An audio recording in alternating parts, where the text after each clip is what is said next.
in the early stages. Okay, am I checking level or volume right now? Because it looks as though I'm peaking. Is the Okay, thank you very much indeed. Thank you.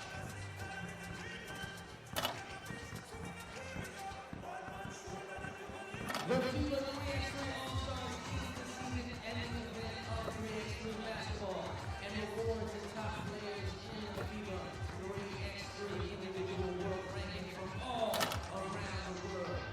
It sees 6 teams meet here December 11th at AlWahda Sports Complex in Doha, Qatar. The tournament today features the #1 player in Europe, Jus Fly and his Ljubljana Slovenian team. The #1 player in the Americas, Michael Linklater and his Saskatoon Canadian team. The #1 player in Qatar, Yassin Musa and his Doha Qatar team. The #1 player in the rest of the world, Tomoya Ochaya and his Tokyo Japan team. And the #1 team at the FIBA 3x3 World Tour, Team NoviSad, AlWahda, UAE. Also featuring the guest team from the FIBA 3x3 World University League winners, Montreal, UQAM from Canada. 2015 marks the 3rd edition of the FIBA 3x3 All-Stars. The 2 previous winners are Team Ljubljana from Slovenia in 2013 and Team NoviSad AlWahda from UAE in 2014.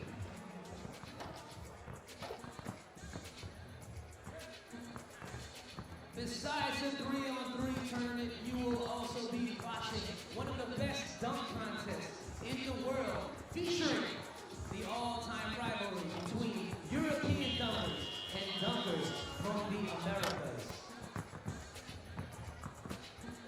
So a never seen before, one-of-a-kind dunk contest will be happening here later on at the FIBA 3x3 All-Stars.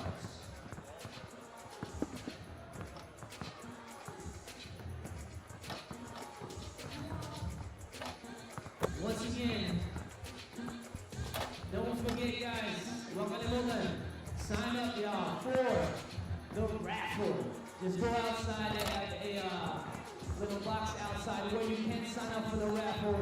They're giving away prizes such as an iPad or iPads, as well as shoes, as well as hotel vouchers and many other things.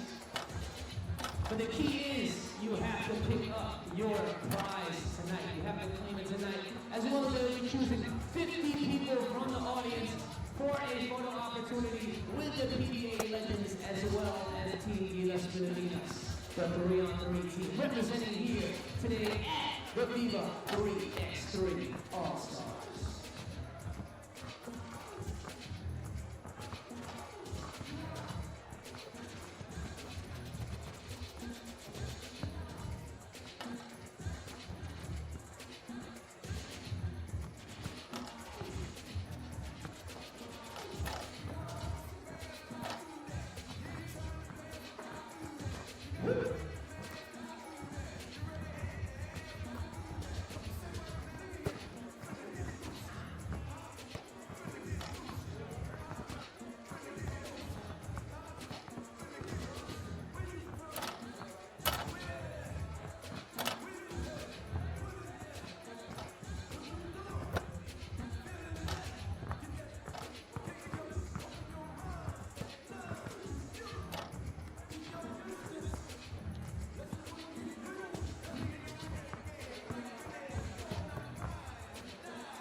the FIBA 3x3 All-Stars here at AlWahda Sports Complex, live in Doha, Qatar.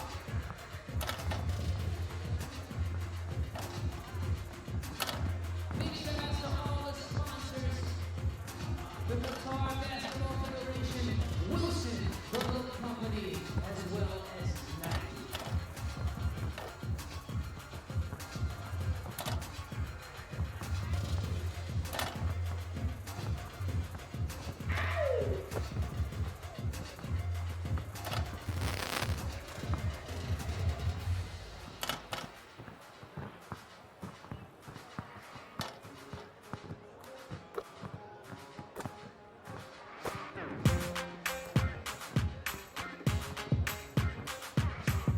Once again, we have the top 6 teams from all around the world competing here at the FIBA 3x3 All-Stars.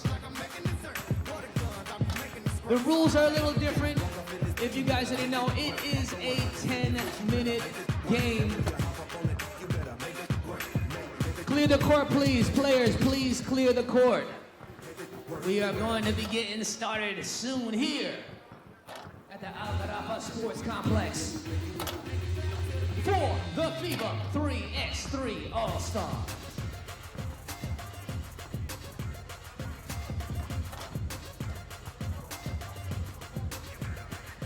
Woo! Woo!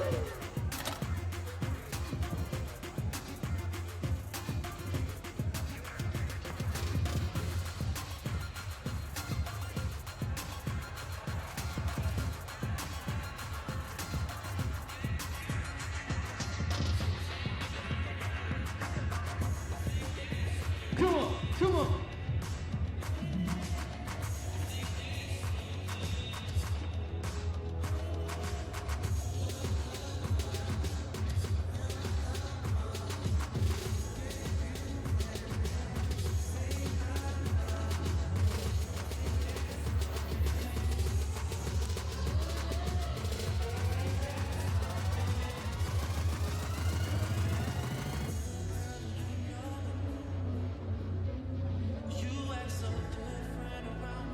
Come on.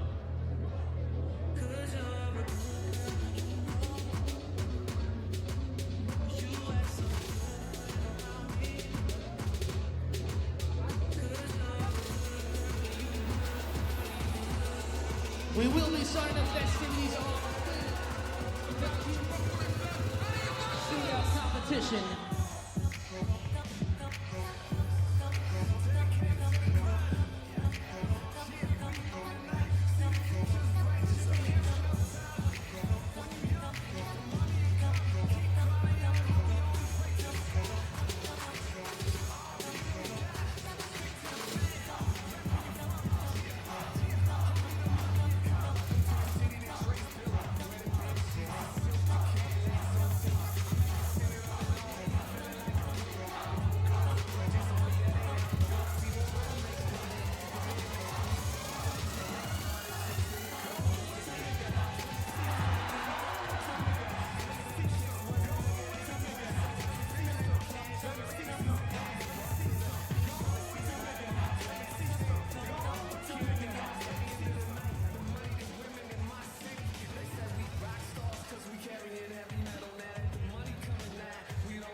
creativity. Dimitri Kremenko.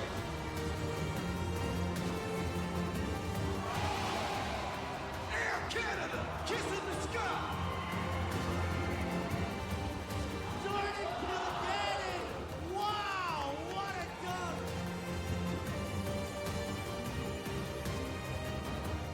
Mighty Mouse for two. Banks it in. He's teed up by Ketchup. Shoots it through. And it's good. It is over.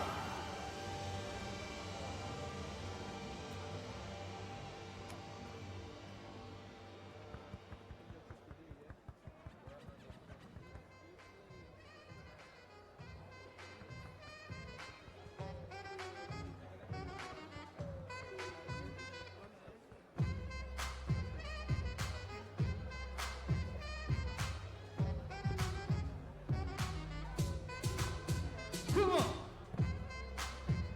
Once again, we want to welcome everybody to the FIBA 3x3 All-Stars here at AlWahda Sports Complex in Doha, Qatar.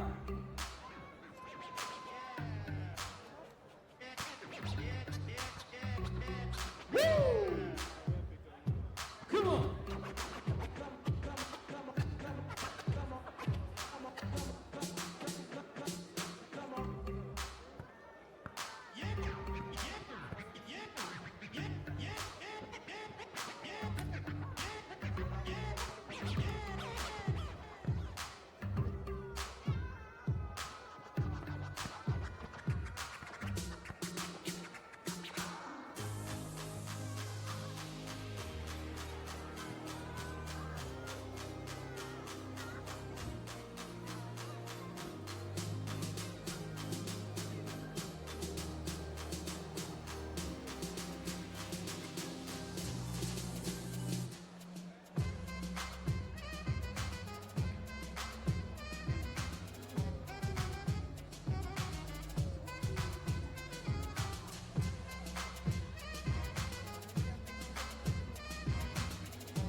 some FIBA 3x3 basketball.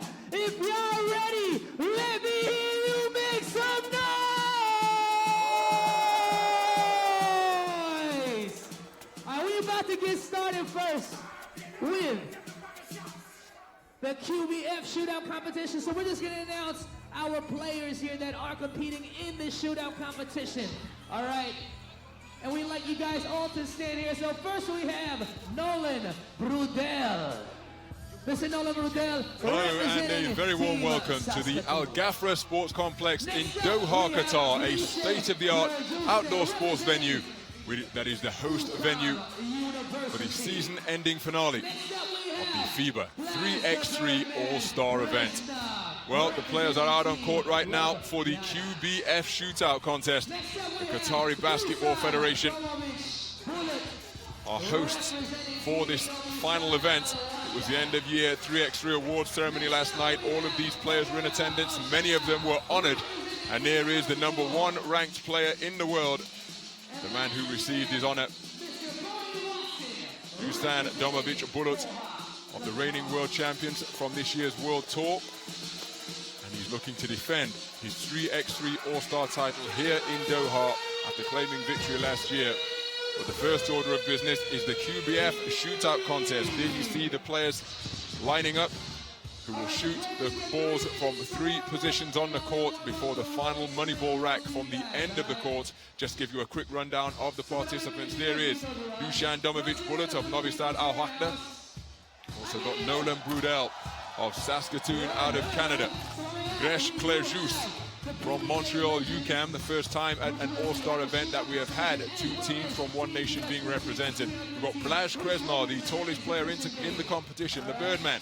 He's taking part. There is Nolan Brudel, right-handed long-range bomber. And there is Tomoya Ochiai from Tokyo, #1 ranked player in the rest of the world.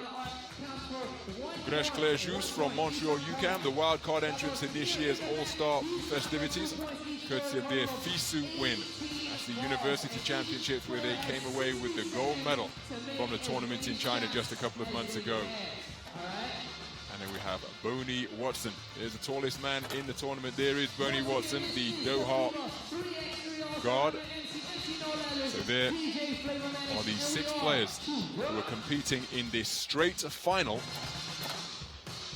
And you can just see from that flag on the right-hand side of the screen there that there's a fair amount of breeze blowing around this outdoor facility. It is a real marvel of architectural construction. It's a permanent venue, and believe it or not, beneath that playing area is a volleyball court. But there is an idea of the breeze that's blowing. It's fairly stiff, quite blustery as well, so one wonders how the stroke of the shot makers will be affected. It's the same for all of them, of course, so who can make the best of the conditions? I say it's the same for all of them, but if it picks up for one person and dies for the other, well, who can make the quickest adjustments could well be a key component in determining who will come out as the top shooter in this long-range shootout contest hosted by QBF. So we've got 18 balls from 4 different locations, 5 from the right wing, 5 from the top of the arc, and 5 from the left wing, and 3 from the end of the 3x3 court, the 3x3 court. And those shots, the money ball shots from beyond the court line, are worth 2 points. In the case of a tie, at same points and same time, the tied players will shoot again.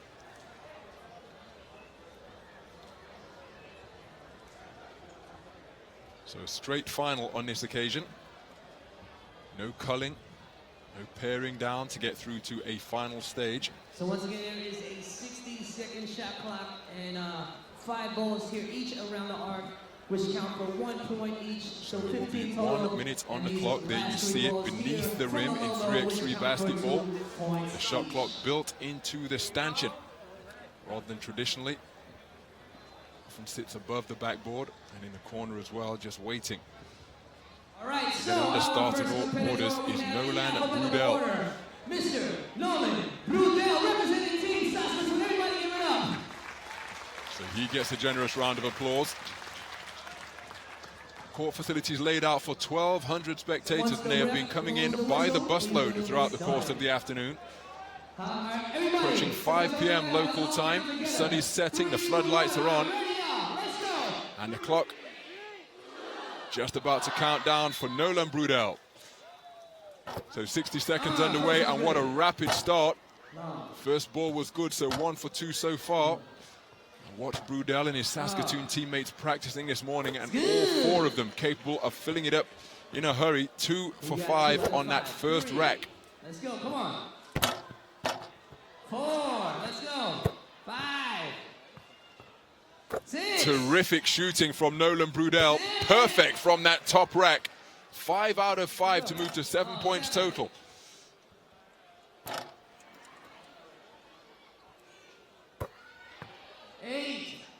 So up to 8 now the count, and still the money balls to come, remember, that are worth 2. He's on 8 now, here's the money So rack. only 1 of 5 from that final rack from the left wing. 2 money balls remaining.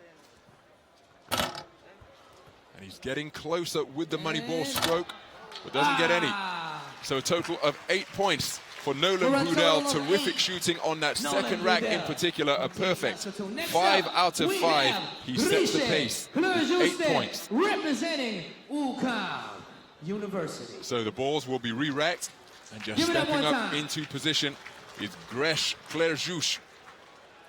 See that they're not wearing numbers 3 through 6 as the traditional FIBA 3x3 World Tour teams are. He's wearing his college number, I suspect. Gresh Jus, Montreal, UQAM, University of Quebec at Montreal, left-handed shooter. Yet to find a range on this first rack of 5. Hits the first, now with the 5th ball. 1 of 5 so far. Remember, the winning total, the leading total is 8. 3.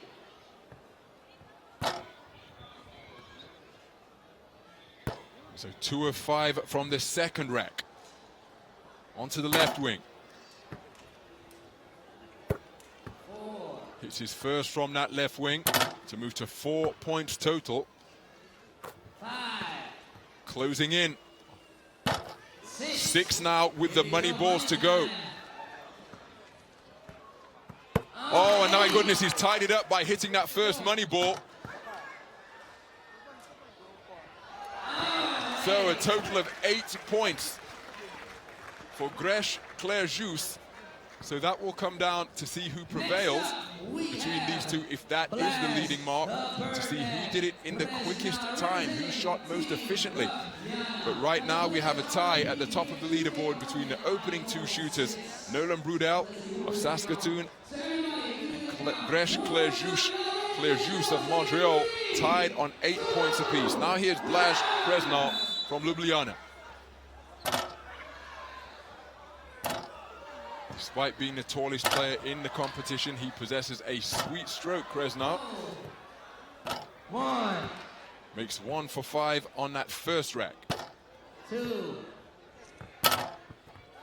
Altogether looking more comfortable and smooth from the top of the 2-point line. 4. So 4 total after 2 completed racks. 5. Closing in on a leading total of 8 once again. He's currently on 5. 6. Make that 6 with 2 balls to go from this left wing. So he's on 6 with the money balls to come. Exactly the same position that Jus found himself in, but Jus hit the first money ball. So air ball on the final one, 6 points total for Kresnar. So still tied in the lead on 8 points on Nolan Brudel of Saskatoon and Gresh Jus of Montreal, UQAM. The Canadian compatriots leading all comers with 3 shooters to go. Next up, the #1 ranked player in the world, Dusan Domovic of NoviSad AlWahda. Good start. Hitting the first ball from this right wing. 1 of 3 so far. Make that 2 of 4.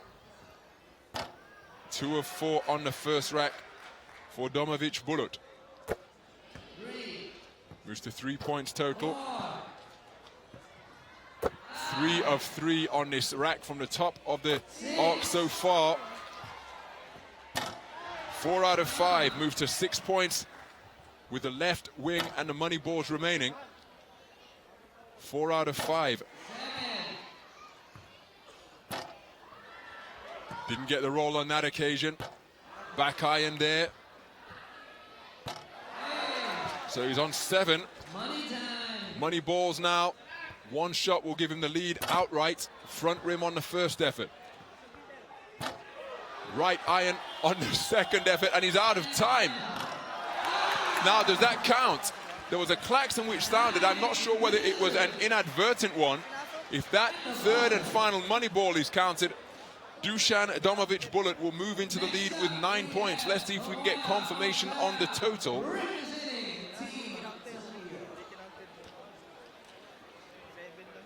And even though he drained the shot, I think he's just going over to the scorer's table to get confirmation. It will not count. So 7 points is the total for Domovic Bulut. Money ball after the clock. Another left-handed shooter is Tomoyo Ochiai from Tokyo. 2 for 3 so far on this first rack. Make that 3 for 5. Good start from Ochiai. Moves to 4 now.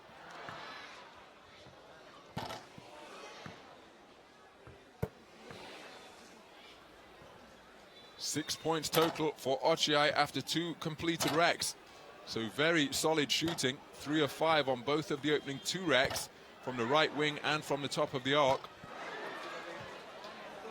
But 0 for 5 from that left wing. Now, can he drain a money ball? He's done so. He's moved to 8 points already. One more for the lead outright. And he gets it.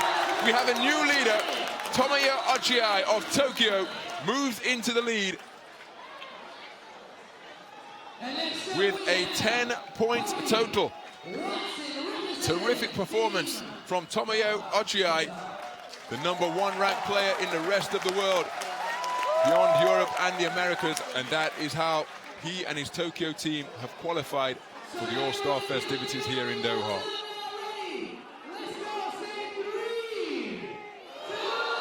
So here comes the man representing Doha, Bonnie Watson. What a start. 1 for 1, 2 for 2 from the right wing, 3 for 3. Dead eye shooting. 4 out of 5 on the first rack. Strong performance from Watson. Begin the second rack in a similar vein. My goodness, this is extraordinary.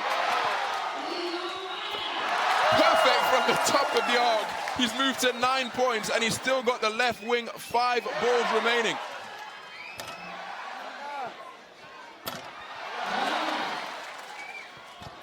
Terrific shooting. 3 out of 5. He's already in the lead. What can he do from the money ball distance?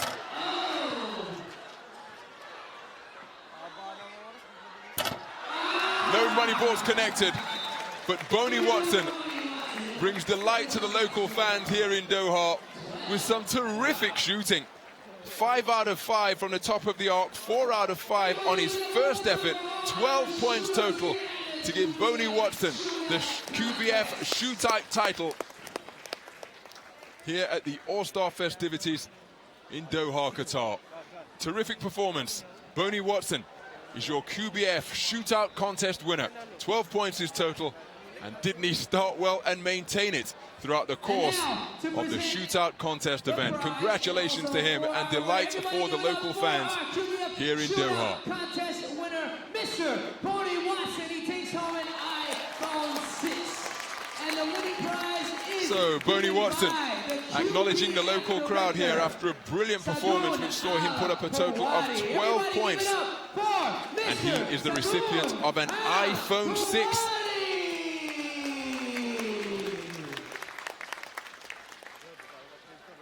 Not bad. Congratulations, Mr. Bonnie Watson. To begin the evening's work for Mr. Bonnie Watson. And thank you, Mr. Presentation party just getting the backdrop in place. But this was the rack where he went perfect. 5 for 5. The QBF Excuse me, I thought that was the top of the arc. That was the final money ball, but from the top of the arc, he was a perfect 5 for 5. And there is his new smartphone, a brand new iPhone 6, after winning the QBF Shootout Contest with a total of 12 points. He knew what he had to do. 10 points was the mark he had to beat, laid down by Tomoya Ochiai of Tokyo, and he did just that. 4 out of 5 on the first rack, perfect on the second. 3 out of 5 on the final rack from the left wing. Didn't hit from the money ball, but by that time, the competition and the first prize was already in the bag. So Boney Watson, the man from Doha, claims the QBF Shootout prize. And is that perhaps just a little bit of a taste of what's to come later on in the 3x3 All-Star game proper? Again, fans have been bussed in from all around Doha to fill this arena that's set up for a 1,200 seat capacity. There are the two pools. NoviSad AlWahda heading Pool A. Saskatoon, they're the number 4 seed, despite they're the second team in Pool A, but seeded number 4. Tokyo, the 5th seed. Ljubljana, Doha and Montreal UQAM make up Pool B. Montreal the 6th seeds, Doha the 1st seeds, Ljubljana the 2nd seeds in this FIBA 3x3 All-Star event. So it will be a round-robin game, a round-robin tournament to begin pool play. Team just out onto court, getting themselves and the vocal cords warmed up ahead of this 3x3 weekend of festivities. Again, the inaugural 3x3 awards took place last night at the Qatar Hall. So the fans in festive mood, but they didn't celebrate or party too hard because they knew that they had to come and perform today. NoviSad AlWahda looking to defend their 3x3 crown, All-Star crown, that they claimed here last year. Remember, they are the World Tour champions from this year as well, prevailing in Abu Dhabi. And now taking the opportunity to get involved with the crowd, tossing out t-shirts and merchandise to the appreciative fans here. It really is a wonderful atmosphere. Basketball really popular in this part of the world. There's the Qatari Basketball Federation base just over the promenade from where this is set up. There is the quartet that will represent NoviSad AlWahda. Dejan Majstorovic, the maestro, Marko Subdero Jidero, Dusan Domovic Bulut, and Marko Savic, the foursome who will take to the floor as they look to defend their All-Star FIBA 3x3 title. They'll be looking to get themselves off to a winning start in this campaign. And their first game is against Saskatoon. Michael Linklater, O'Neill Gordon, Michael Liefers and Nolan Brudel, the quartet that will represent the team from Western Canada. Michael Liefers, the #1 ranked player in the Americas. That's how Saskatoon booked their place to the All-Star weekend here in Doha.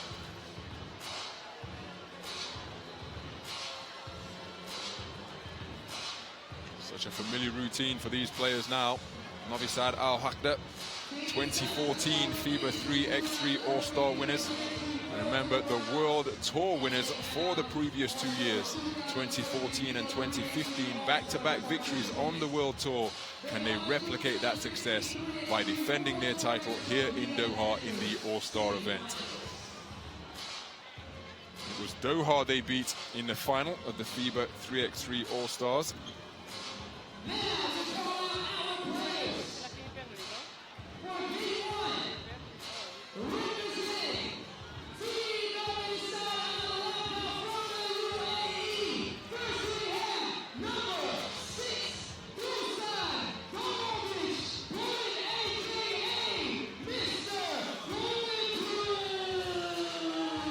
So the team from the defending champions being introduced, led out by #6, Dusan Domovic Bulut.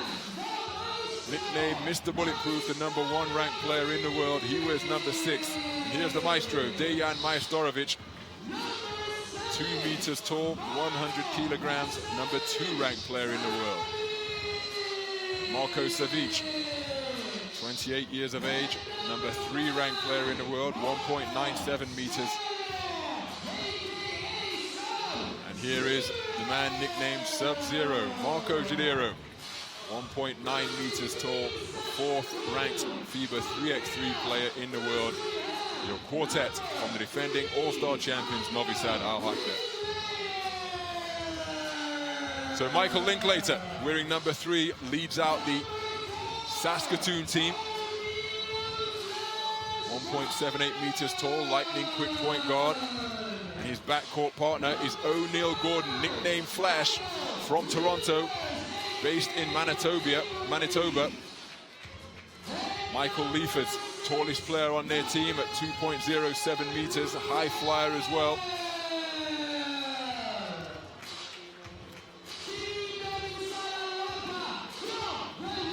And Nolan Brudel, the 4th and final member of the Saskatoon quartet. So Michael Linklater, the #1 ranked 3x3 player in the Americas. And that is how Saskatoon qualified for the All-Star festivities here. So 10 minutes are on the clock. Shots inside the arc worth 1 point. Shots beyond the arc worth 2 points. And the clock now begins to tick. First possession is with Saskatoon. O'Neal goes to the dribble before the shot was fired from the perimeter. So the first offense now for NoviSad AlWahda. Shot clock down to 5. Majstorovic into the lane and gets the roll. So the scoring opened for NoviSad AlWahda by Dejan Majstorovic. They lead Saskatoon by 1. Leifers working on the inside, goes to the right-handed jump hook, comes up short, but unable to control was Majstorovic. He lost the handle. So possession will go to Saskatoon. O'Neal Gordon orchestrating things from the point. Linklater drives right behind the back bounce pass. Finds Brudel, he's working on the inside but can't get the shot away. Linklater does so from the perimeter. Rim shot, rebound secured by Savic. Savic has it, drives into the lane, kicks it out to Domovic Bulut. He hits the deck. 2-pointer on the board, no foul according to the official. So NoviSad AlWahda leading by 3. O'Neal Gordon drives into the lane, spins back right, puts up a shot, or was it a pass? Brudel came down with it. Either way, it is a shot clock, a violation. Whether it was an alley-oop or a shot, not quite sure. Brudel skied to come down with the basketball, but couldn't get the shot away in time after going to the power dribble. So Savic, wide open after the beautiful bounce pass, splitting the gap very effectively indeed. And NoviSad AlWahda leading Saskatoon by 4. Over the end line was Majstorovic, despite the hustle. But there's the screen, there's the roll. Savic in unaccosted to give NoviSad AlWahda a 4-point lead. Linklater went to the right-handed dribble and was fouled by Majstorovic. So Linklater guarded by Domovic Bulut. Streaking down the lane is Leifers, and he gets Saskatoon's first points on the board and then steals the ball back inside. So Saskatoon get 2 points on the board in a hurry. It was Brudel who scored on the inside. Domovic Bulut with the acrobatic drive, knocked away. Lots of hands poking, reaching, and Linklater kept after it, but he did so unfairly. So it's a trip to the free throw line. Dusan Domovic Bulut fouled in the act of shooting. He goes to the foul line and makes it. So NoviSad AlWahda leading Saskatoon by 5 points to 2. And look at the wrestling taking place close to the end line. Ball poked free. Good Good recovery by Savic after he was bumped when cutting back door. Domovic bullet with another two and drains it once again. That's his second one in the game. On his first attempt, he was clobbered to the court. Linklater with the acrobatic drive and a wonderful finish. Able to penetrate and split the gap, hanging in the air and getting the flip shot to fall. Strong drive and finish. NoviSad AlWahda answer immediately. Their lead is 5 once again. Linklater cutting back door, and the back door cuts an effective one. So NoviSad AlWahda leading Saskatoon by 8 points to 4, but Saskatoon showing signs of life after struggling to get their offense underway. Domovic bullet firing under pressure from the shot clock. That was why it was an air ball, but then Savic stole it away. Liefers gets it back, inside they go. Now I think it will be Saskatoon ball from beyond the arc. O'Neal Gordon fires a shot, hustles after his own rebound, but is boxed out effectively by Jadero. Now Majstorovic from 2-point territory, can't find the range. O'Neal Gordon working the dribble, crosses over, goes right, comes back left, can't get the shot to fall. Well, his nickname is Flash, O'Neal Gordon, and with that type of quickness with the rock, you can see why. Brudel in conversation with the official. So, timeout on the floor. NoviSad AlWahda are leading Saskatoon in the opening stages of this first game in the FIBA 3x3 All-Star event. Well, there was a beautiful screen and role play executed by NoviSad AlWahda. Domovic bullet finding a grateful Savic with the bounce pass. This was the first 2-point attempt of Domovic bullet. Clattered to the court. And then the acrobatic finish from Linklater, getting Saskatoon some offense. And a stroke from long range. So NoviSad AlWahda 8, Saskatoon 4, with 6 minutes 46 seconds remaining as we re-enter this opening game in Pool A.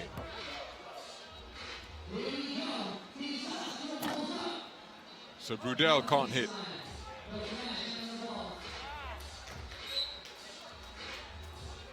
Six and a half minutes to play. It remains NoviSad AlWahda 8, Saskatoon 4. So Jadero inside to Domovic bullet. He's working on Linklater, backing down his man, steps back, offloads to Savic. Savic from 2-point territory. O'Neal Gordon comes down with the rebound, takes it straight back in. Now driving to the hoop, lost control of the ball. Last touch by O'Neal Gordon, according to the officials. Substitutions for Saskatoon as Michael Liefers checks back in and Michael Linklater takes a seat on the bench. So Domovic bullet offloads Jadero from the ring. Brudel with the rebound. Backdoor pass, finds Liefers, who throws it down. Michael Liefers, the high flyer from Saskatoon, makes it NoviSad AlWahda 8, Saskatoon 5, with that emphatic finish off the find from Brudel.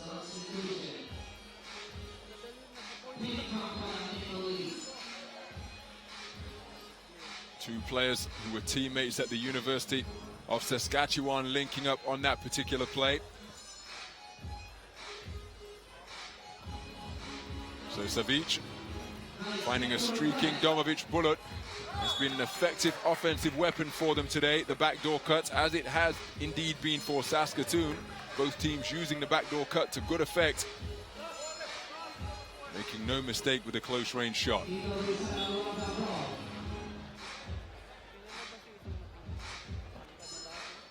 So Jadero to Domovic bullet. He's guarded by Linklater, so goes to the spin.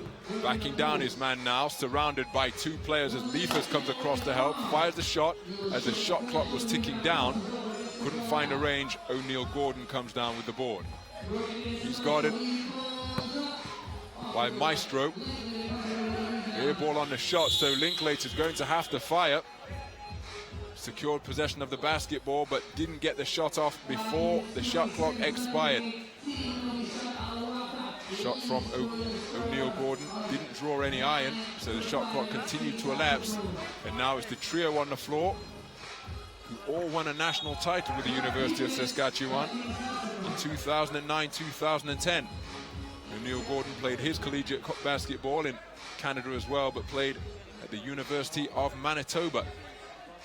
But this trio of Liefers, Brudel, and Linklater, linchpins of the national champions, inside, and Brudel blows a wide open layup off the fine from Linklater. They're trailing by 4 with 5 minutes to go, and that would have put a different complexion on the scoreboard. Now that's rather naughty, that. And that's why Majstorovic is in conversation with the referee. Not allowed to poke it free as soon as the possession is handed over. But it's down to the officials to determine whether that was indeed the case. The bounce pass once again. Fouled on his way to the hoop was Majstorovic, a combination of Liefers and Linklater. So to the free throw line. 4-1 will be Dejan Majstorovic, the number 2 ranked player in the world. He hit that dramatic game, that dramatic 2-pointer to send the game into overtime in Abu Dhabi just a few weeks ago.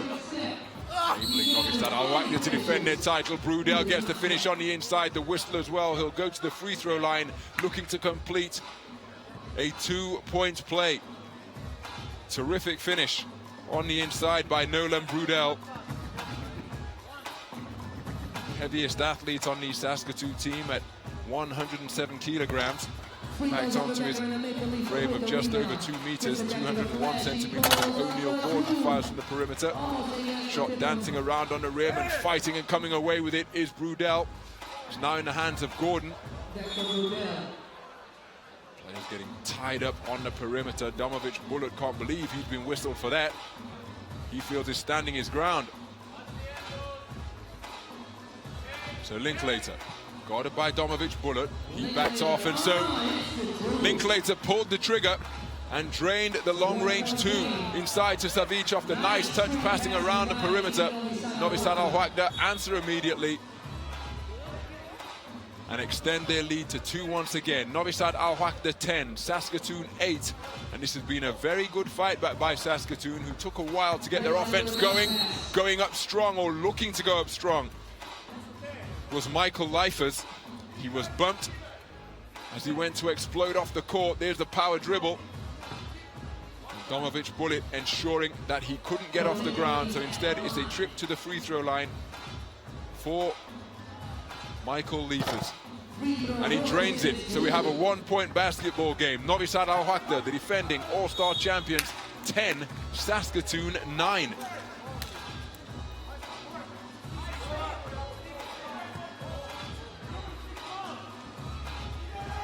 Pocketing that steal, Liefers was fouled, so he's having a real impact on the game, having drained his free throw. Brudel working the dribble, almost lost control, but retained his footing. The backdoor pass, trying to find Liefers, who was cutting towards the basket. Domovic Bullet came out of nowhere to poke the ball away. So timeout on the floor. NoviSad AlWahda, the defending all-star champions, leading Saskatoon by 2. NoviSad AlWahda 10, Saskatoon 8. Once again, the teams are competing. Hey, we're bonus in the race. Yeah. No, one ball. It doesn't matter. Winner, but they are also competing for money. So the first team will take home $30,000 US.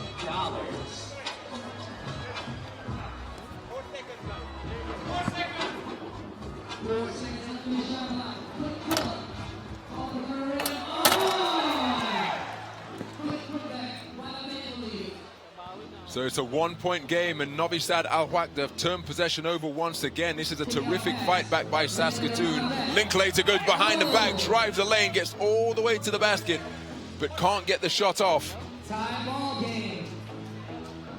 But Liefers, so active around the hoop.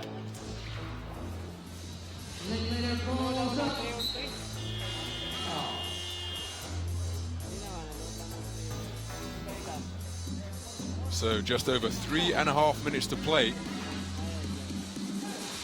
NoviSad AlWahda find themselves in a tied game. NoviSad AlWahda 10, Saskatoon 10. And Saskatoon were really slow off the mark in this opening Pool A game. But the runners-up in the 2014 FIFA World Tour have forced another turnover. That was in Tokyo.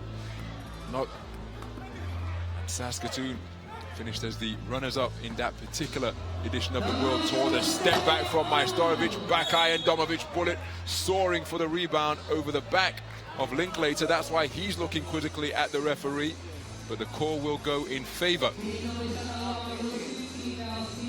of NoviSad AlWahda. Go inside to Domovic, bullet, he takes it up in heavy traffic, fouled as he does so. So we'll go to the free throw line. Current foul situation, NoviSad AlWahda 16 fouls, Saskatoon 5, so both teams still with fouls to give. Domovic a bullet to break this deadlock, and does so. Domovic bullet bowled over to the court by Brudel.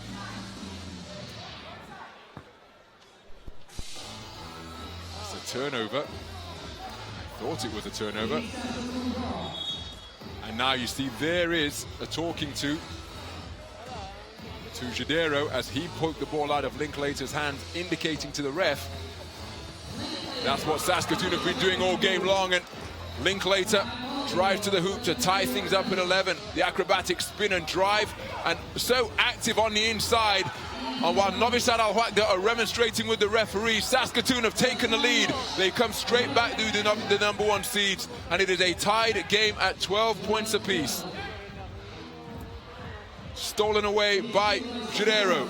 Now it's Savic, goes to the dribble, met by Liefers, go to the unhanded scoop shot. Liefers soars as though he's on a pogo stick to pull down the rebound. Linklater trying to offload.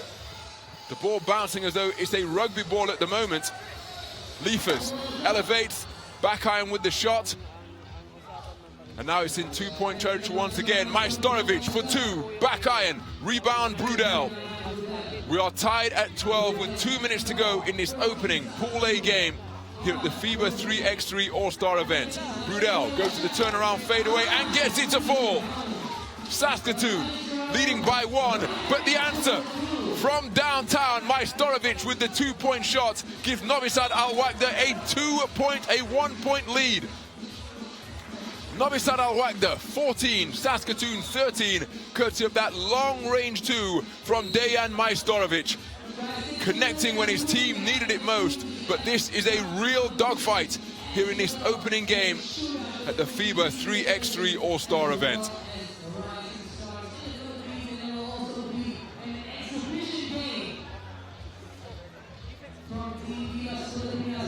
Well, defense has been a hallmark of this opening game in Pool A. That was the tough turnaround, Jay, in the low post by Nolan Brudel. And how about that for a drive and finish from Michael Linklater, the #1 player in the Americas.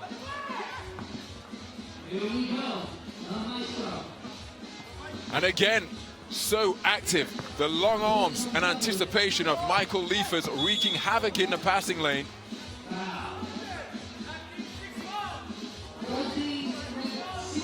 And that foul was committed with 2 seconds remaining on the shot clock.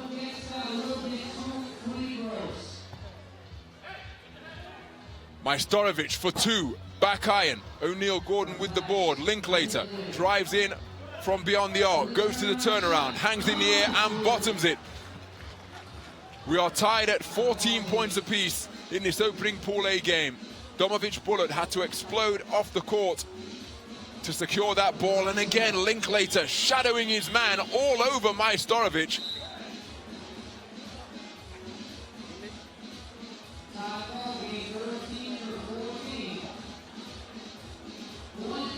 strong defensive presence being put forth by Saskatoon as O'Neal Gordon pulls up for two, front rim. Brudel with the board, he's tied up beneath the basket. Jump ball signals the referee. There's the rebound. In came Domovic Bullet. And possession will go to NoviSad AlWahda. So we are tied. We're inside the final minute. The score is knotted at 14 points apiece. Domovic Bullet working on Brudel. There's lots of contact in the open court. Liefers comes across to help. The shot is offloaded to Jadero. Back iron. Liefers with the board.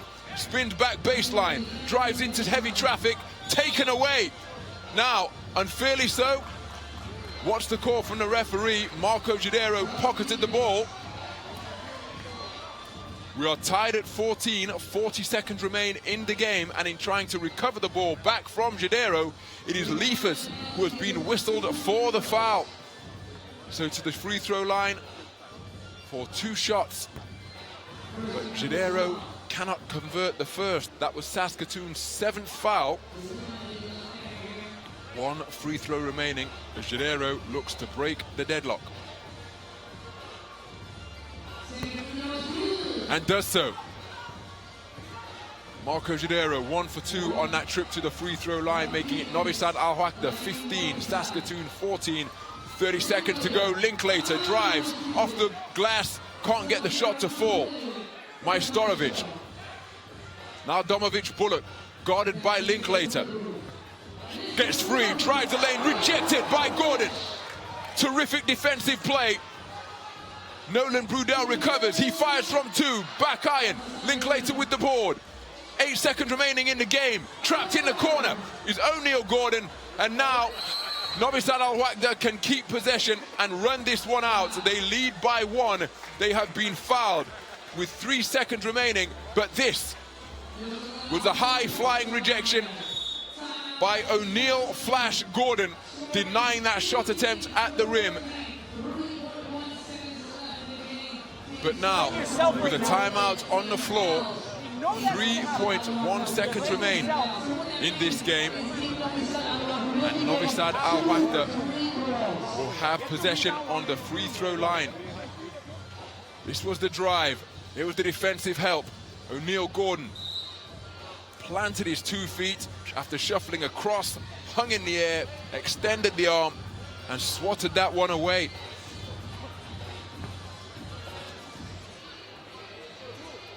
So, 2 shots to come for Dejan Majstorovic.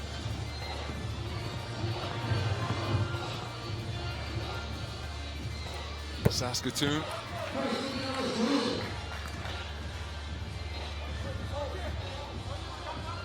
Looks as though they're going to concede this game, barring something miraculous. Majstorovic will want to make sure, of course, by converting this second free throw. It's the 3rd meeting between these two teams. They met at the quarter-final stage of the World Tour in Istanbul in 2013 and Tokyo in 2014, and on both occasions NoviSad AlWahda prevailed, but they've missed that one. Can they get it to away quickly? Brudel turns, fires, back iron, it was so close. But as the game clock expires, NoviSad AlWahda, the tournament #1 ranked seeds, prevail over Saskatoon by a score of 16 points to 14 in a really hard-fought, intense encounter. Nip and tuck all the way. Defensive steals and hard-nosed play, a real hallmark of the game, but in the end, NoviSad AlWahda prevailing for the 3rd time in 3 meetings over Saskatoon. The opening score, the final score in this opening game, NoviSad AlWahda 16, Saskatoon 14.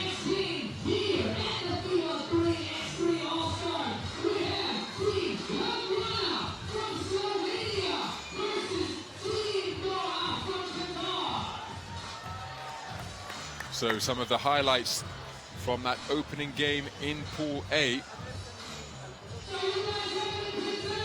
Some eye-catching plays on both sides of the ball.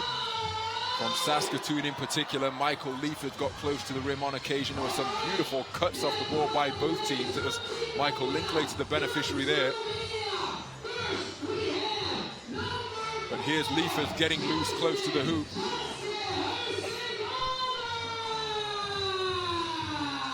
Hammering down the two-fisted dunk. That was a really strong presence for them on the interior.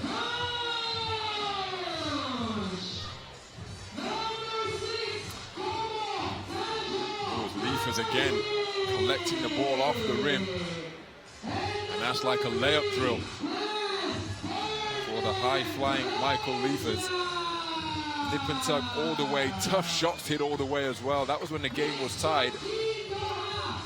But in the final analysis, NoviSad AlWahda prevailing by 2. So next up, Ljubljana, the tournament number 2 seeds, taking on Doha, the tournament number 3 seeds. Players being introduced on court.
Right, what do you want? So the teams out on court. Another time. Okay, you start with the Presiding over the coin toss in this opening game in Pool B.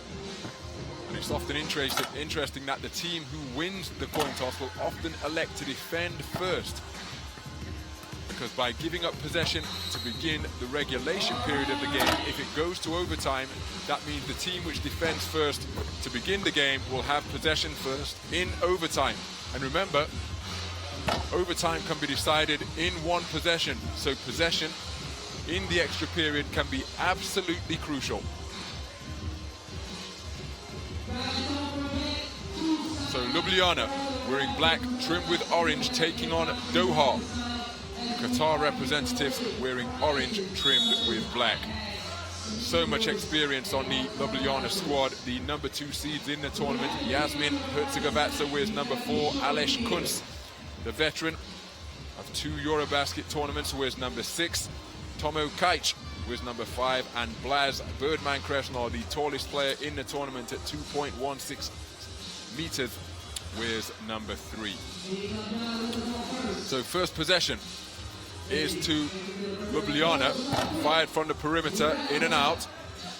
And in possession is Saeed, working inside, goes to the jump hook and gets the friendly roll. Irfan Ali Saeed, the 31-year-old, gets Doha off to a strong start. Fired from the perimeter was Herzegovats, can't find the range. Inside it goes once again to the man who got the scoring underway and capitalizes on that second one as well, Irfan Ali Saeed, making it a strong start. Inside to Kunc, he was impeded.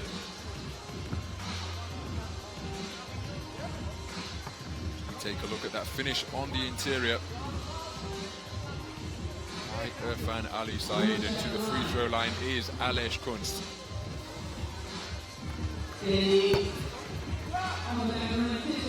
Some history, these two teams, Ljubljana and Doha. They met in the pool phase of the 2013 FIBA 3x3 All-Stars. On that occasion, Ljubljana beat Doha.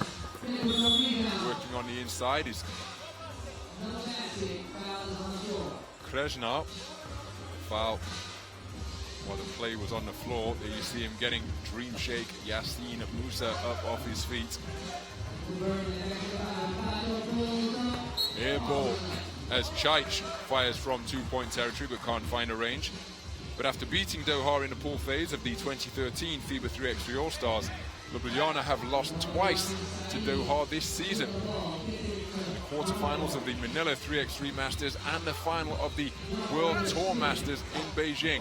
Spinning and wheeling his way into the lane but not finding the range is Tanguy Ngombo.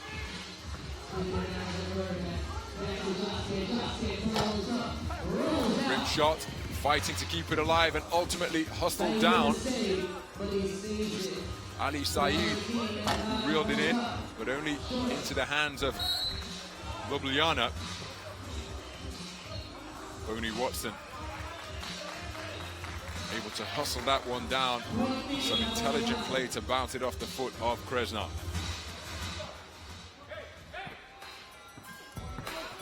Boney Watson going to the drive, poked away by Herzegovina. Smiles on the bench for Musa. Herzegovina shadowing Watson every step of the way. They go inside. Now that's clever play. At least I thought it was. Chaich backed away, leaving Ngombo with nowhere to go. Called for the foul by the official, and that's why it is still Doha ball. Ngombo from 2-point territory. Soaring for that one was Saeed. Can't bring it down. Looked to the 2-pointer in Kresnar. Didn't fire. So Watson working the dribble. Guarded by Kuntz. Takes it inside. Pulls up. Fires. Can't get the shot to fall. So Kuntz surrounded, sandwiched by a pair of Doha players. Whistle on that play. Here you see Kuntz come down with the rebound. In the vicinity are Saeed and Watson. Watson acknowledges that he's called for the foul. Now here's a considerable mismatch. Going to work. Posting up was Chaich, but he couldn't capitalize. Considerable height advantage over Watson, who is just 1.72 meters tall. Shortest player on the court by some distance, and that is why Ljubljana are trying to exploit it, but whistle for the foul. Here's Kuntz. So smart play from Boney Watson. 37 years of age now, heaps of experience. Watson, along with Musa, he reached the final of the 2014 FIBA 3x3 All-Stars. Ngombo drives to the lane, but can't get the shot to fall. So Chaich goes to the dribble, picks it up and offloads to Kresnar. Looking to post up once again is Kuntz, but look at how hard Watson is fighting for position. Off the bank. Not sure whether he called glass, but it's still good, and that's Ljubljana's first points of the game. Irfan Ali Saeed has both of the points for Doha, and that is how they lead by a score of 2-1.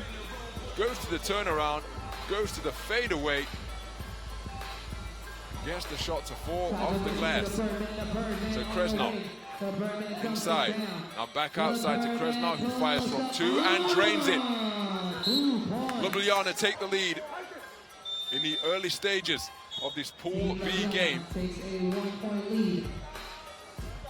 And all 3 points have come from the hot hand of Blaj Kresnar.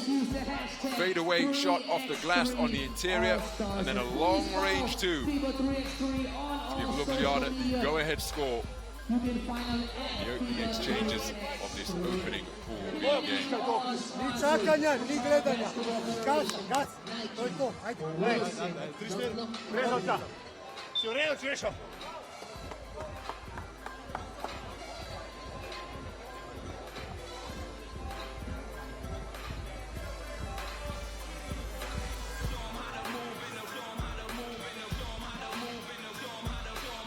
So it's Doha to inbound. It's in the hands of Musa, who's guarded by Herzegovina. Ngombo has it now, taken away by the long arm of Kresnar. Now it's in the hands of Herzegovina, using the screen, dribbles right. Got the edge in quickness over Saeed, up into the lane and off the glass for the score. Terrific play by Yasmin Herzegovina, and Ljubljana lead Doha by 4-2 with 6.5 minutes remaining. Working inside, Ngombo traveling is the call. There's the left-handed finish by Yasmin Herzegovats, high up off the glass over the outstretched arm of the 2.02 centimeter, 2.02 meter, I should say, Said. So inside, Kunz goes to the fadeaway, doesn't get it to fall. I think it's last touched by Ljubljana, so it will be Doha ball beyond the arc. Left in the game score is 4-2. Team Ljubljana with 2 team fouls, Team Doha with 3. Good recovery by Musa to keep that errant pass in bounds. Watson has it now. He's got it by Herzegovats. Pulls up beyond the 3-point line, but can't get it to fall. Said was fighting for the board, but eventually it was secured by Kunz, who is then accosted unfairly by Musa on the inside.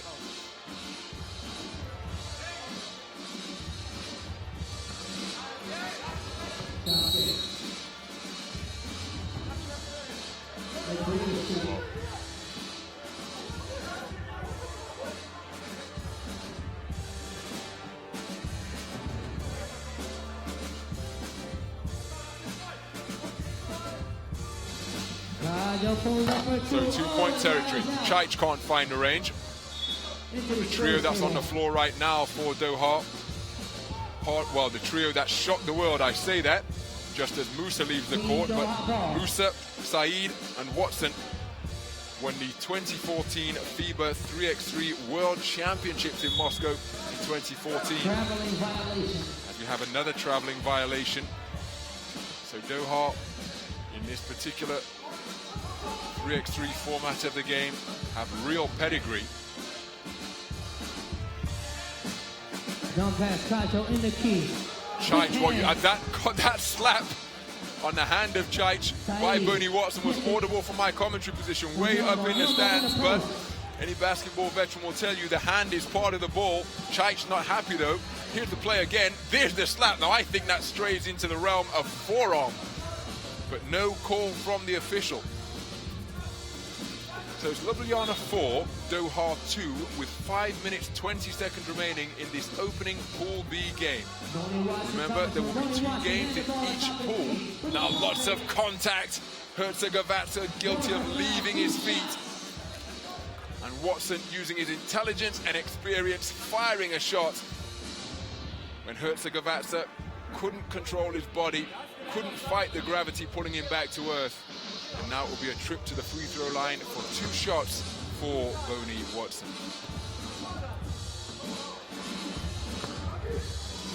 Watson, the shortest player, 4.72 meters, and indeed the lightest player as well, weighing in at just 67 kilograms. What you can see by the way he was fighting for position in the post, he's not short of strength or fighting desire. Perfect on that trip to the free throw line to tie things up at 4 points apiece. And again, making a nuisance of himself on the defensive end, poking the ball out of the hands of Herzegovats. So it will be Ljubljana. 9 seconds on the shot clock. It's already down to 4. Kunz going to work on Watson. Fires the turnaround. Rim shot. They beat the shot clock, so it's no violation. Kunz guarding Said. Said drives baseline, tries to go to the wraparound layup, can't find a range. Blocked by the rim as Herzegovats now looks to put it inside to Kunz. Herzegovats from 2-point territory. Back iron. Said extends those long arms to pull in the rebound. Kunz takes a seat on the bench. Kresnar checking back in. And Said joins him on the bench. So once again, Musa, Ngombo and Watson out on the floor for Doha. Inside to Ngombo. Strong move on the interior by Ngombo. Sticks with it, gets his own rebound. Terrific second effort by Tanguy Ngombo. He will go to the free throw line as a reward for that second effort. That's terrific hustle by Ngombo. Drafted by the Dallas Mavericks back in 2011. 57th pick was Ngombo.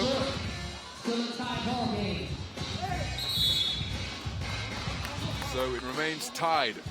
Ljubljana 4, Doha 4. away from the penalty. Once a team enters a penalty with a 17 fouls, Watson takes a seat on the bench. or the team they foul gets So it's a big lineup out on the floor now for Doha. Kresnal turned around, jumped to pass, and then going to work on the inside. Beautiful post play by Blaj Kresnal, going to work on Musa and getting the power move to fall on the inside. Nice find from Herzegovina inside the half shot fake. Just wrong footing Musa and getting the layup to fall. Watson fighting for the rebound on the inside. Oh, that's a terrific finish. Irfan Ali Saeed scoring on the interior after battling away.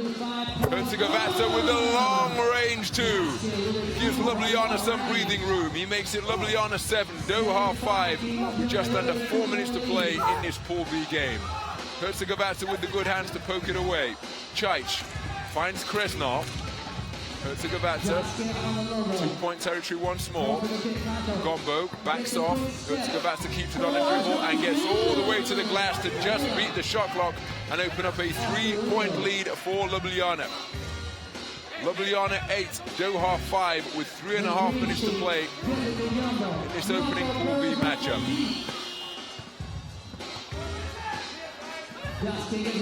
Side to Kresnal, he's got it by Musa. And fouled as he tried to make his move towards the basket.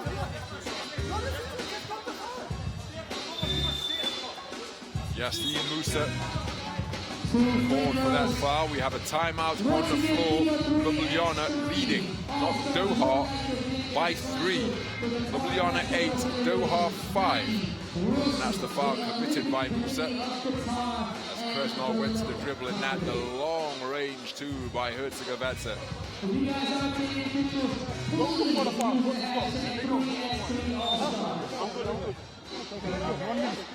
Go hard, guys. Also, we having the PBA Legends Shootout happening later on as well as the QBF Slam Dunk competition.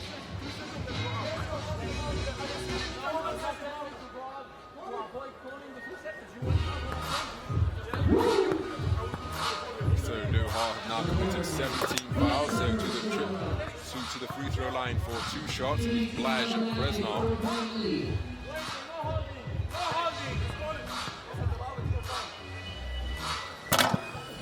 Kresnal goes 2 for 2 to make it a 5-point lead in favor. We see the throwdown on the interior. Irfan Ali Saeed off the feed. Hammers it down off two feet to reduce Doha's deficit to 4. So Ngombo works the crossover, takes the contact and gets the finish. Terrific one-on-one play by Tanguy Ngombo. Doha have scored 2 unanswered points. There's the find from Ngombo to Saeed, cutting to the basket, elevating off 2 feet, and then Ngombo working the crossover for absorbing the contact and getting the right-handed finger roll to fall.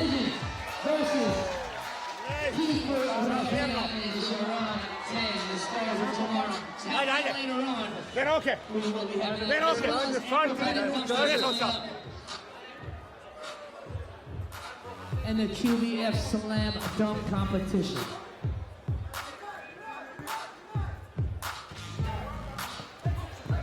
So Ljubljana in possession. 2 minutes 40 remaining in this game. Off the front of the rim, Nyombo with the rebound. Elevating to pull in that Handling the rebound. ball. Guarded by Gets it Herzegovina. down to Saeed. Saeed. Nice reception before. Nice little shake on the interior by Saeed. Find a shot now. That's tipped in somehow. Not quite sure who got the final touch, but it's a basket in favor of Doha to reduce their deficit to 2. Ljubljana 10, Doha 8, inside it goes, and Kunz with the finish. Ljubljana's lead back out to 3, Ljubljana 11, Doha 8 with 2 minutes to play. Saeed goes to the baseline move. Doesn't get the roll. Kunz called for the foul. So that is the 7th foul on Ljubljana as a team. So it will be 2 shots from the stripe after Aleš Kunz was caught with his hands in the cookie jar.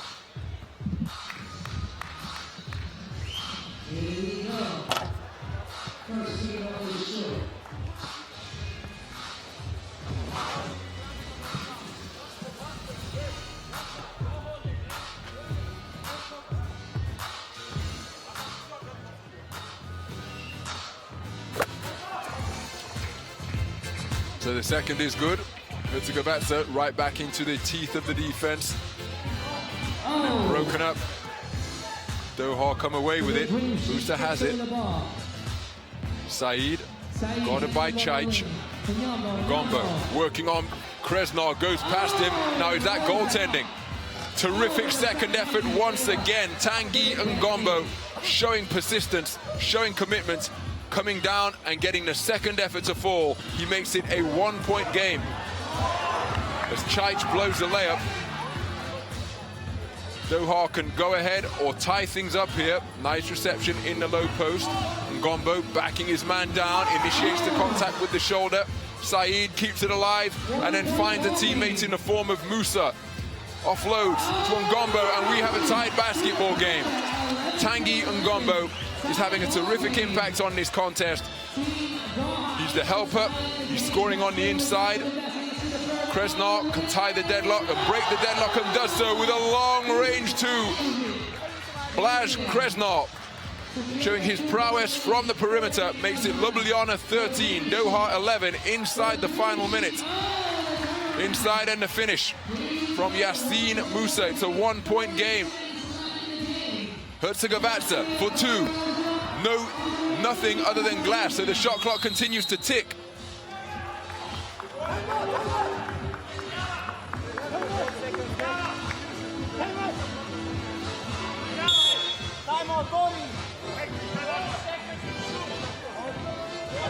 Here's the drive, the wraparound, and then Kresnar with the shot clock ticking down. That 2-point game broke the deadlock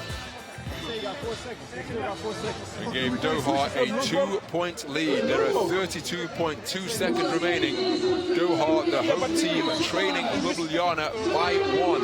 Ljubljana 13, Doha 12.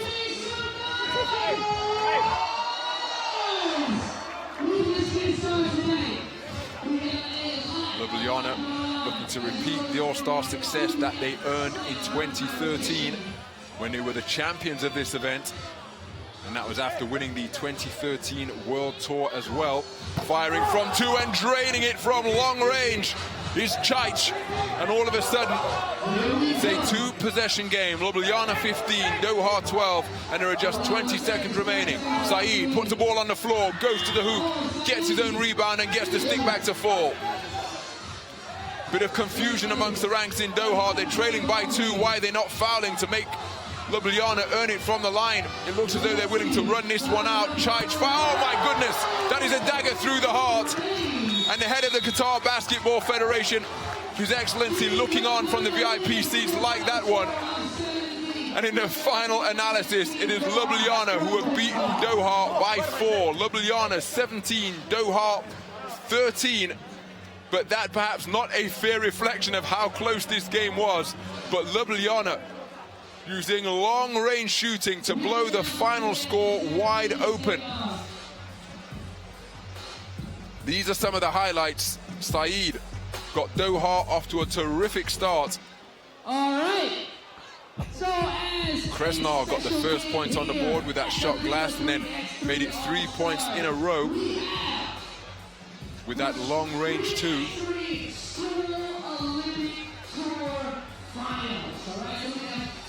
Herzegovina, his usual dependable self, scoring on a variety of drives and shots. There was a drive and finish with the left hand before the long-range two-pointer from Yasmin Herzegovina.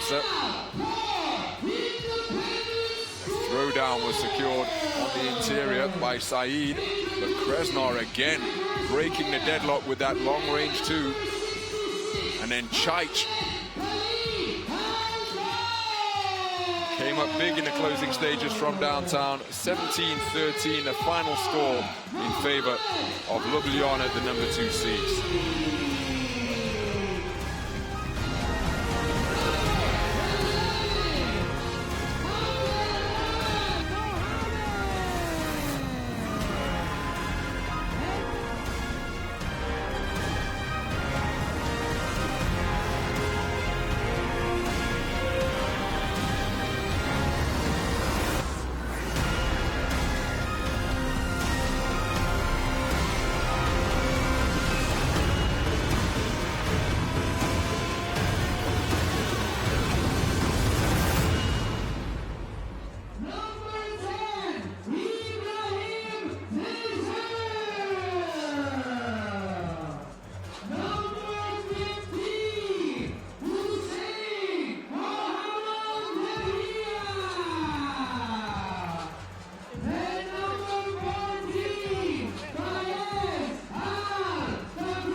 basketball for you guys.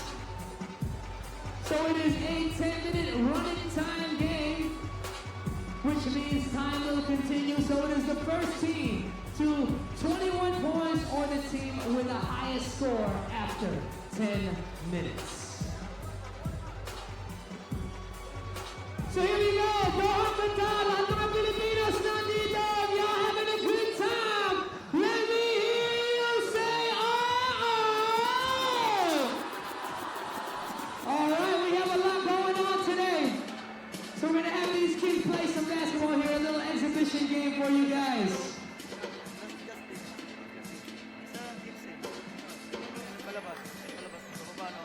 Reminder as well too, pakipag-sign up kayo for the raffle, as we do have a lot of free giveaways that we are giving away for the raffle, and there will also be 50 people chosen to take a picture with the PBA Legends as well as Gilas Filipinas 3-on-3 team.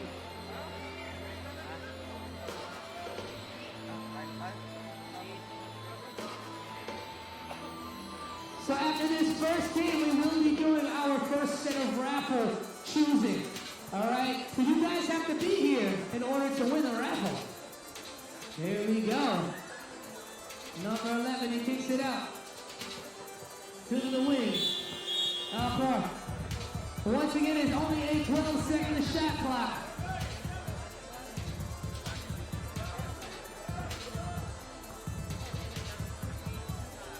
The Lebanese still handling the ball. Gets it up top. Pull-up shot short. Big rebound by Alcorn Independent score. Oh, number 66 around the back. Oh, nice move. Defense.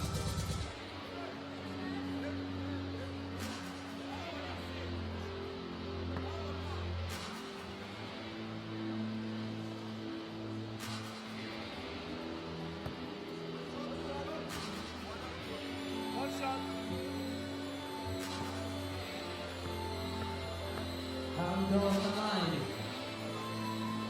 And the free throw is good.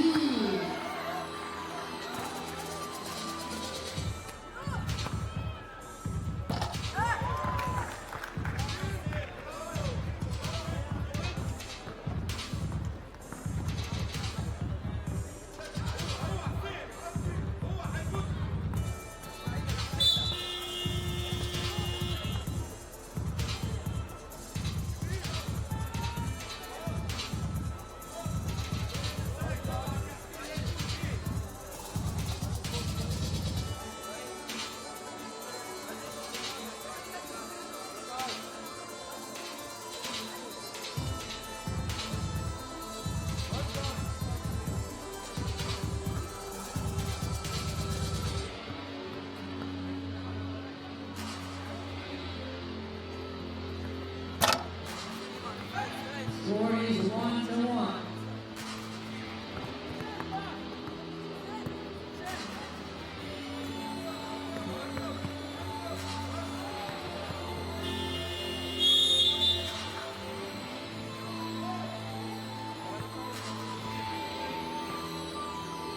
Here we go on the tennis court. Nice toss off, nice pull-up shot.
Wilson, the Olympic Committee of Qatar, as well as the Merck Company.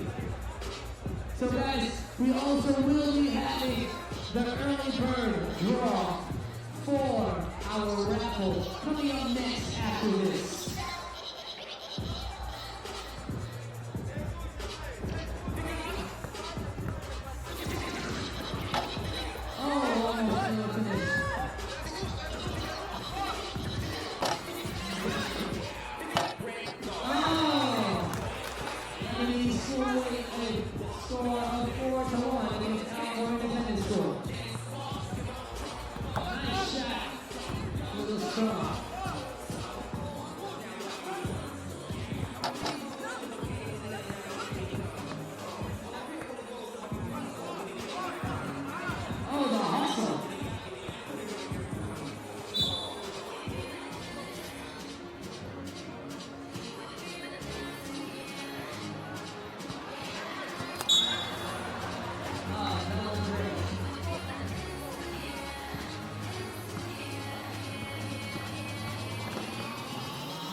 And the Lebanese will win with a final score of 9-1 against Alport Independence School.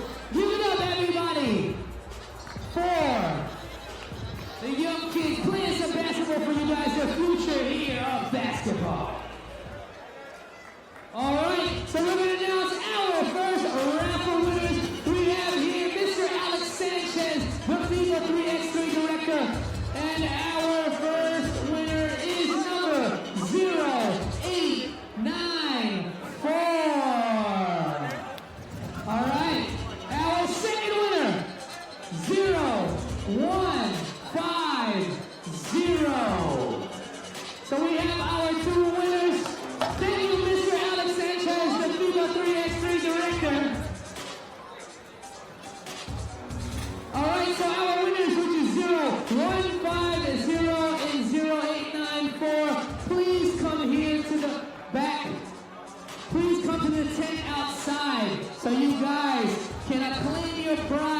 an early bird draw. We are giving away special prizes such as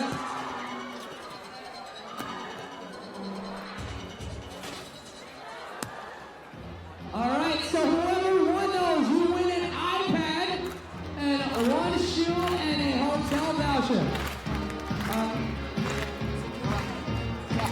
Alright, so everybody, we have our next guest performance.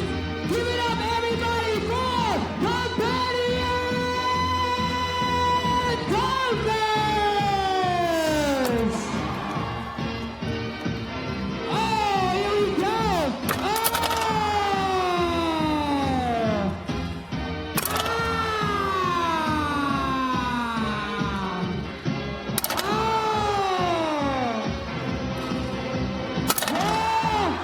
Come on, everybody, push your hands up!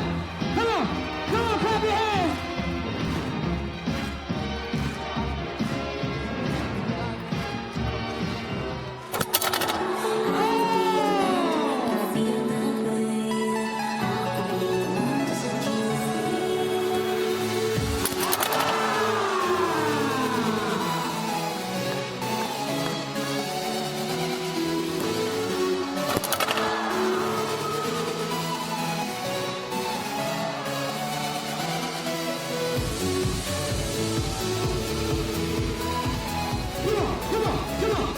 Come on! 1, 2, 3!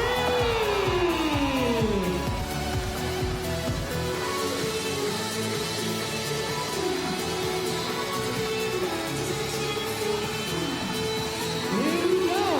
The PBA Dunkers!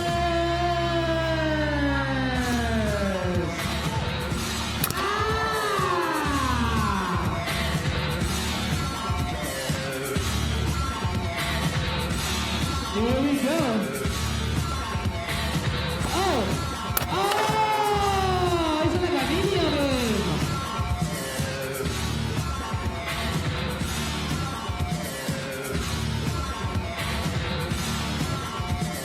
Come on, clap your hands, everybody. Come on.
Amazing acrobatic dunks by the PBA Dunkers. Now for our next game here at the FIBA 3x3 All-Stars. We have Team Saskatoon from Canada.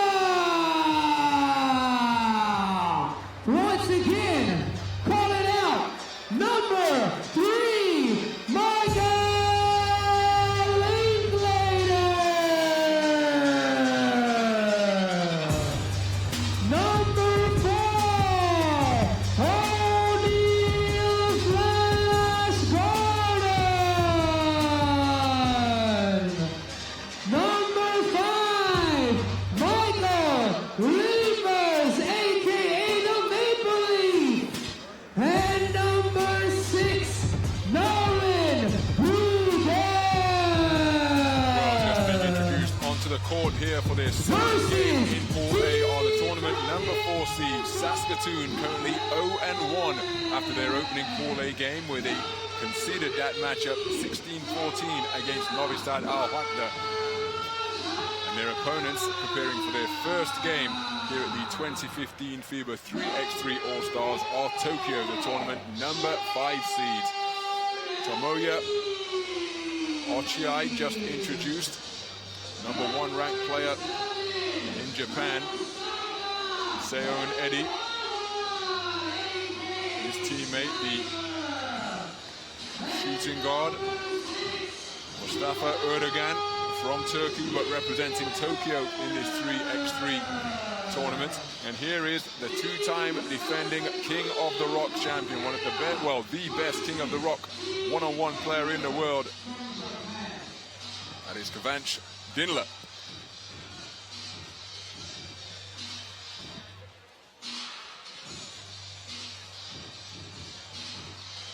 So there, your 2 lineups out on the floor, just going through their final warm-up preparations. This is the coin toss. Michael Linklater and Tomoya Ochiai. Looks as though Saskatoon have won the toss. We'll see what they elect to do, because remember, the team who begins the game with possession won't have possession in the event that the game goes to overtime. So Kristaps Dargais,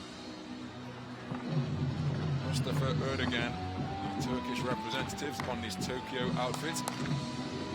Tokyo represented here at the FIBA 3x3 All-Stars in Doha, Qatar.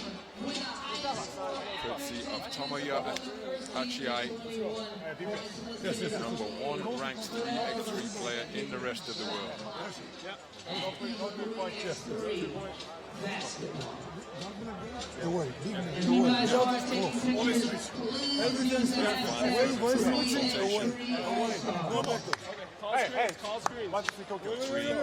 The Tokyo team.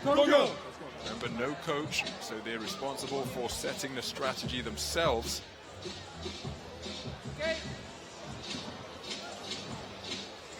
It is Saskatoon who will have the first possession. Saskatoon wearing black trimmed with green. Tokyo in white trimmed with predominantly black. And what a play to open the scoring. 2 points a drain and a strong drive to the hoop.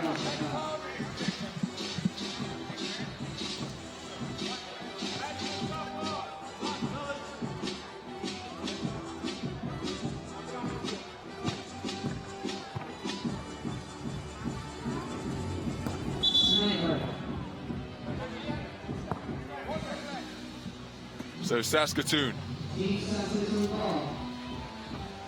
leading Tokyo by 2. Inside it goes to Liefers, goes to the jump hook. Count the basket, says the official. Erdogan can't believe it. That's why he's in conversation with the referee.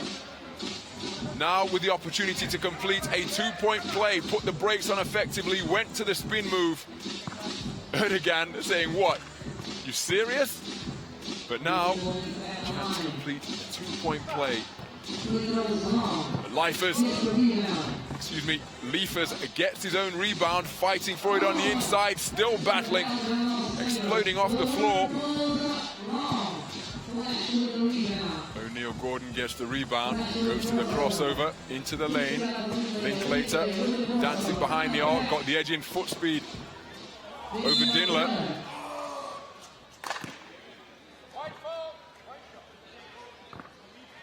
Lots of contact, and again, finally called. O'Neal Gordon tried to get the shot away with the shot clock ticking down, and he makes it from the free throw line. So it's a strong start by Saskatoon. Remember, they're 0-1 in pool play so far, the double team. O'Neal Gordon down in the lane, taking that ball away to dispossess Kristaps Dargais. They are still looking for their first offense. Well, couldn't get the shot to fall after pocketing the steal. Dargais for 2, drains it. So Tokyo have a point on the board, and it's a 2-pointer from beyond the arc from Kristaps Dargais. Inside, bruising his way to the hoop. was Nolan Brudel. And then fires for two, foul on the play. Now, my goodness, he had just scored on the interior, went to beyond the arc at the top of the key, and then was fouled, so we'll go to the free throw line for two shots. Not the smartest of basketball plays on that particular possession from Tokyo. Brudel punishes them by making the first. And he is perfect on that trip to the free throw line. So 3 consecutive points scored by Nolan Brudel. Saskatoon leading Tokyo by 5. Saskatoon 7, Tokyo 2. Ochiai, shot clock violation, so that shot attempt will not count.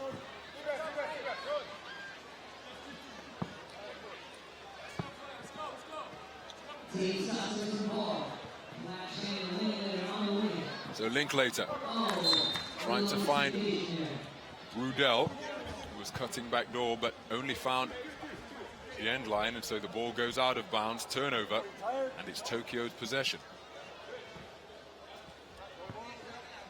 So Ochiai offloads to Eddie.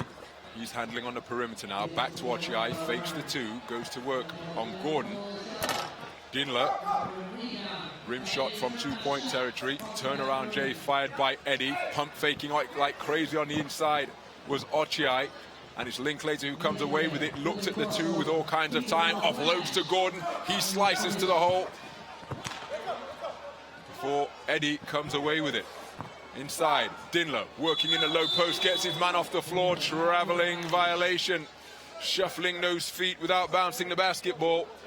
And it goes back the other way.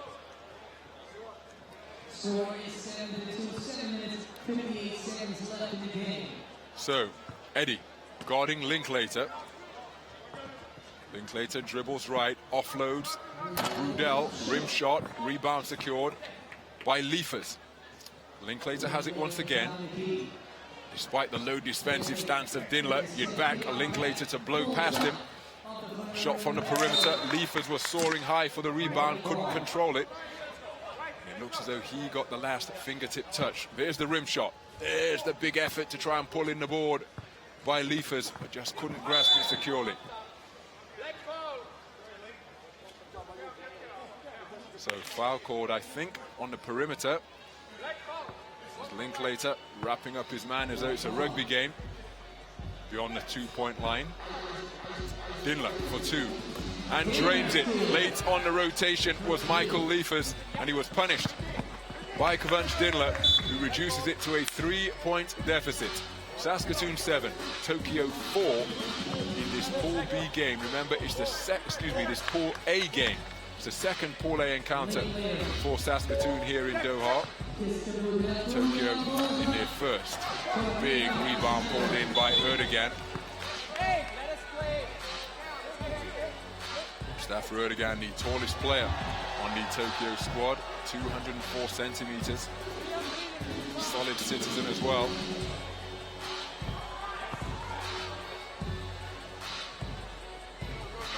So Dinler, guarded by Brudel, dribbles left, spins back right, picks up the dribble. Eddie fires for two.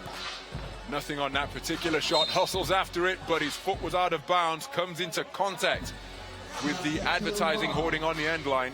And I can tell you, I was here when this court was being erected, and those end line and sideline hoardings are rock solid. So unless you're a heavyweight, you could well come out second best if you collide with one of those, because they are not easy to move at all. Anchored by cast iron feet. Whatever the construction material, it's not very flexible.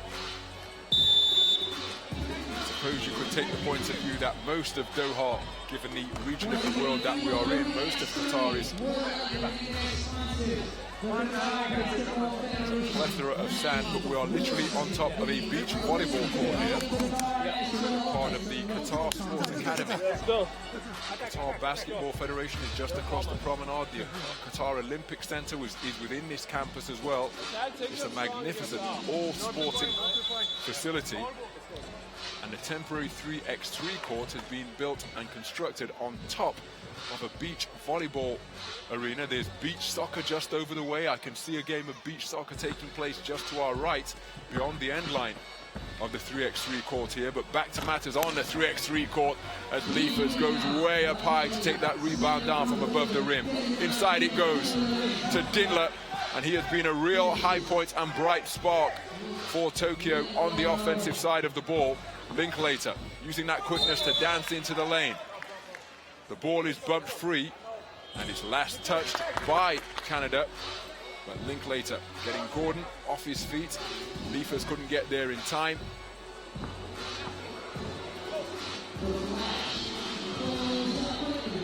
Gordon pulls up as the shot clock was ticking down. Nothing doing on that shot. Air ball from two-point territory. And so it's Tokyo possession in the hands of Ochiai. Rejected by Gordon, but there was a foul in the act of shooting, so a trip to the charity stripe for Mustafa Erdogan.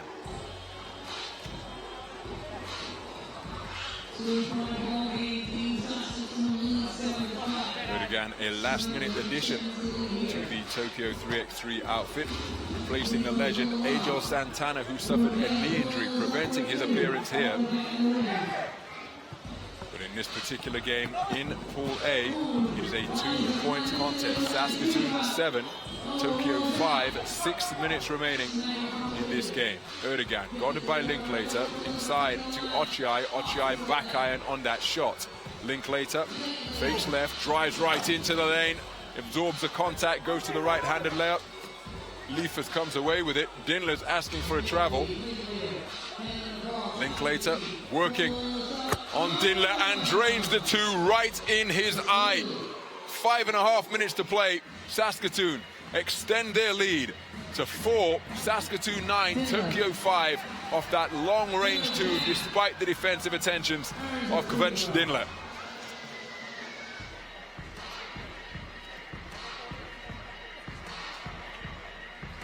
And there it is once again. There's a low defensive stance employed, but the hand wasn't up in the shooter's face, so Linklater took full advantage. Made it a 4-point lead in favor of Saskatoon. The number 4 seeds leading the number 5 seeds by 9 points to 5. But Kvench Dindler reduces the deficit from the free throw line. 3-point game now as Dindler looking to work on his size advantage. Dramatic flop to the court by Linklater. Nobody buying it.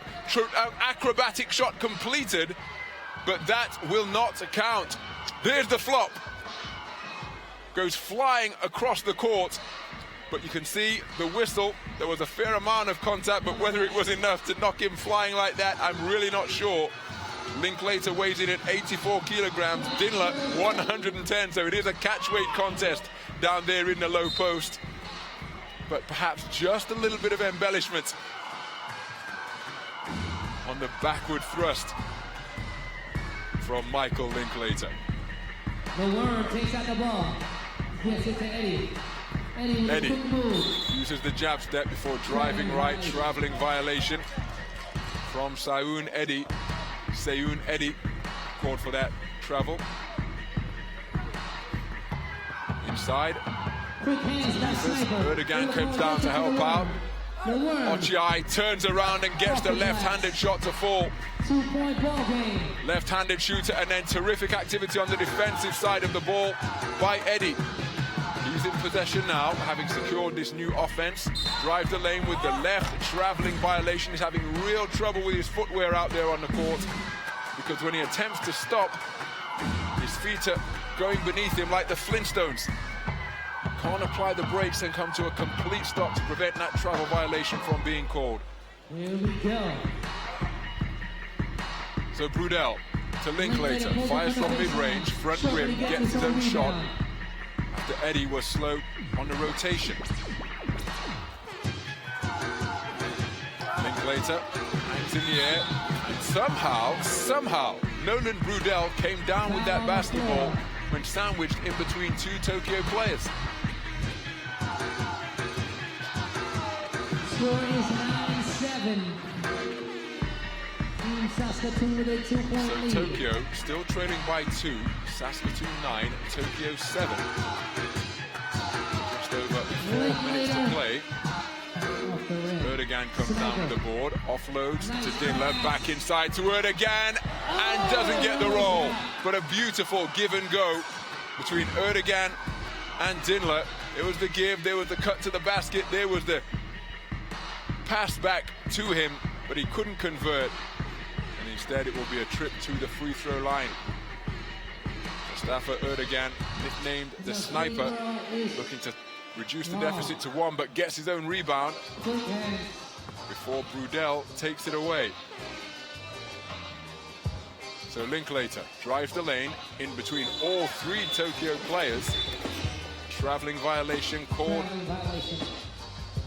on the Saskatoon speedster. So timeout on the floor. Saskatoon leading Tokyo by 2. Saskatoon 9, Tokyo 7. Later on, we will be having the PBA Legends Shootout featuring Johnny Abarientos and Alvin Patrimonio. The PBA Legends versus the Stars of Tomorrow. Bench Dinler found a hot hand early. Hitting from long range. Or finishing on the inside as well.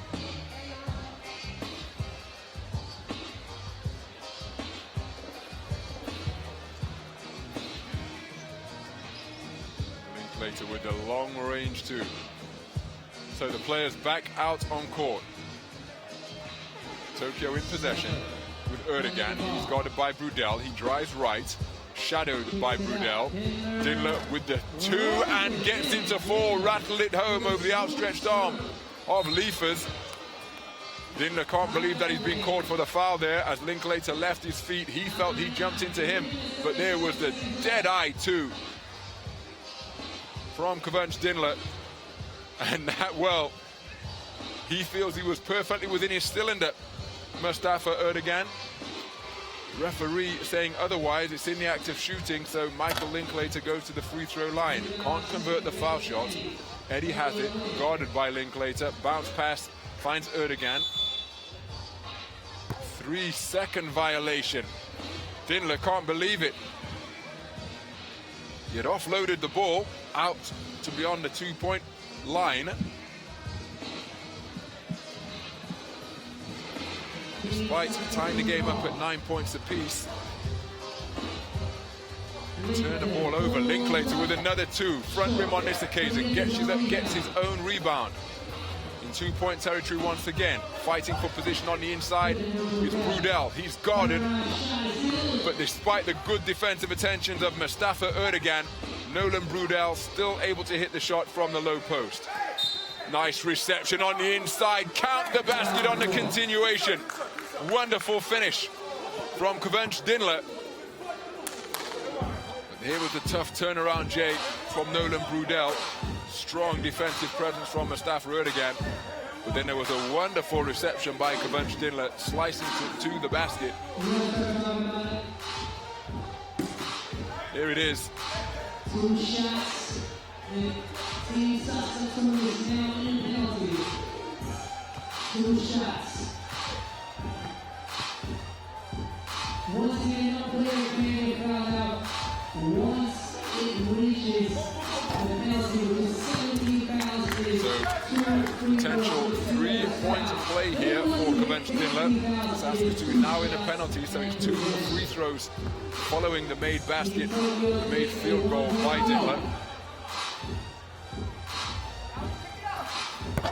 And Kavunch Dinler completes a 3-point play to give Tokyo a 2-point advantage. Saskatoon 10, Tokyo 12, just under 3 minutes to play in this Pool A game. Ochai with the rebound, Dinler for 2, back iron. Ochai comes down with the board, going to work on Gordon, turns around, kicks it out to Dinler. Dinler, rim shot once again. Fighting hard to keep it alive was Erdogan. Flash Gordon finally comes down with it. Working on Ochai. Dribbles left, picks it up inside to Brunel.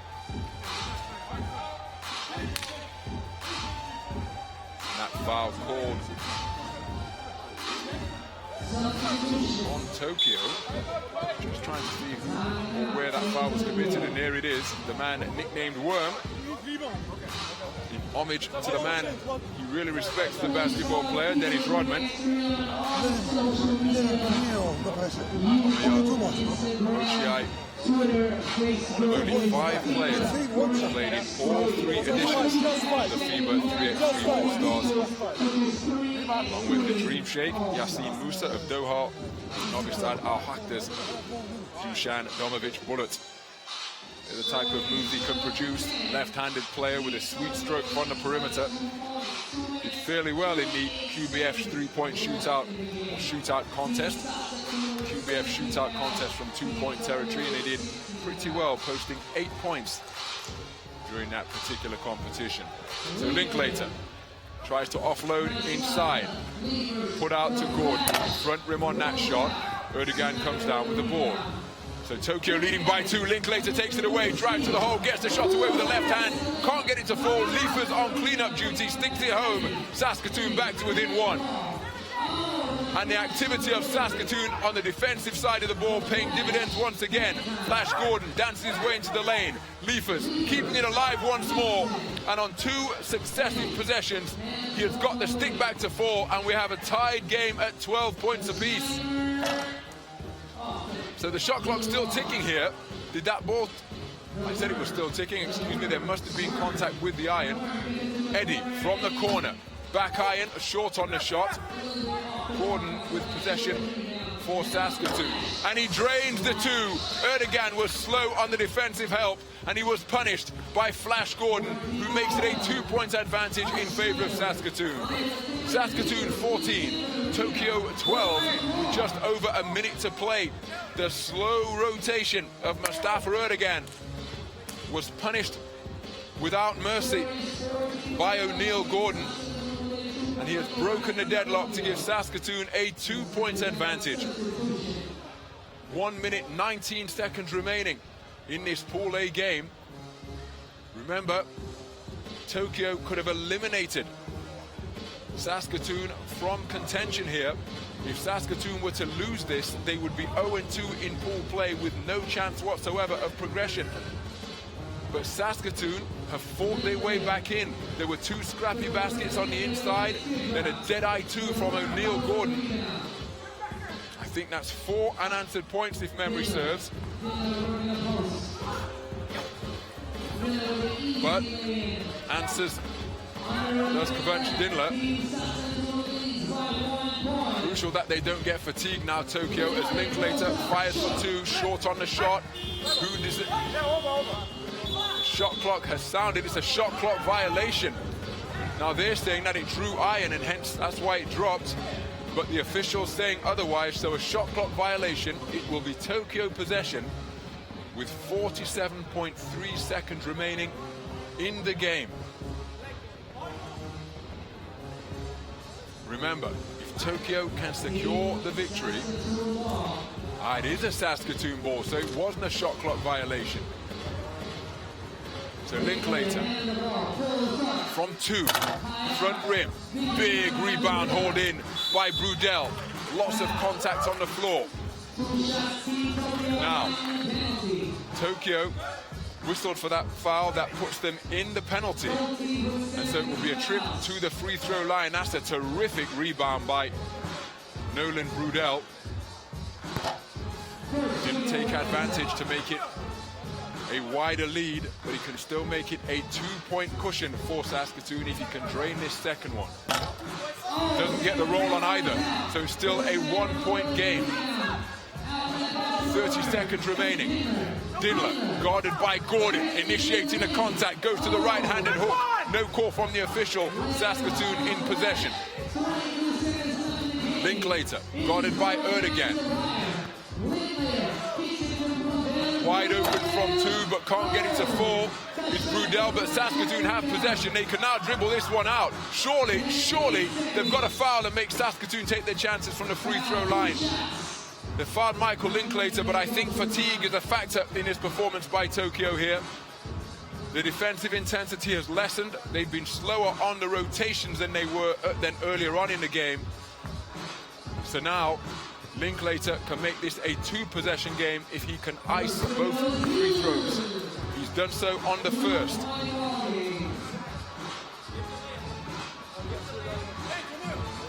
So Saskatoon, credit to them, because it appears, barring something miraculous, well, it's a 2-point game. Can Tokyo hit from downtown? Ochiai for 2. Rim shot. Nobody in 3-point territory. They've got to fire now. Erdogan does so. Nothing doing.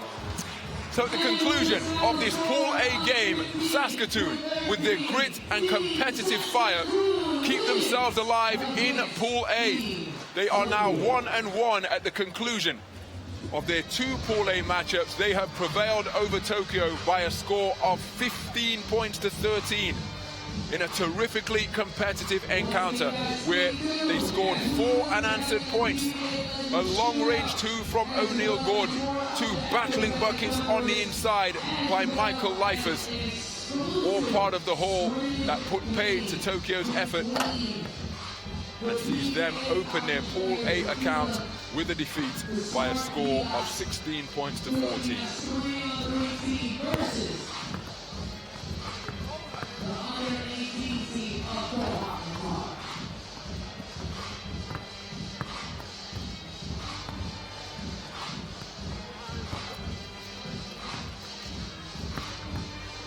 Plenty of quality on display. That was the 2 that broke the game open.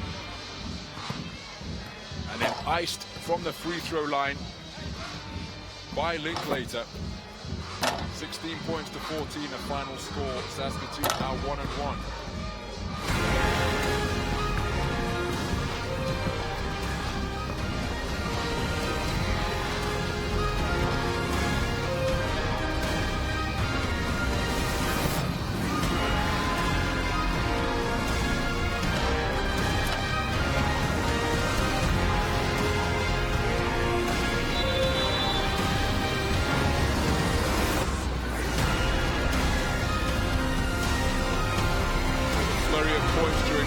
By Saskatoon, the buckets on the inside by Leifers, and then the 2-pointer by O'Neal Gordon, crucial in securing Saskatoon victory to leave them at 1-1 in pool play. Tokyo fought and competed with everything they had, but ultimately conceding by 2 points, 16 points to 14, and they open their account in pool A with a defeat. So next up, we go to Pool B as Doha prepared to take on Montreal UQAM. And here is the Doha quartet.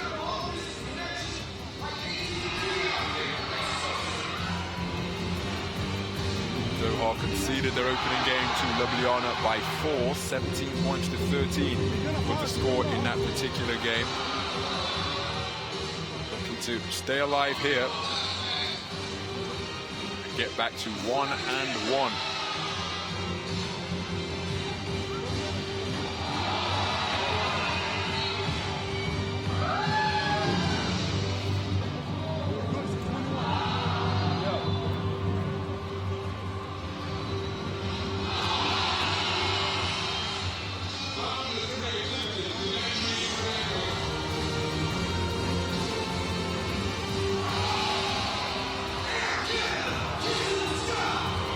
The quartet for Montreal, who will be taking the floor. The first time we have seen them during the course of this 3x3 All-Stars. The FISU champions, the University Championships in 3x3, and that is why they are here as wildcards in Doha.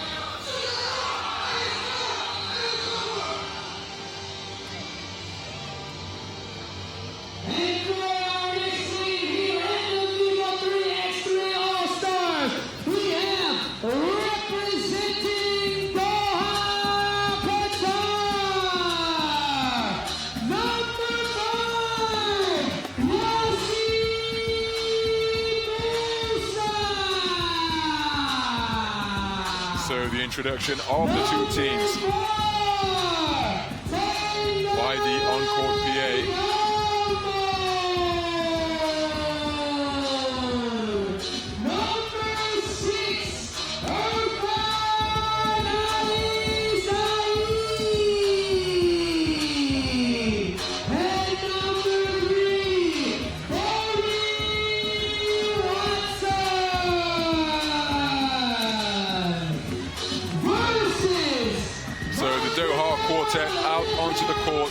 announcing the introduction of Montreal UQAM, the University of Quebec at Montreal.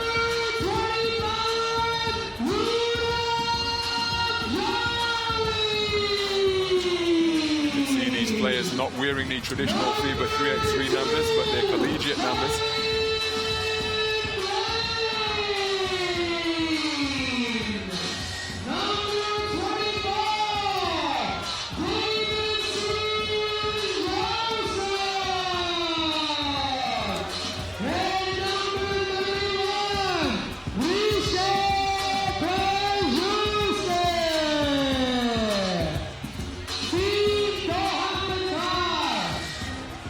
Montreal UQAM out onto the court for their first appearance in FIBA 3x3 play. They won the FISU Championship, the university championship that took place in Xiamen, China in October. Played 6 games, won 5 to secure the gold medal at that intercollegiate championship from across the entire world. The FISU World Champions, that is how they've been granted their wild card, and they are here competing on the grandest stage of all in FIBA 3x3, the All-Star game, the All-Star weekend. And how are they going to adapt to this level of play, taking on seasoned veterans in the form of Doha? So we're underway.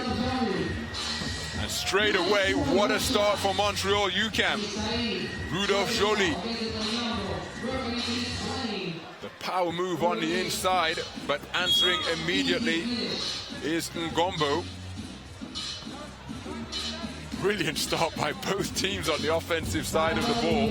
Montreal UQAM in their collegiate strips of red shorts and white jerseys. Doha in orange trimmed with black. Joly once again, 2 shots from the field, 2 buckets so far for the big man, the heaviest athlete in the entire tournament at 128 kilograms. Packed on to his 208 centimeter frame. Answering immediately is Ngombo. So the interior players are really getting to work effectively. To begin this contest, we are tied at 2. Ngombo left all alone, so fires a 2 and drops that into the eye of Joly, who elected not to guard him on the perimeter. And so now it's a 2-point game. Slicing his way to the hole and almost getting by the outstretched hand of the defender was Ganesh Klejus.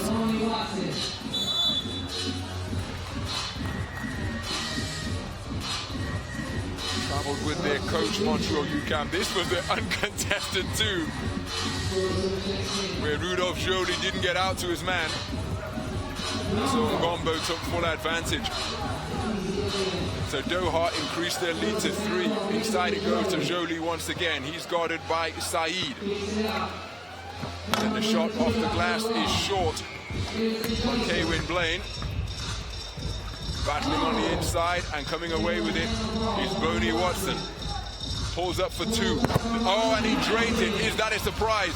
Remember, he's the QBF Shootout Contest winner after a terrific performance earlier this afternoon. Ngombo for 2 once again, short on that occasion. The rebound hauled in by David St. Joseph.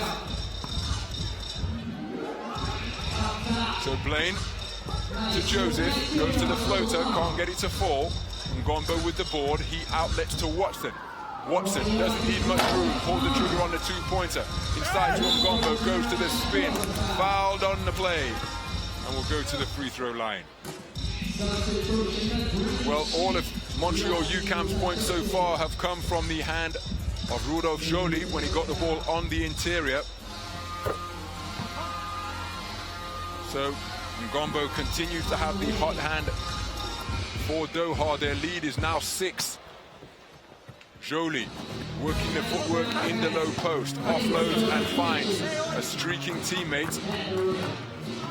UQAM reduced the deficit to 5. So Saeed left all alone, puts it inside to Musa. Musa working away on Klejus and gets it to fall. Well, that's a huge mismatch in terms of height in favor of Musa. And the 2-pointer drained. Said it was a two-pointer. I think it's been counted as one, but back inside they go once again. Musa, 205 centimeters, working away on Claire Jus, who is 183 centimeters. So almost a 20 centimeter advantage in height. Excuse me, a 22 centimeter advantage in height. And Doha exploiting that fully. Claire Jus drains it for two. Garesh Claire Jus with the long two-pointer reduces Montreal UQAM's deficit to 3. The layup blown on the inside. Claire Jus fires once again, air ball on that occasion. The rebound hauled in by Jolie. Jolie backing his man down, double team, it goes to the turnaround Jay, can't get it to fall.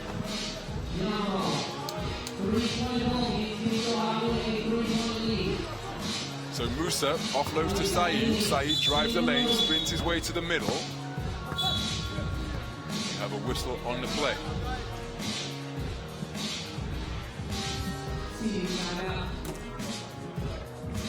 Once again, FIBA 3x3 would like to thank our sponsors, the Qatar Basketball Federation, Nike, Wilson, the Olympic Committee of Qatar, so a competitive as well as start to this contest between Doha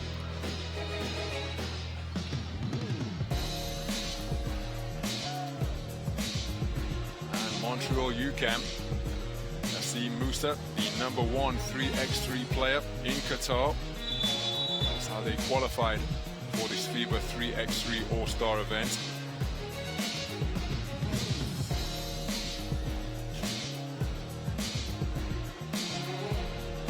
Here at the All-Stars, it's the first time that Musa, Saeed and Watson reunite at an official FIBA 3x3 event. So the ball inbounded, foul straight away, and again, really difficult physically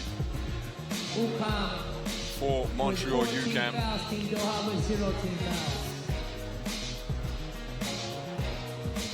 Because they're the shortest and lightest team in the tournament. Saeed gets his man off the floor, drives all the way in, gets to the hoop, but can't get it to fall after he was way too strong off the glass. Jolie looking to employ a post move from the high post. Nice pen with Kwyn Blaine, and goes in and gets it to fall. Kwyn Blaine, the lightning quick point guard, makes it a 2-point advantage in favor of Doha. So Jolie will be whistled for the foul.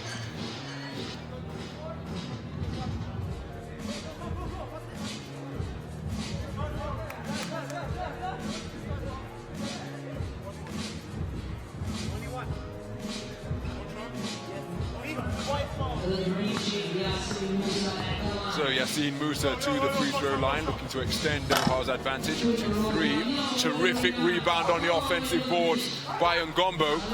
Then Saeed with it, but he's finally taken away by Davidson Joseph. Inside to Jolie, attempted pass broken up on the interior by Musa Ngombo. Guarded by Kwyn Blaine. Ngombo inside, and really the physical advantage in terms of height and bulk beginning to reap dividends for Doha now. But now they go down to Montreal UQAM, to their big man on the low block, and didn't he deliver impressively? Rudolph Jolie, 208 centimeters, 128 kilograms, and he rumbled his way to the bucket effectively there. It gives you an idea of just how slender the rest of the athletes on the Montreal UQAM squad are, because Jolie is the heaviest athlete in the entire competition.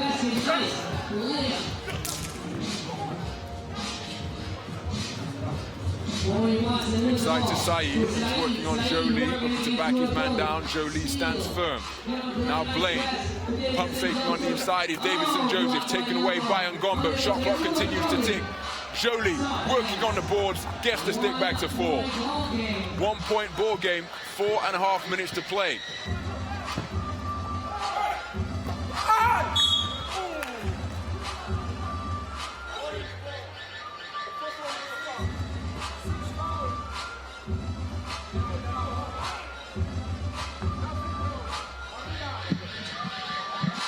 Team Doha Pro. Score is 10-9.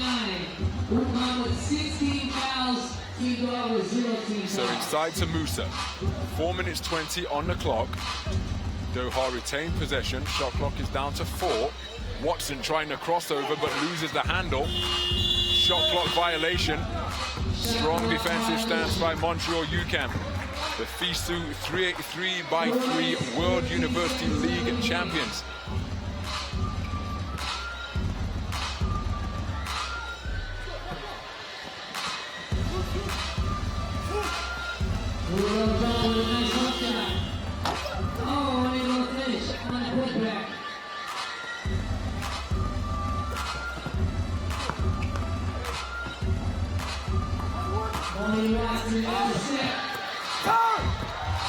Still a 1-point game here.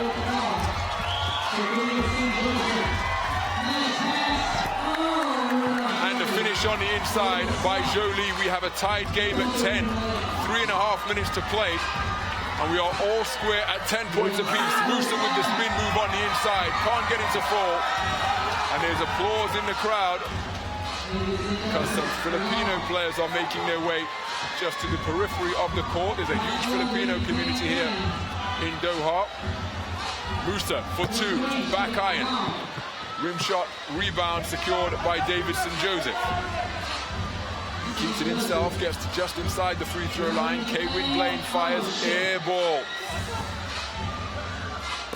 And taken away, terrific anticipation on the defensive side of the ball by Blaine. Now Boney Watson working away on Blaine. Montreal UQAM wants a traveling violation. We have a timeout on the floor. Let's see what that call is when we resume.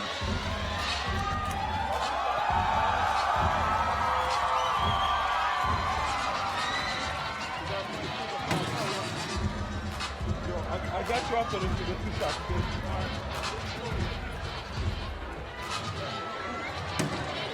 No trees now. No trees.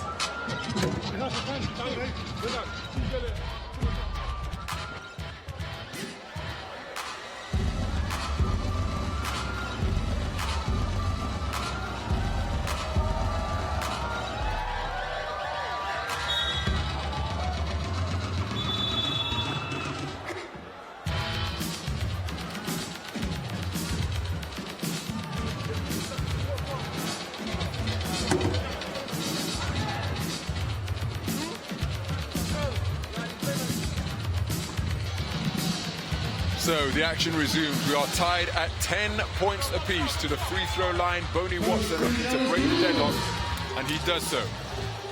7 fouls committed by Montreal UQAM now. Doha have yet to commit a single foul.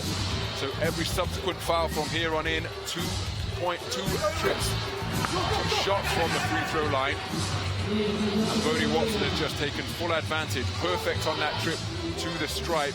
And Doha leading Montreal UQAM by 2. Doha 12, Montreal UQAM 10. Boney Watson to extend the advantage further, driving his way into the lane and amongst all kinds of bodies. Bullet pass trying to find Rudolph Jolie. Who touched the ball last? I think it's last touched by Doha. So Davidson Joseph has possession, crossing up Ngombo. Now with Jolie at the high post. Now shot clock violation is being called there. So another turnover committed by Montreal UQAM. Gives Doha possession of the basketball. They lead by 2. Doha 12, UQAM 10. 2 minutes, 16 seconds remaining. Again, another size mismatch as Musa going to work and getting the finish. He posted up Gerish Clerjus and got the shot to fall. And now we'll go to the free throw line. Looking to complete the bonus. 2 shots to come, remember. So it's a 2-point play with the potential to be a 3-point play. Montreal UQAM really being punished for their profligacy in terms of fouls. 2-point play completed, not able to complete the 3-point play. Musa 1 of 2 on that trip to the line. Acrobatic drive to the hole. Can't get the finish, but a trip to the free throw line.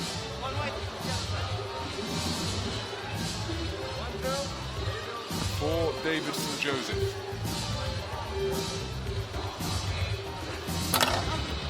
Musa with the board. First foul committed by Doha, that was, and with less than 2 minutes to play. Davidson Joseph working on Ngombo, gets free with the dribble, kicks it back out to Gedesh. Claire shoots, he fires for 2. Back iron, battling on the inside to pull down the board was Joseph, but it was Ngombo who came away with it. Poked away by Joseph.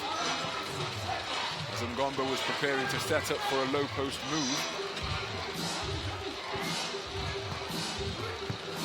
Ngombo loses the handle. Joseph coming down to help. Saeed from the perimeter just beat the shot clock, and now who tipped that one home? And Ngombo was in the vicinity for Doha, but so was Rudolph Joly.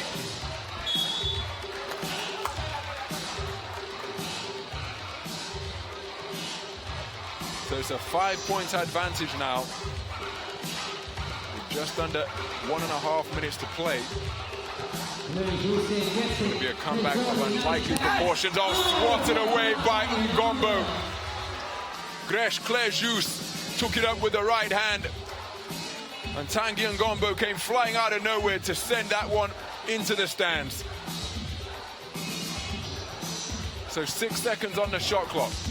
Joly working away, down in the post. The attempted outlet taken away by Ngombo. Inside to Musa, layup with the result. Doha extend their lead to 6. So 1 minute to play. Doha 16, UQAM 10. And Doha will more than likely improve their Pool B record to 1-1 after conceding their opening game to Ljubljana by a score of 17 points to 13. Montreal UQAM acquitting themselves well on this, their opening encounter.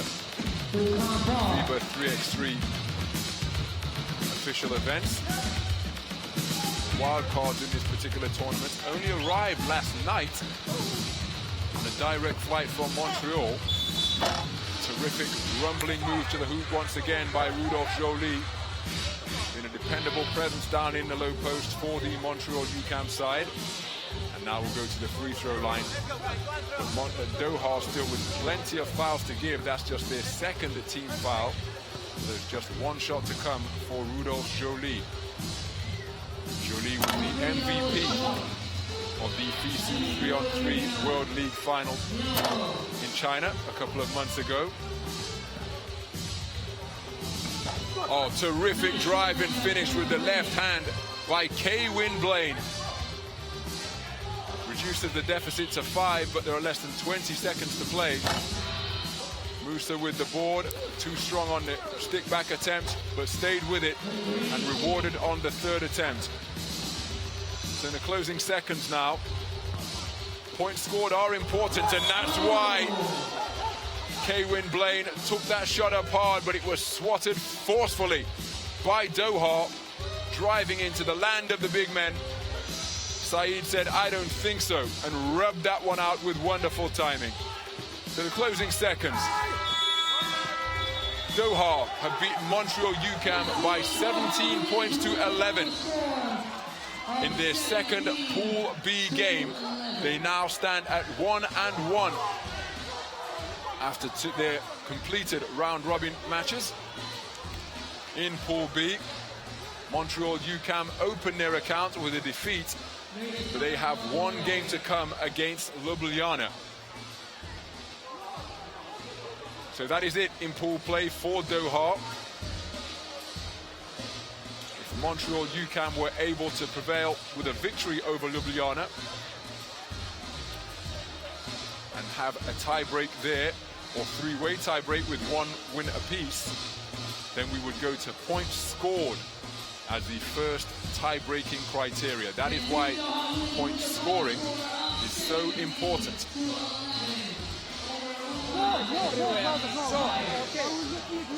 So, respect. 17 points are good, no problem, don't worry.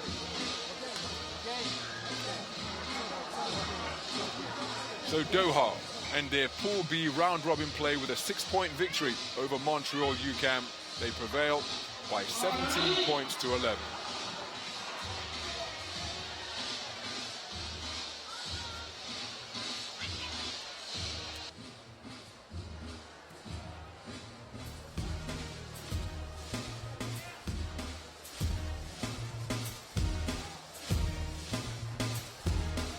All right, guys, we have one more raffle right here we'll be doing right now.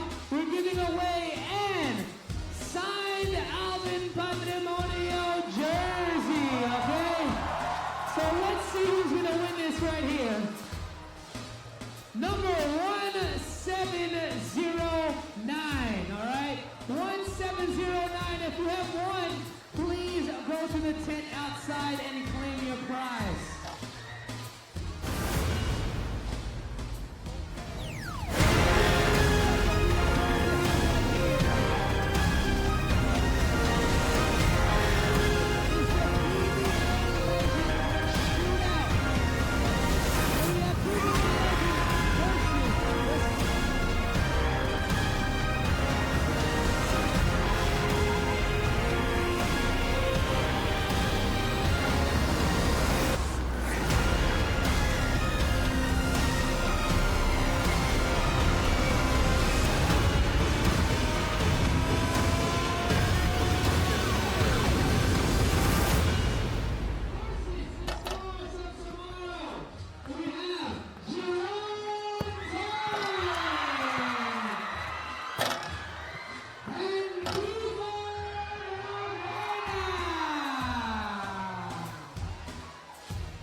So the rules are the same.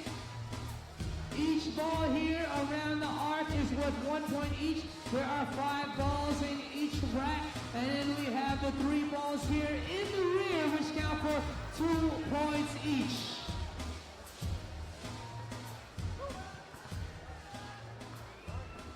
So each shooter gets 60 seconds to make as many of the 18 balls as they can.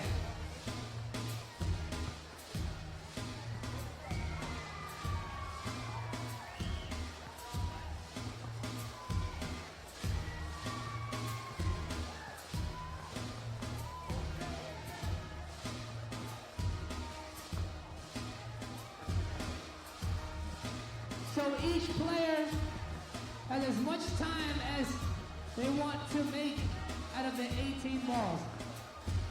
Sorry guys, there is no time. Yes, no time. There is no time. So 5 balls on each rack here around the 2-point line and 3 balls here. All right, players, please clear the court. We're about to get started. So Doha, Qatar! FIBA 3x3 All-Stars! Are y'all having a good time? Let me hear you say, oh! Are you guys ready here for the PBA Legends Shootout versus the Valley Stars? If y'all ready, let me hear you make some noise!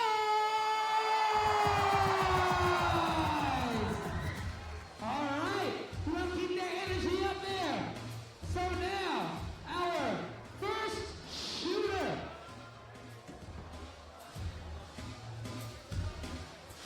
Our first shooter, we have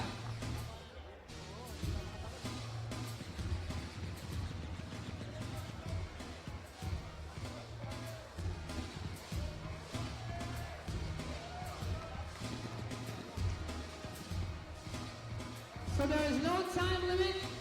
5, 5, 5, 15 balls here, each worth 1 point each, and these 3 balls here worth 2 points each.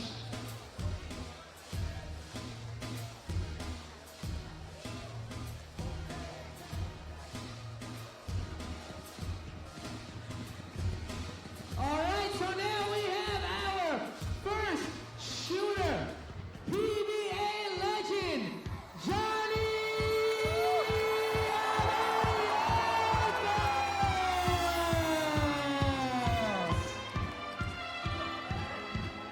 So everybody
let's count, let's go.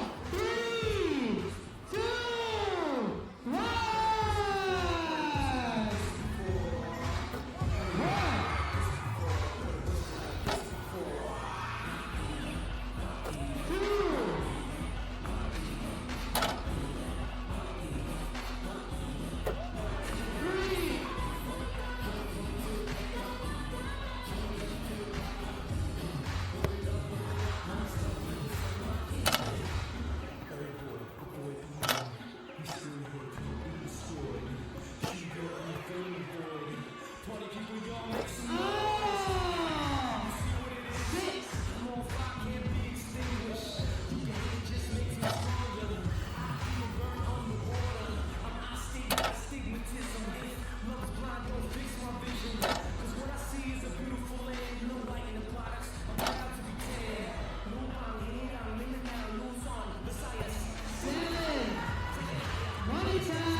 PBA Legends would like to share some word with you guys. We have Mr. Johnny Abarientos and Alvin Patrimonio would like to say a few words.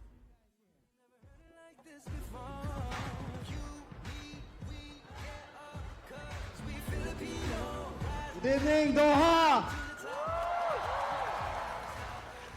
We're so blessed na nagkaroon po kami ng chance na makasama kayo. Salamat po. Salamat sa suporta sa PBA, saka sa future PBA players natin. Salamat po sa 3-on-3. We do hope na marami pa pong ganitong event na mangyari para po mapagpatuloy po natin ang kalusugan at kasayahan ng mga tao, especially dito, mga Pilipino na kababayan po namin. Marami pong salamat. Thank you for each and everyone na binigyan niyo po ng time na magkasama-sama po tayo dito. Hope to see you again soon. God bless you all. Thank you po.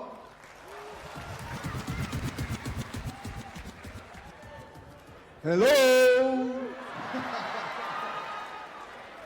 Thank you, FIBA 3-on-3 All-Stars, for having us here. Maraming salamat po sa lahat po ng suporta sa ninyo, mga kababayan namin. Thank you from the bottom of our hearts po, at sana mag-enjoy po tayo today sa lahat po ng future events po ng QBF at ng FIBA 3-on-3. Maraming salamat po. God bless you all. Mabuhay! Mabuhay ang Pilipinas!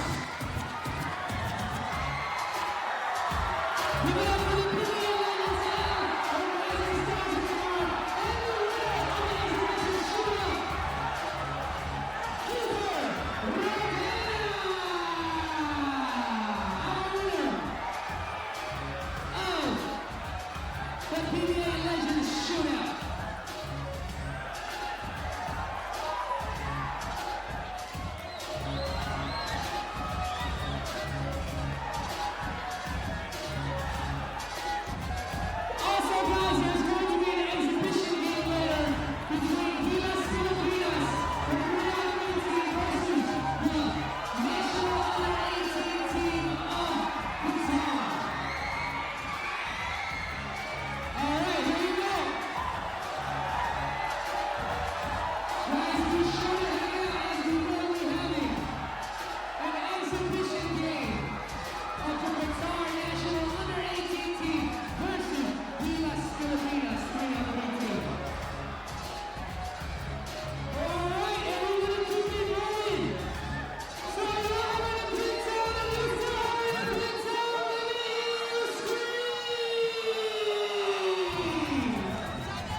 first shot is up and it is drained from long range.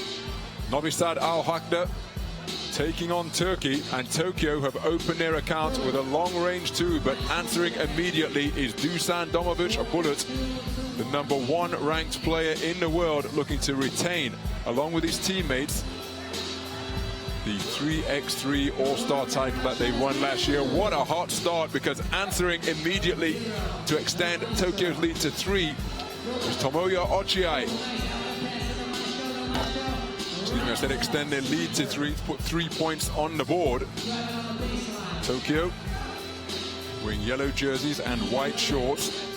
NoviSad AlWahda in blue jerseys and black shorts. Long range 2 from Marco Gidero makes it a 1-point game. NoviSad AlWahda 3, Tokyo 4 in a game where they have never trailed. Tokyo, the #5 seeds. This is a must-win game for Tokyo if they hope to have any prospect of advancing through to the semi-final stage. Gidero slicing his way through to the hole, ties things up at 4 points apiece. Down into the lane, but too strong off the glass was Mustafa Erdogan, the late replacement and late addition to the Tokyo 3x3 squad here in Doha. So Gidero offloads to Domovic Bulut. Majstorovic, behind the back goes Domovic Bulut. Goes to the fadeaway off one leg and gets it to fall to give NoviSad AlWahda the go-ahead score. NoviSad AlWahda 5, Tokyo 4, coming up on 2 minutes gone in this, the second Pool A game for both of these teams. Terrific finish on the inside by Ochiai, getting the shot to fall in the lane. We are tied at 5. Coming up on 2 minutes gone in this Pool A matchup. So Domovic Bulut, guarded by Erdogan. Erdogan not really respecting the shot, giving him plenty of room, respecting the drive. So Domovic Bulut makes some room. No, I'm not quite sure what's happened here. And I think Bulut was caught unawares as well. He's saying the ball did not clear the 2-point arc.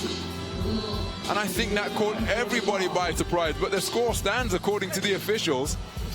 Domovic Bulut drives into the lane, can't get it to fall. Vanch Dinla has it now. 2-time defending champion, King of the Rock, as the best one-on-one player in the world in that particular competition. And he extends Tokyo's lead to 2. Tokyo 7, NoviSad AlWahda 5. Domovic Bulut down in the corner to Savic. He can't get it to fall. Domovic Bulut keeps it alive. And does so once again, but then doesn't have the energy to reel in the second loose ball. And still, the world's #1 ranked player remonstrating with the officials over that previous call or non-call. Now, I think a technical has been assessed here. Excessive conversation from Dusan Domovic Bulut with the officials. This isn't the call in question, but it's the call where he felt Erdogan didn't clear the 2-point line. Well, the technical free throw had just been taken. It's been missed. So Tokyo, they have possession. They lead by 2. So Dinla inside, doing a good job on the boards is Eddie, Seon Eddie, extending Tokyo's lead to 3. So Savic working on the worm, gets past him as the Ochiai elected not to use his feet but went for the steal with his hands. Gave Savic a wide open look at the basket, wants to use his footwork. Dinla initiating contact, firing a 2, asking for a foul. Officials not interested. Savic from 2-point territory. Ball kept alive. Majstorovic on the interior, outworking the worm. New possession, drives into the lane, takes it up with the left hand and makes it a 1-point game. NoviSad AlWahda 7, Tokyo 8. 6 minutes 16 to play.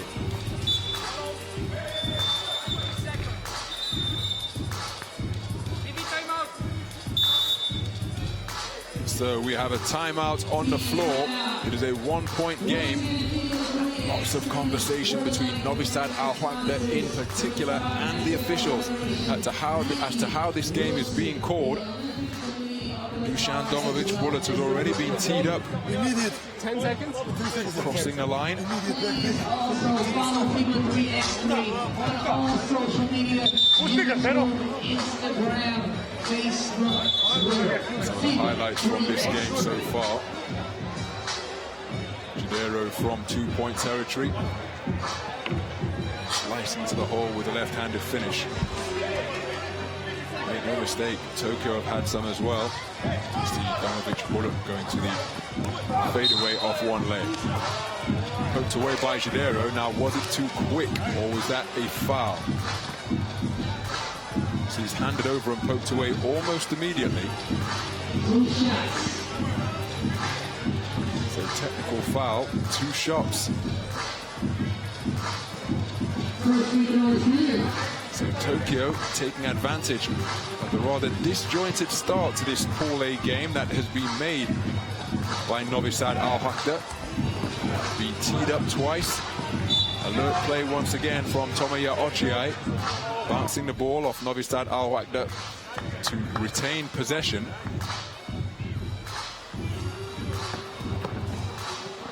Erdogan has it taken away, but it's into the hands of Seon Eddy. He fires. Fadeaway 2-pointer.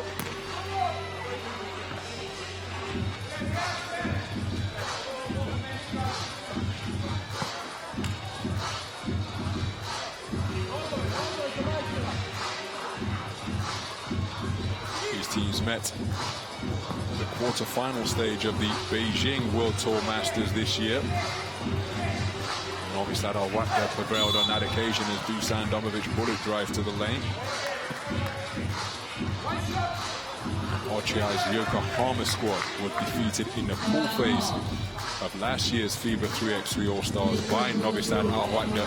So a fair amount of history between these teams as Bullet goes to the free throw line for 1 shot, being fouled in the act of shooting. Both teams have committed 2 fouls each. And that free throw makes it a 1-point game. NoviSad AlWahda 8, Tokyo 9. 5 minutes 40 seconds remaining.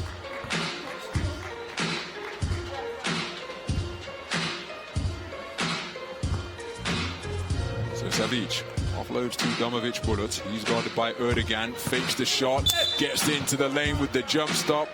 Whistle on the play.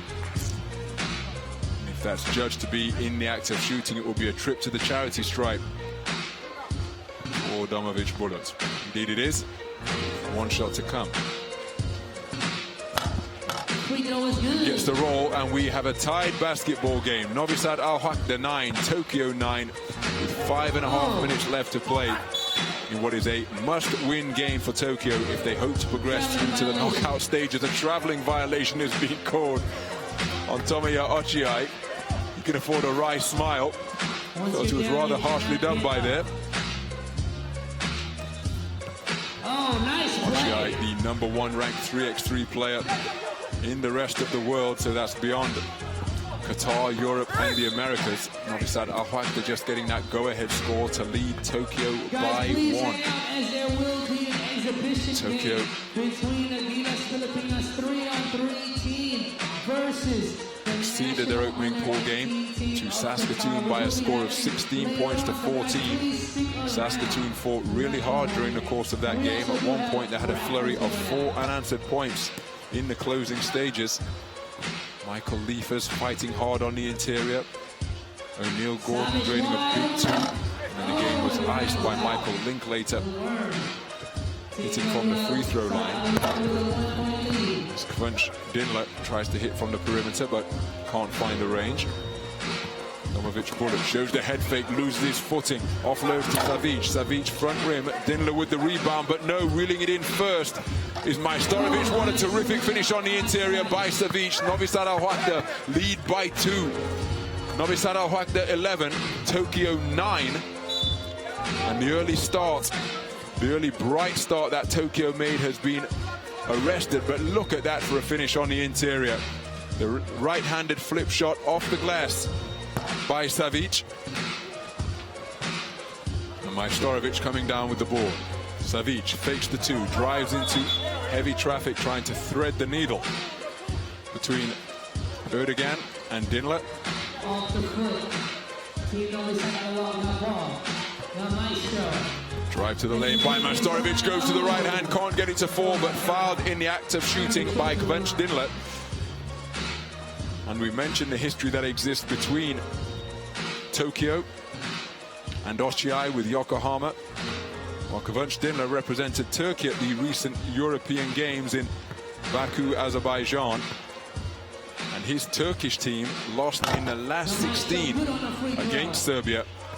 And all of the Serbian team from that particular tournament are here representing NoviSad AlWahda. Off the back of the rim. So all in all, whichever quartet Tokyo put together or whoever they've been representing, they've been coming out on the wrong side of the result against NoviSad AlWahda. Eddie alert on the inside, gets the stick back to fall, closes out on Jadero. Jadero with the circus shot. Faked the pass, kept the shot alive and got it to fall to extend NoviSad AlWahda's lead back out to 3. NoviSad AlWahda 13, Tokyo 10.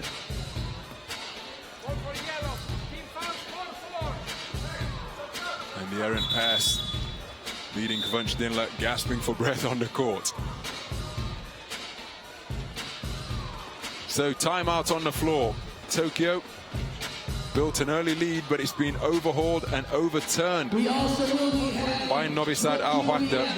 NoviSad AlWahda could well be progressing through to pool play with an unblemished record.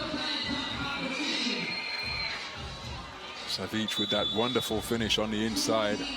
The left-handed stroke of Ochiai.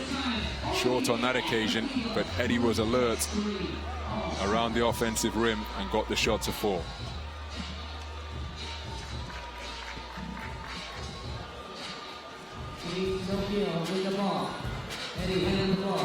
So Ochiai driving on Majstorovic, gets the left-handed layup to fall.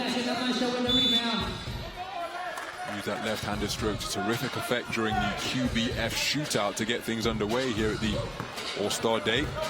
As part of the All-Star Weekend festivities, there were the first ever 3x3 award last night in the Qatar Hall in Doha. And Majstorovic beats the shot clock, back iron, rebound hauled in by Mustafa Erdogan. So it's a one-possession game. Tokyo are trailing by 2. There are 3 minutes 15 seconds remaining, poked away by Savic. And nobody's coming to guard him, so he looks at a 2, puts the ball on the floor after the shot fake, blows the easy layup after doing all of the hard work with the intricate footwork on the move. Majstorovic, and again, Tokyo in a bit of disarray here. Poor communication. Who's got him? You've got him. No, I've got him. Ultimately, nobody's got him. And that led to a wide open 2-pointer by Majstorovic. And that one, this is turning into a shooting drill. And NoviSad AlWahda are closing in on the 21-point winning total. They lead Tokyo by 6. NoviSad AlWahda 17. Tokyo now 12. Reducing the deficit to 5. Majstorovic, his 2 pointers respected after hitting 2 in succession. Domovic Bullet drives the lane, gets the shot to fall. NoviSad AlWahda 18, Tokyo 12, with 2 minutes 20 to play. Ochiai goes to the glass, can't get it to fall. Clever play by Savic because he cleared out Seyon Eddie, tried to reel in the ball, and that's what Seyon Eddie is saying to the official. Here's the excuse me, I said it was Savic, it was Domovic Bullet who was the guilty party on that occasion. So timeout on the floor, 2 minutes 11 seconds remaining. NoviSad AlWahda leading Tokyo by 6. NoviSad AlWahda 18, Tokyo 12. Once again, we will be having a exhibition game of Jus Fly Darlington team versus the national under-18 later on, as well as the QBF Slam Dunk competition. So y'all stay tuned.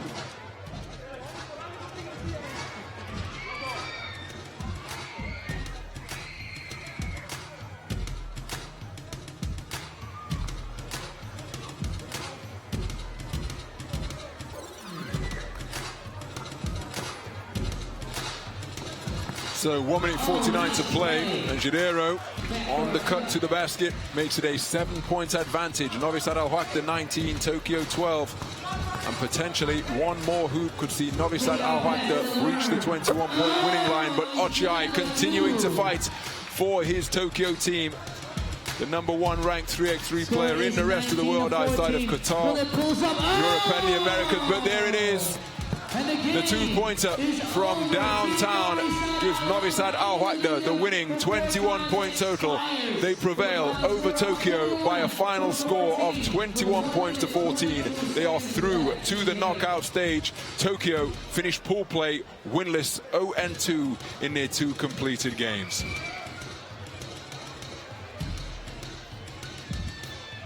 Guys, also we have some water bottles here to give it up. You guys want some free giveaways? Let me hear you make some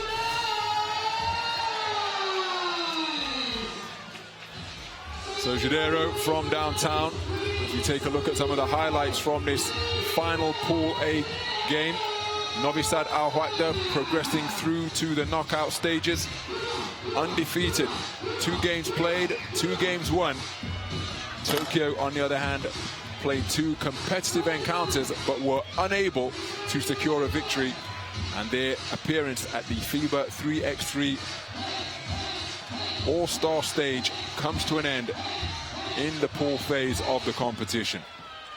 They fought valiantly though, but there was some slow rotation on the defensive end that allowed Majstorovic to hit back-to-back 2-pointers, and then cutting to the basket away from the basketball before the coup de grace was issued by NoviSad AlWahda's Dusan Domovic bullet, securing the victory and the 21-point winning total with that final 2-pointer from long range. So the final score in this final Pool A game goes in favor of the tournament #1 seeds. They've eliminated the #5 seeds, Tokyo, condemning them to an 0-2 finish in terms of results at the conclusion of pool play. Conversely, NoviSad AlWahda go through to the knockout stages with a record of 2 games played and 2 wins secured.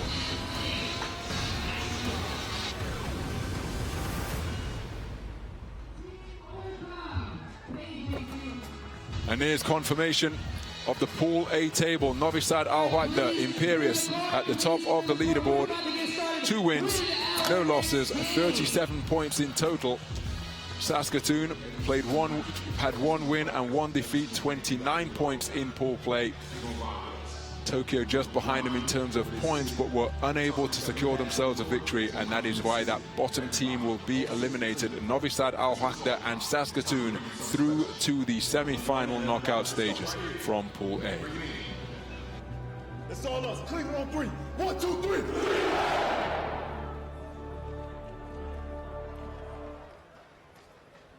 So for our next game, first we have Team Ljubljana from Slovenia. So being introduced out onto the court are the final teams from Pool B. I say the final teams, it's the final Pool B encounter between Ljubljana, the tournament #2 seeds, and Montreal UQAM. So Montreal UQAM dropped their final game as we see Ljubljana introduced onto the court by the public address announcer.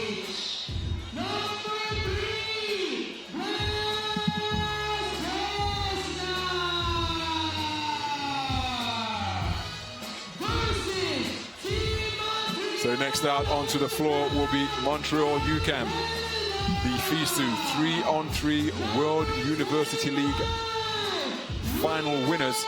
That tournament taking place in Xiamen, China in October this year. A big man, Rudolf Joly, was the MVP of that World University League final.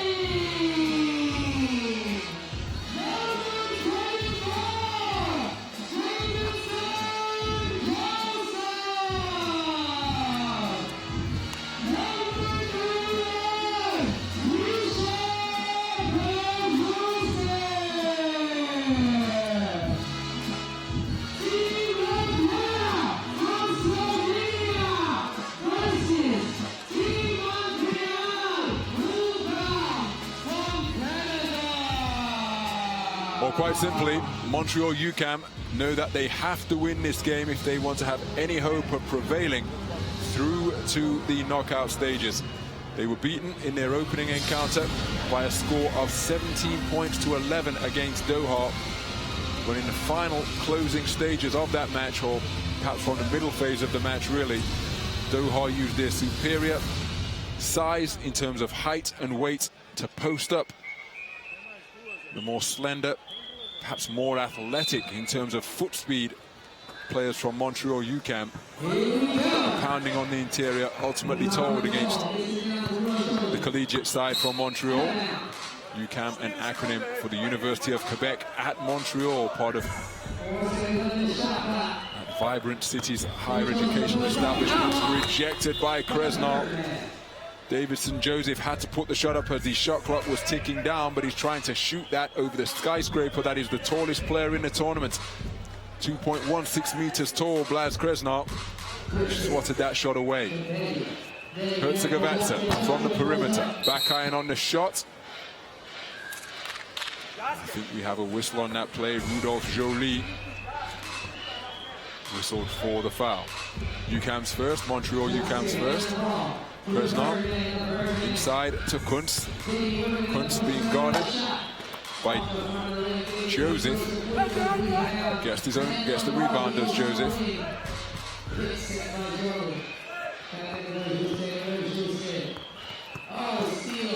So poked away. Turnover's the result. And a new possession. Then Kunz with the air ball. So we've played almost a minute, 53 seconds, according to the score clock here in the arena. And neither team has yet found the bottom of the basket. Joseph working in the perimeter. Now picked up by Kresnal. Inside it goes to Joly. Joly backing his man down, goes to the fadeaway shot, but doesn't draw iron, and then comes up hobbling after landing. Perhaps he's rolled his ankle. Rebound, Chaich. So Kresnal, now Herzegovitsa all alone in two-point territory, doesn't need a second invitation, and drains the two-pointer to open the scoring here. Ljubljana 2, Montreal UQAM yet to score. Chaich on the inside. Fouled in the act of shooting and will go to the free throw line. So substitutions for both teams. Herzegovitsa taking a seat on the bench, as is Gresh Clerjus. Chaich drains the free throw to make it Ljubljana 3. Montreal UQAM have yet to score.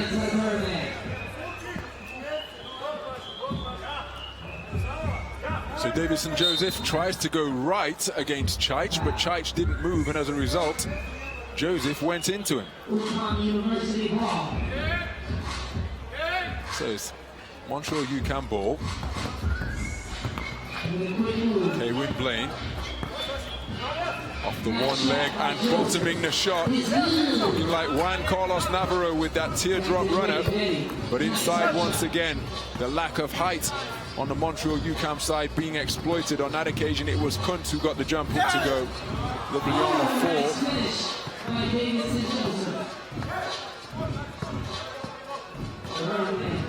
UQAM are now have 2 points on the board after that bucket on the interior. So whistle on the play. Kaywin Blaine fighting in amongst the tall trees in an effort to secure possession for his team. Herzegovitsa guarded by Blaine. Now to Kunz. He keeps it himself, fires the shot in the face of the Rudolph Joly, who was advancing and closing down. Blaine tries to slice his way to the hole, but can't get a good shot away.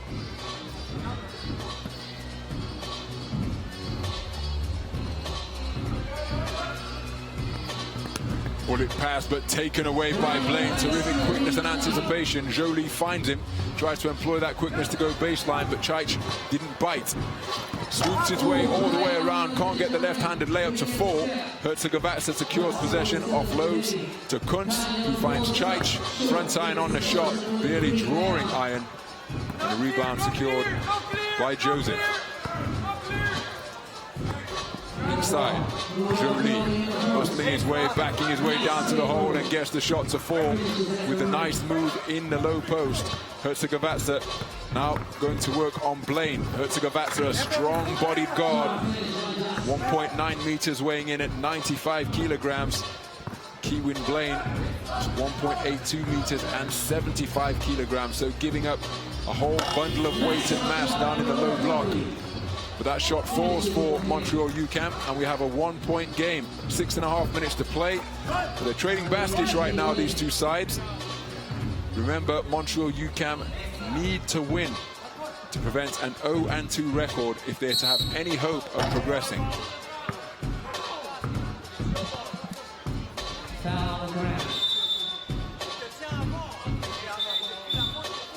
Mention the fact that Blaine weighs in at only 75 kilograms, but at that same FIBA World University League tournament, he won the dunk contest. So a terrific explosion. Lightweight Kaywin Blaine, 23 years of age. Montreal UQAM, the youngest team in the tournament. We take a look at the nice teardrop floater off the one leg by Davidson Joseph. And then he's been a really dependable presence down close to the bucket. Soft touch around the interior from the big man. Heaviest athlete in the entire tournament, Rudolph Jolie, and despite his presence weighing in at 128 kilograms, Montreal UQAM is still the lightest team here with an average of 90 kilograms. That's the distinction they share with Doha. Chaich almost lost his footing, but still got the interior shot to fall, and he extends Ljubljana's lead to 3. Ljubljana 7, Montreal UQAM 4. Flying in high, trying to go for the finish was Kaywin Blaine. Couldn't find the bottom of the hoop. Herzegovitsa working on Joseph, offloads, tried to offload, and then steals all around. A flurry of turnovers. Well, it looks as though nobody wants possession of basketball at the moment because they keep giving it up, as though it's a hot potato. 5 minutes, 47 seconds remaining.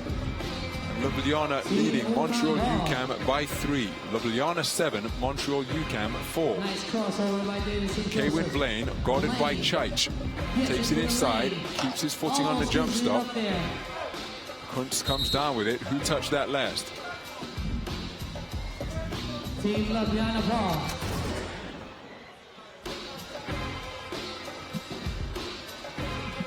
So Ljubljana ball.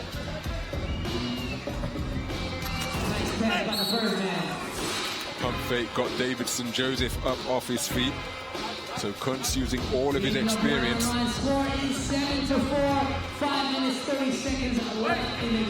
Kuntz, a two-time representative for his national team at Eurobasket back in the 90s. Oldest player in the tournament at 42 is still in terrific condition. Inside to Rudolph Jolie. Goes to the dribble. Kresnal came around to help out. Back into the game and firing from the perimeter is Gresh Clerjus. Couldn't find a range. Beautiful bounce pass and then touch passing around the perimeter. Can't find a range, Chaich, but alert to the miss and securing the offensive board and indeed the basket for his team was Aleš Kuntz. And Montreal UQAM couldn't respond, so the lead is out to 5 now. We've passed the midpoint of this game in terms of time. Remember, 21 points will bring the game to a conclusion. Montreal UQAM struggling to find any consistent rhythmic offense at this point, getting good looks at the basket but not able to convert. And the deficit has just been widened thanks to that 3 from Blaž Kresnal. Ljubljana 11, Montreal UQAM 4 in this, the first meeting between these two sides in Pool B. Final Pool B games for both of these teams. Ljubljana won their opening encounter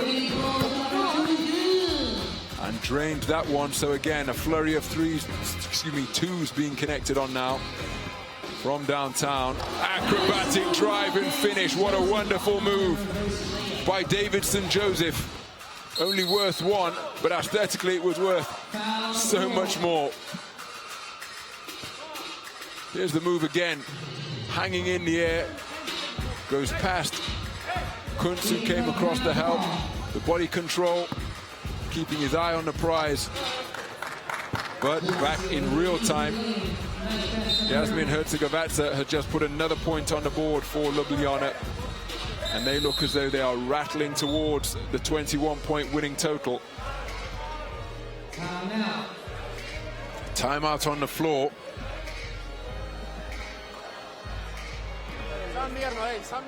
It's a good spell of offensive pressure being enjoyed by Ljubljana.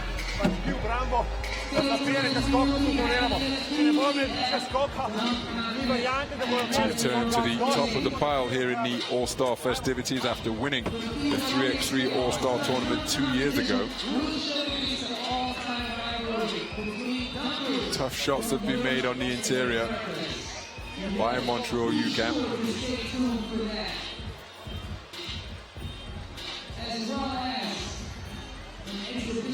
And this perhaps the sweetest move of the game so far. Davison Joseph going to the reverse layer and then goes to the left hand, gets all the way to the glass but cannot find the range. Rudolph Joly has it poked away. Shot clock is down to 6. Davison Joseph into the lane, working against Krasnov. Looks against it. Now that's a shot clock violation despite finding the bottom of the net. The long range two from Gresh Clerjus will not count. The shot clock horn had already sounded. And there's confirmation. Herzegovazza for 2, front rim. Rebound secured by Clerjus. Joly working on Chaich. Muscles his way to the middle of the lane. Krasnov offloads to Chaich. He's guarded by Clerjus. Retains the dribble. Herzegovazza with the shot clock ticking down. Front rim. Clerjus with the board.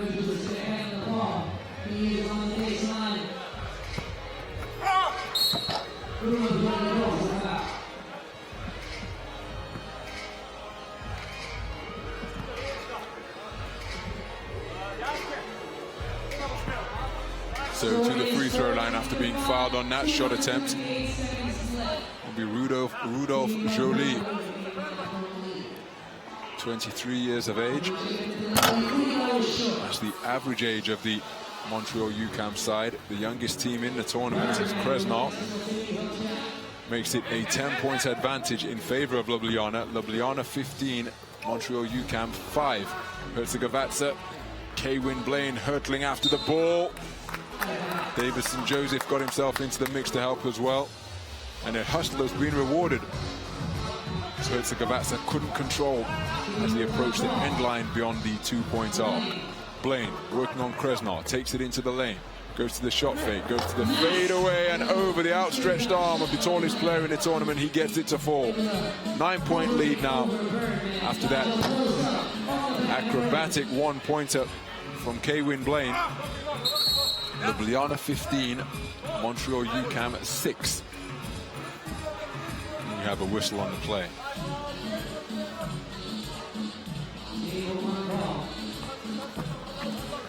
K-Win Blaine dancing his way all the way down the lane and getting to the glass to get the layup to fall.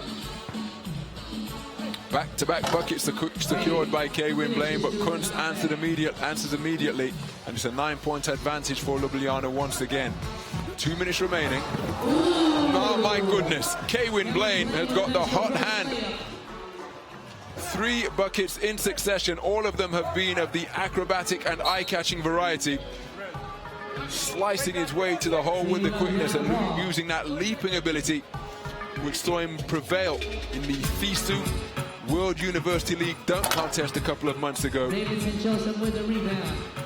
He has scored back-to-back baskets. Kicks out the Blaine. Thought about the 2-pointer before putting the ball on the floor. Picks up his dribble, finds Joseph. Joseph fakes the shot, offloads to Joly. Shot clock violation once again. Shot clock violation. Well, plenty of patience being demonstrated, but perhaps Montreal UQAM, well, most certainly Montreal UQAM didn't pull the trigger quickly enough on that particular offense.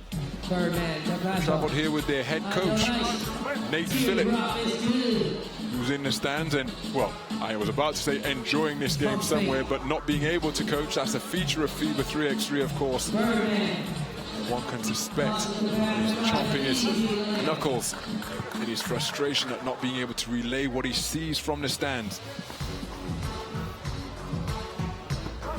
From his vantage point as a coach, another acrobatic score. 4 buckets in succession for K-Win Blaine. But they're being doubled up at the moment. Ljubljana 18, Montreal UQAM 9. But K-Win Blaine provided a real spark plug of offense. Rudolph Joly with another interior move. Makes it Ljubljana 18, Montreal UQAM 10. The shot was fired from the perimeter. Davis and Joseph, they do well to feed K-Win Blaine here because that man has been on fire. But Rudolph Joly doing it his way, dancing his way down the lane, getting the 1-point inside move to fall. So Joseph with a long-range 2, rebounded Kresnar. Herzegovina fires from 2, back iron, mid-range shot from Kresnar. That one is good. Ljubljana 19, Montreal UQAM 11. That shot will not count. So 19-11 is the final score. The tournament number 2 seeds, Ljubljana, go through to the semi-final knockout stages undefeated after that victory over the FISU World University League champions, Montreal UQAM, who were here as wild cards. Very good performance by them. All the players demonstrating flashes of their talent, but unable to match the metronomic consistency of Ljubljana, who were hitting from all over the court. There's some very nice plays demonstrated from the players on Montreal UQAM. Davis and Joseph with that teardrop runner down the lane. But Ljubljana hitting from 2, hitting from mid-range. Reverse layup was a beauty from Davidson Joseph.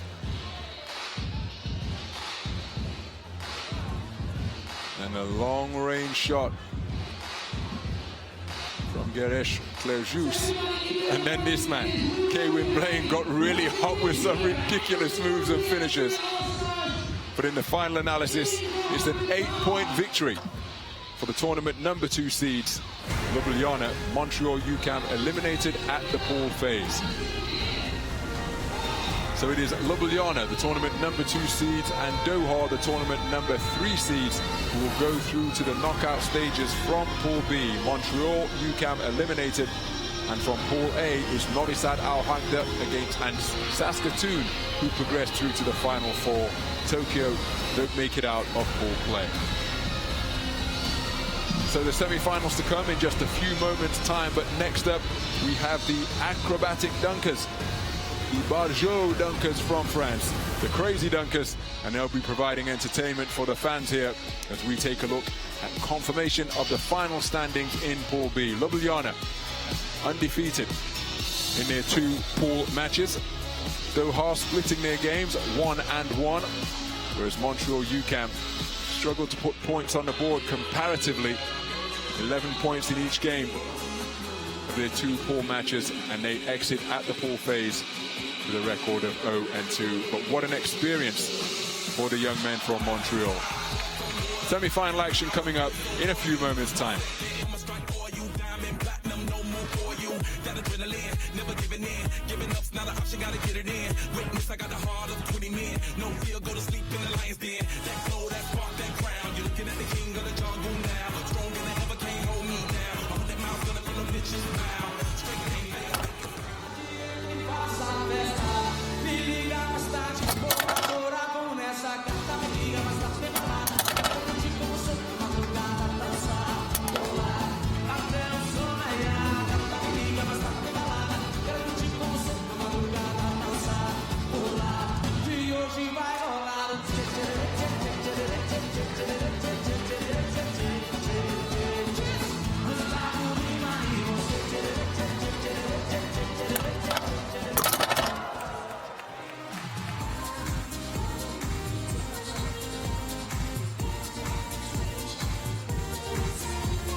Qatar. Going down in 5 minutes here at the FIBA 3x3 All-Stars as they advance to the semi-finals.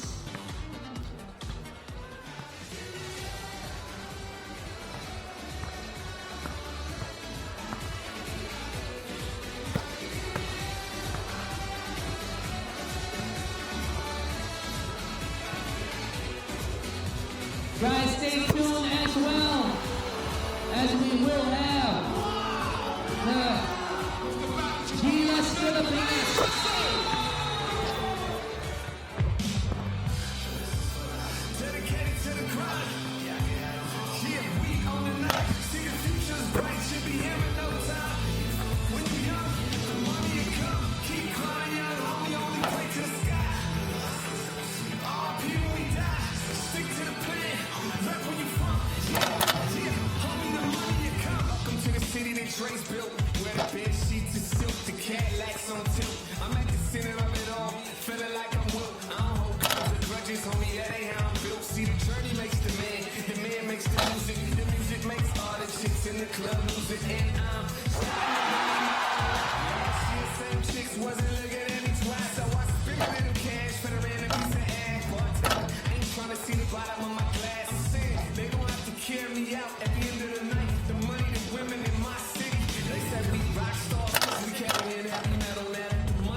Guys, please hang on as we will be having the Gilas Filipinas 3-on-3 team playing against They're gonna ride with us.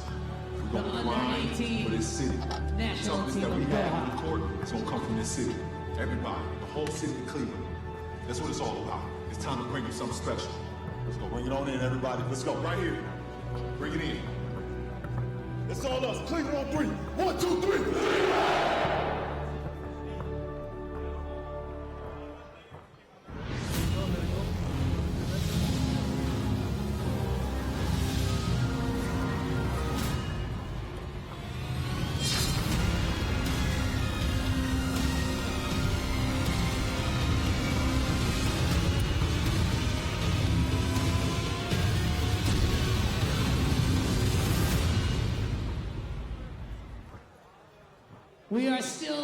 We will still also be giving out 2 iPhones later on, so you guys please be sure to sign up for the raffle, but you have to be here in order to win the prize.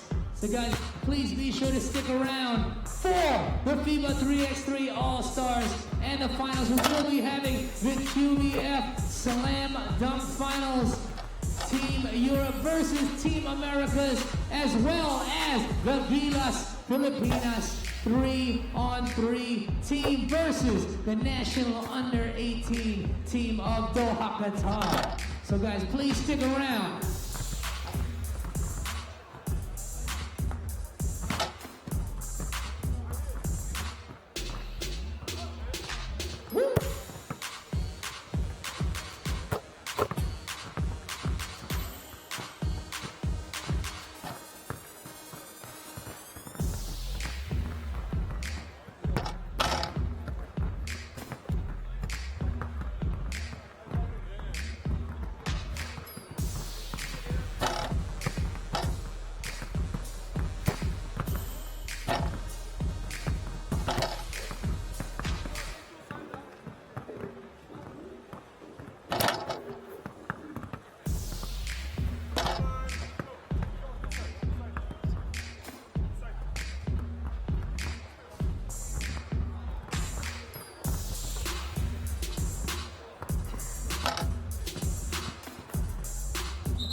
Players, please clear the court. We are about to get started with our first semi-final game here at the FIBA 3x3 All-Stars at the Rafal Sports Complex live in Doha, Qatar.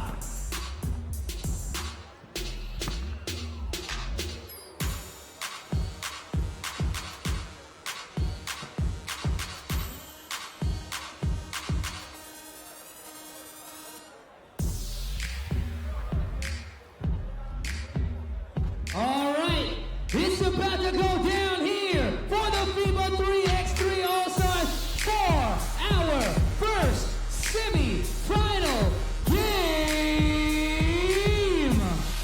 We have representing Team NoviSad AlWahda from the UAE.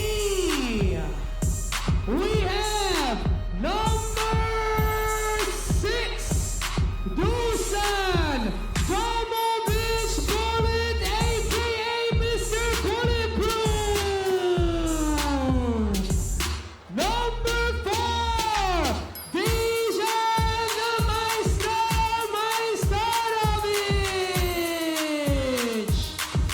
Number 7, Marko Savic. And number 5, Marco Stero, aka Sub-Zero.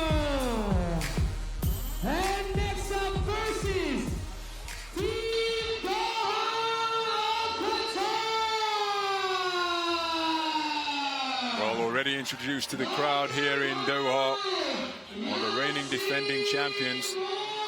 And now their semi-final opponents are making their way out onto the court, and that is Doha, the tournament number 3 seeds, and of course, the local team here.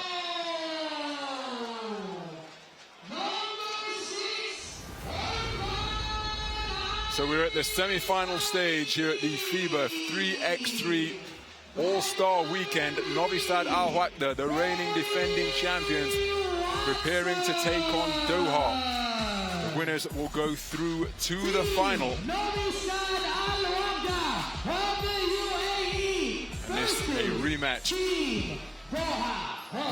of the final from last year. For our first semi-final game. On that occasion, it's NoviSad AlWahda who prevailed. The quartet of Dejan Majstorovic, Marko Jadero, Dusan Domovic Bulut, and Marko Jadero. Doha represented by Boni Watson, Tanguy Ngombo, Yassine Musa, and Irfan Ali Saeed. Two experienced quartets looking to book their place in the finals. First possession will go to Doha. Straight away getting to work down in the block. It's Tanguy Ngombo, the head-banded figure being guarded by Jadero, but he's got the size advantage and he used it terrifically well to spin and wheel and dice his way to the hole. Trying to go glass for Jadero, but cannot find a range, so it's Doha who open the scoring. They lead by 1. Saeed gets it to Yumbo. Yumbo going to get Sub-Zero. Ngombo not able to control. Team NoviSad ball. Sub-Zero gets it to Mr. Bulletproof. Run a back pass. Majstorovic, the behind the back pass, rattles in and out on the 2-point attempt. Watson working the dribble, goes into the lane, goes to the step back. Did Majstorovic get a piece of that? I think he may well have done, and then fighting fiercely to get possession of the basketball. But couldn't retain control. Look at how much possession means to these players. Competing with everything that they have in order to secure their place in the final. Still in the early going. 50 seconds gone. NoviSad AlWahda get their first point on the board. Savic streaking his way to the hole to tie things up at 1.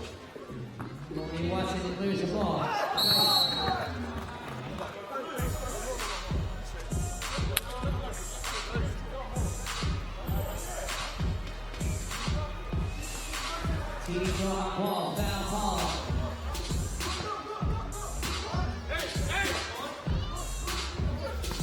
So Doha, possession. Ngombo puts it up, cannot find a range. Jadero offloads to Savic. Savic drives the lane, splits between two Doha defenders. Rebound secured by Saeed. Watson drives the lane. Nice communication between Jadero and Majstorovic to pick up that loose ball and then rattles home the long range too.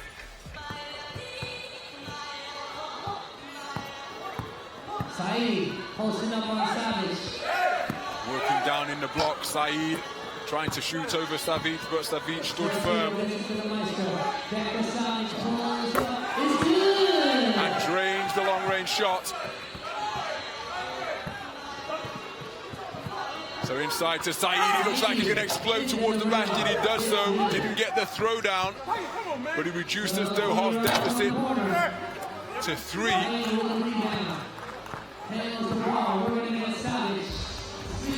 Now Saeed working against Savic. Savic stands strong once again, pulls down the defensive rebound. And NoviSad AlWahda. Savic fires from 2 and drains it. So terrific start by NoviSad AlWahda. They lead by 5, make that 4 because Ngombo answers immediately. Nice bounce pass to the inside and then the finger roll finish by the man who was drafted by the Dallas Mavericks back in 2011. Saeed takes a seat on the bench. Musa checks in. Trying to pick the pocket was the man who just checked in for NoviSad AlWahda, the #1 ranked player in the world, Dusan Domovic Bulut. Good footwork by Majstorovic to hustle after that ball. He clattered with that rock-solid hoarding. Speaking from experience there, because I saw the court being erected earlier on. Those things, my goodness, there's not much giving them at all. good hands by Musa to disrupt the dribble. Domovic Bulut.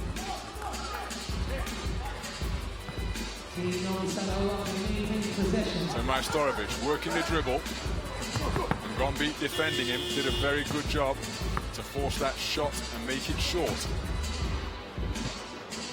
7 minutes to go, 3 minutes elapsed. Watson hits the court, asking for a foul, nothing doing, say the officials. Savic fakes the two, and he's fouled as he started the drive. And still, Boney Watson, the 37-year-old, saying, well, hold on a minute, surely there was some contact there, as he dished out some contact of his own to stop the drive of Savic. And he's demonstrating exactly where he was hit from his point of view. So we have a timeout on the floor. Very bright start by NoviSad AlWahda. They look to defend their 3x3 title, looking to return to the final once again. That was a terrific move on the inside by Saeed Gombo. No, we're trying to play 1 or 2. Come on, now we have to. Had the hot hand inside as well. Savic from deep in two-point territory, finding the range.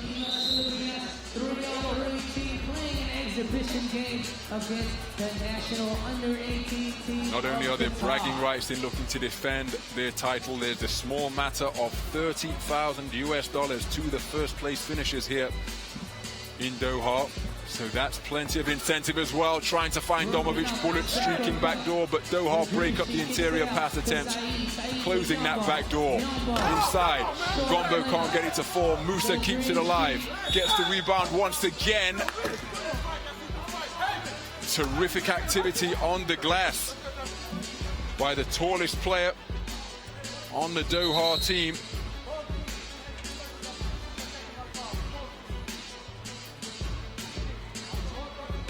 So it will be Doha ball on the perimeter, 6.5 minutes to play, and they trail NoviSad AlWahda by 4. NoviSad AlWahda 7. The spin move on the inside from Saeed, too strong out of his hand. Savic reels in the errant shot attempt. Savic thinks about the long range too, picks up his dribble, finds Domovic Bulut streaking back door, swatted away. Two towers from Doha converged on him in the form of Saeed and Musa. Here they come.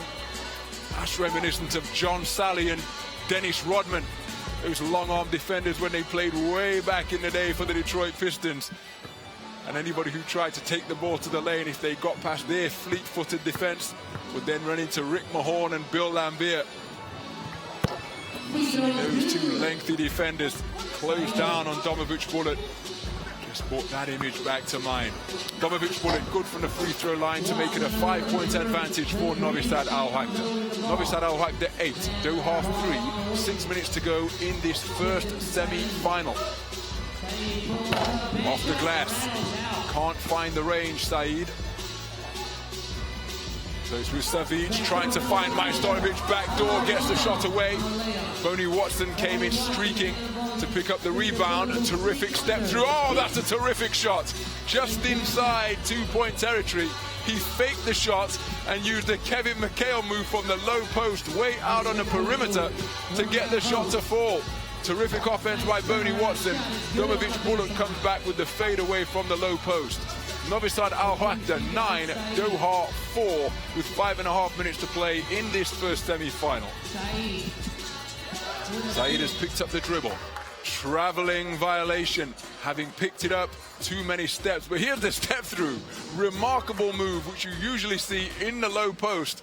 Boney Watson demonstrating his shooting prowess from the perimeter with that same good use of footwork.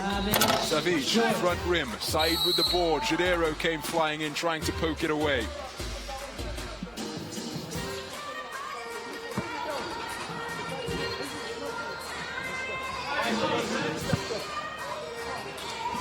As well as that final victory in last year's All-Star tournament, NoviSad AlWahda beat Doha in the semi-finals of the Manila World Tour Masters earlier this year. but lost to that same Doha team in their last encounter at the semi-finals of the 2015 FIBA 3x3 World Tour Beijing Masters. That was back in August, so they've got a lot of recent history. Domovic bullet with the step back. Increases NoviSad AlWahda's lead to 6. NoviSad AlWahda 10, Doha 4, trying to answer on the inside in the form of Musa. Musa asking for a foul from the referee. Majstorovic all alone, back iron and clattering to the court. Goes Domovic bullet, and that perhaps a vestige of the frustration that Yassine Musa was feeling at not getting the foul call previously, just barreling over the #1 ranked player in the world, and it's being called an unsportsmanlike foul. So it will be shots and possession for NoviSad AlWahda. And to the free throw line to shoot the foul shot is Dusan Domovic bullet. Makes the first. Remember, it will be possession as well after the conclusion of this second shot. So it could well be a costly possession, this one. 2 points on the board already. The potential of 2 or possibly more to come. NoviSad AlWahda 12, Doha 4. 4.5 minutes remaining. Domovic bullet can't find the range. Musa working on Jadero, looking to exploit that height advantage. Saeed from 2-point territory. Not sure that's his strong suit, but still one of the facets of 3-on-3s that you have to be an all-court player. Jadero fires it. Gombo pulls down the board. It's a big lineup out on the floor now, and this is where they want to get it, Doha, on the interior, because they outsize NoviSad AlWahda with the lineup that's currently on the floor in the form of Saeed, Musa and Ngombo. Bernie Watson taking a breather on the bench. So we have a timeout on the floor. 3 minutes 48 seconds remaining in this first semi-final, and NoviSad AlWahda leading Doha by 7. So they are 1-1 in their 2 encounters this season, but in the final, last year's All-Star final here in Doha, it was NoviSad AlWahda who prevailed. They're meeting 1 knockout phase earlier as we take a look at the pretty turnaround shot. And if you are taking pictures, and the step back from Domovic bullet. 3x3 All-Star. Saeed's been a real force on the inside. Team NoviSad AlWahda ball.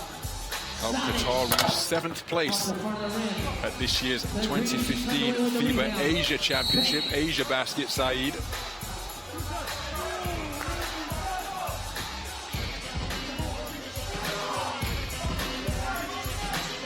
Too much contact on the inside. So Saeed inbounds, finds Musa. As Doha continue with their big lineup, drained from the perimeter. The dream shake, Yassine Musa, draining the 2-pointer. NoviSad AlWahda's lead is cut to 5.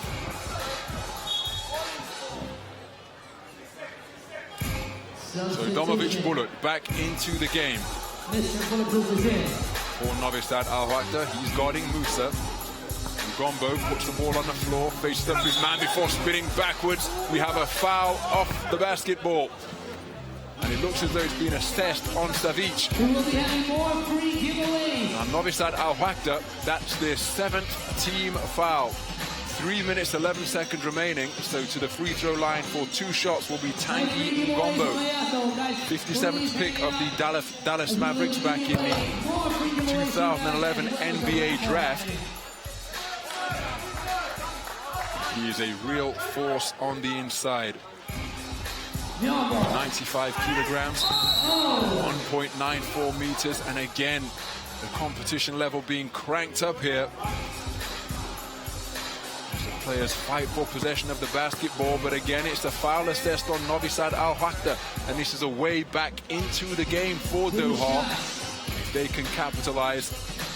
And on the free throw line is the QBF Shootout competition winner from earlier this afternoon, Bernie Watson, 37 years of age now. Lightest player in the tournament just 67 kilograms, also the shortest, but he makes no mistake from the free throw line. Slightly built, but battle tough, Boney Watson. Domovic bullet. Goes back door.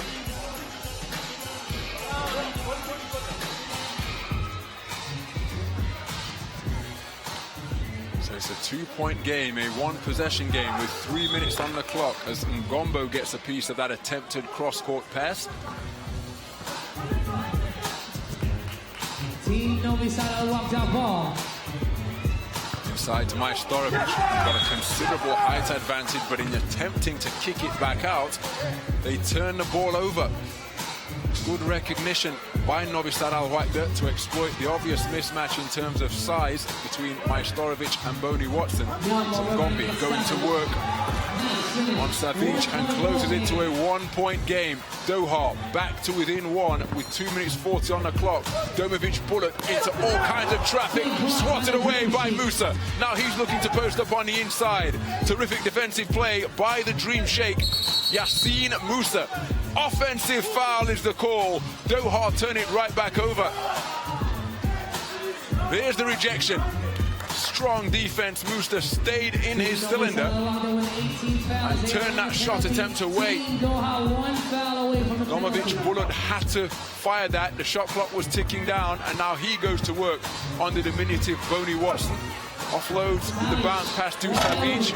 Rim shot, rebound secured by Majstorovic. Lots of contact down low.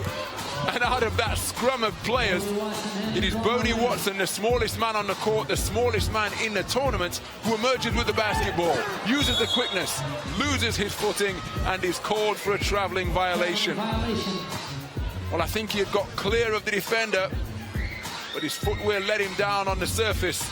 Traveling violation is the call, turnover is the result. So, timeout on the floor. We have a 1-point game with 2 minutes 6 seconds remaining. NoviSad AlWahda 12, Doha 11. The repeat of last year's final, living up to all expectation here at the semi-final stage. The winner looking to progress through to the championship game and secure themselves a shot at the $30,000 first prize. Well, Yassine Musa has been a threat all over the court on in this particular semi-final, draining from the perimeter, scoring on the interior, swatting shots away with strong interior defense. And Tanguy Ngombo has been a real strong presence with his post play. Team NoviSad AlWahda ball. Mr. Bulletproof pulls up. Domovic bullet, fires the 2, can't get it to fall. Ngombo comes down with the board. Less than 2 minutes to play now, and Ngombo firing for 2 and bottoms it. Doha take the lead. With less than 2 minutes to play, NoviSad AlWahda 12, Doha 13, and then they steal the basketball. Now, did he clear that line? No, he didn't. So rather than increasing their lead to 2, Tanguy Ngombo has turned the basketball over. He forced the turnover, but didn't clear the line because he picked it up inside the 2-point arc. Rejected, but it's goaltending. Surely that had come off the glass, and that basket is going to count, so we have a tied game once again. There's the shot, there's the touch off the glass, so catching it on its downward trajectory. Yassine Musa active and alert on defense, but a goaltending call ties things up at 13 points apiece. Domovic bullet, guarded by Musa, goes to the dribble, goes to the left hand and gets the shot to fall. Good use of the left hand. And that's a turnover now. Is that a mental error on the part of Doha? Execution going to be crucial now. And they have turned the ball over. Inside to Majstorovic. Musa on the defensive effort. Bullet from deep in 2-point territory. Front rim, Saeed with the board. We're inside the final minute and it's a 1-point game. Musa. Ngombo turns strong inside. Rattles it off the glass. Can't get it to fall. Domovic bullet. Finds Majstorovic, who steps back for 2 and drains it. Enormous play from Dejan the Maestro Majstorovic, the number 2 ranked player in the world, draining it from deep in 2-point territory. And it's now a 2-possession game. NoviSad AlWahda 16, Doha 13. With 20 seconds to go, 3 seconds on the shot clock. Saeed responds, Domovic Bulut back iron, Musa with the board. Doha need a 2. All the way contested, Musa hammers it down. But it's still a 2-point deficit. They foul Jadero. They still have fouls to give. So that stops the clock. That is Doha's, well, that's the 17th foul. But there was the big 2-pointer from Dejan Majstorovic that blew this game wide open. So to the free throw line now for 2 shots is Dejan Majstorovic. No mistake on the first.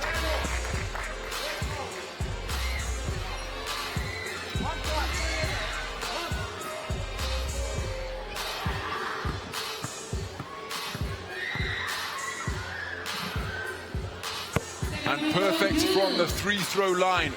So NoviSad AlWahda, for the second tournament in succession, are through to the final and have a chance to retain their crown. They prevail over Doha by a final score of 18 points to 14. Dejan Majstorovic coming up big down the stretch with a step back 2, and then perfect from the free throw line to give NoviSad AlWahda a 4-point margin of victory over Doha. The repeat of last year's final has ended in the same results here at the semi-final stage of the 2015 FIBA 3x3 All-Stars. NoviSad AlWahda prevailing over Doha, the tournament number 1 seeds, eliminating the tournament number 3 seeds, and we were treated to some highlight plays from the opening possession of this semi-final game. NoviSad AlWahda, the winners of Pool A, withstood the offensive onslaught from Doha. That step through long-range shot from Boney Watson. Musa with a long-range 2.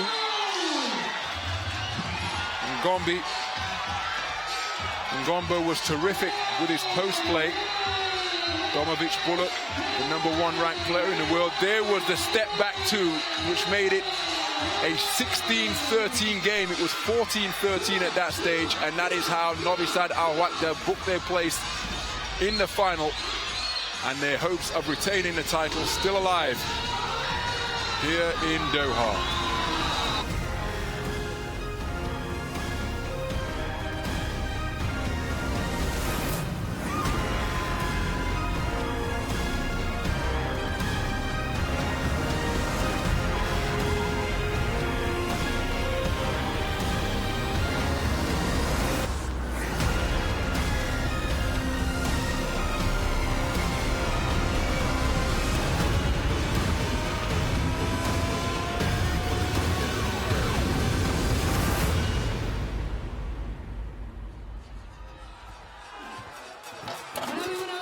So NoviSad AlWahda through to the final, looking to retain the title that they won here in Doha last year. Up next, the tournament number 2 seeds, Ljubljana, taking on the tournament number 4 seeds, Saskatoon, in the second semi-final. That coming your way in just a few moments' time.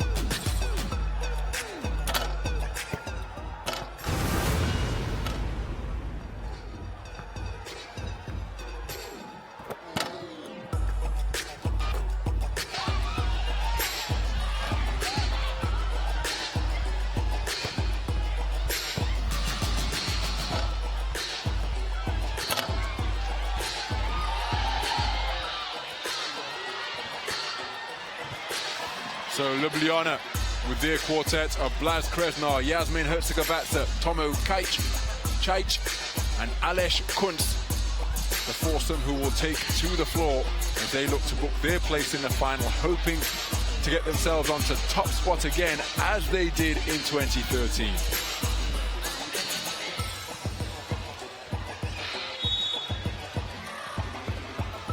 Their opponents are from Saskatoon.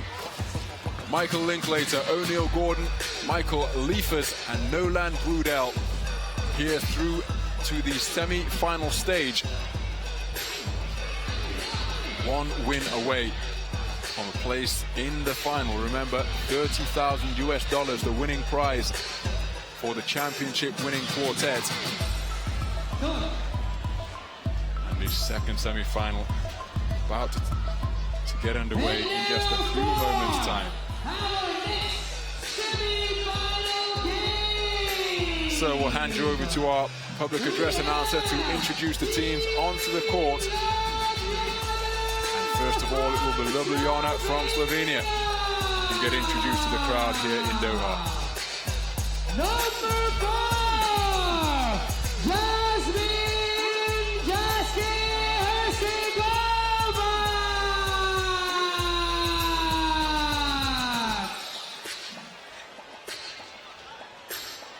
from Team Ljubljana. Number 4, Jasmine Herzegovina.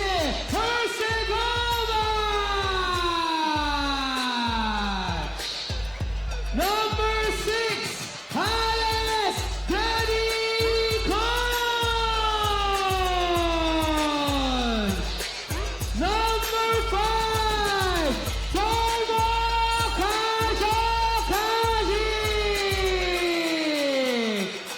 Number 3, Kres Bernard Kresna versus Team Saskatoon from Canada. Number 3, Michael Linklater. Number 4, O'Neal Flash Gordon. Number 5, Michael Liepers, aka the Maple Leaf. And number 6, Nolan Brudel. Team Ljubljana of Slovenia versus Team Saskatoon of Canada. So both teams out onto the floor ahead of this second semi-final. Waiting for them in the championship game or the tournament number 1 seed, NoviSad AlWahda. Which one of these teams will prevail and join them in the championship decider? The semi-finals have followed the form book so far. We've got the top 4 seeds through to the final 4 stage. Saskatoon wearing yellow jerseys, Ljubljana wearing black jerseys trimmed with orange, and on the first possession, Saskatoon have turned the ball over. So immediately, Ljubljana in possession with Herzegovina, but a sloppy pass from him. O'Neal Gordon picks it off. Man from Toronto who played his college basketball at Manitoba, the only one of the quartet who didn't attend the University of Saskatchewan. He's the only one who doesn't live in Saskatoon now, so he's not able to practice with the other 3. But still, they are a formidable outfit, ranked 4th here and are through to the semi-finals with a record of 1-1 from pool play. Emerged from Pool A did Saskatoon, dropped their pool contest against NoviSad AlWahda before emerging over Tokyo.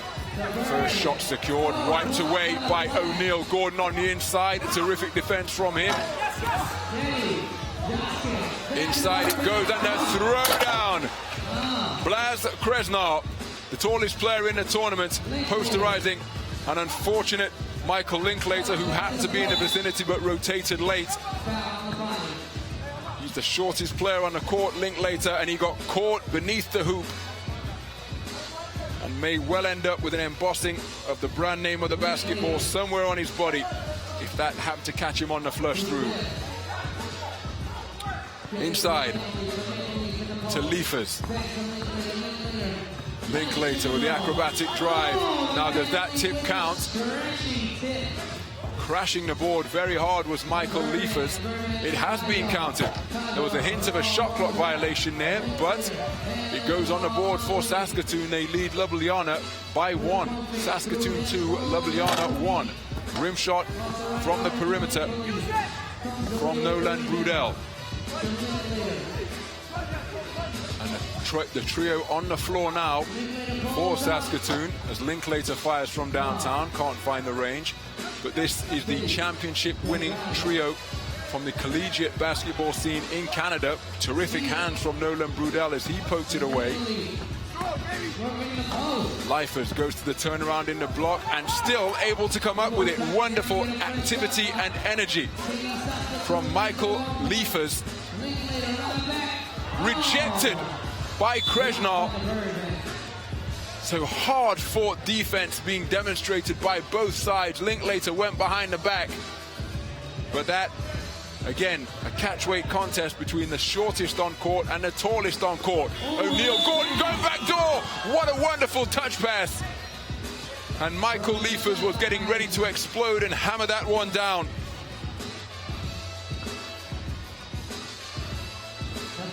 Liefers qualified for the final of the dunk contest at the 2014 FIBA 3x3 World Tour Final.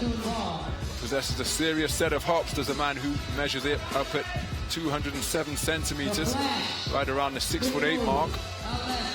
Brudel from the perimeter and bottoms out the shot. Saskatoon increased their advantage to 3.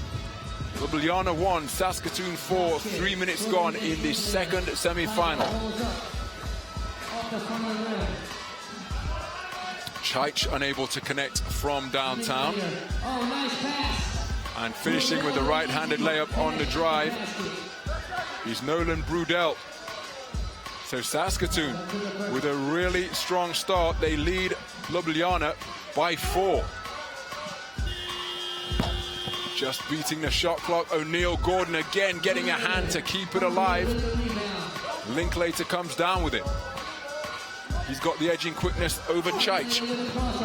Inside, still fighting and gets it to fall. Michael Linklater, the #1 3x3 player in America. In the Americas region. That's how Saskatoon qualified for this FIBA 3x3 All-Star event. And at the timeout, it is the tournament #4 seeds who have an advantage over the tournament #2 seeds. Linklater fighting to get that second shot to fall. And there's plenty of animated conversation taking place amongst Ljubljana. Opening the scoring was Nolan Brudel. Blaž Krejnar hammering down that dunk off the nice feed on the inside. And then swatting away the shot of Michael Linklater. Right-handed finish from the streaking Brudel.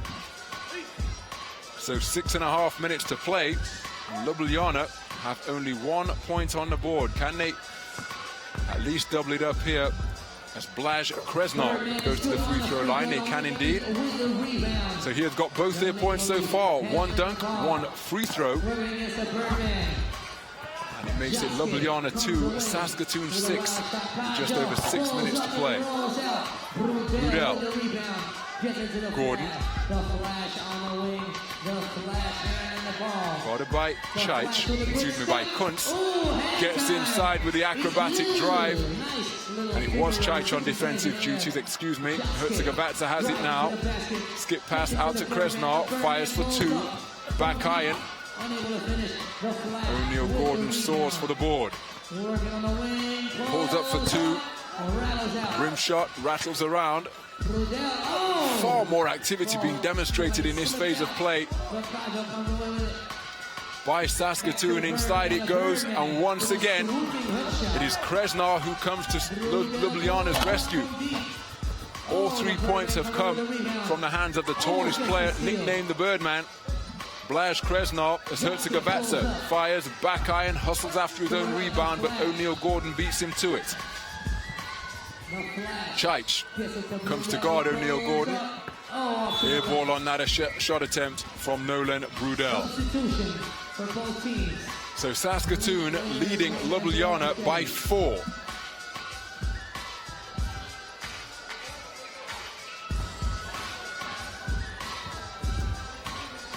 So Čajč offloads to Krejnar. Inside.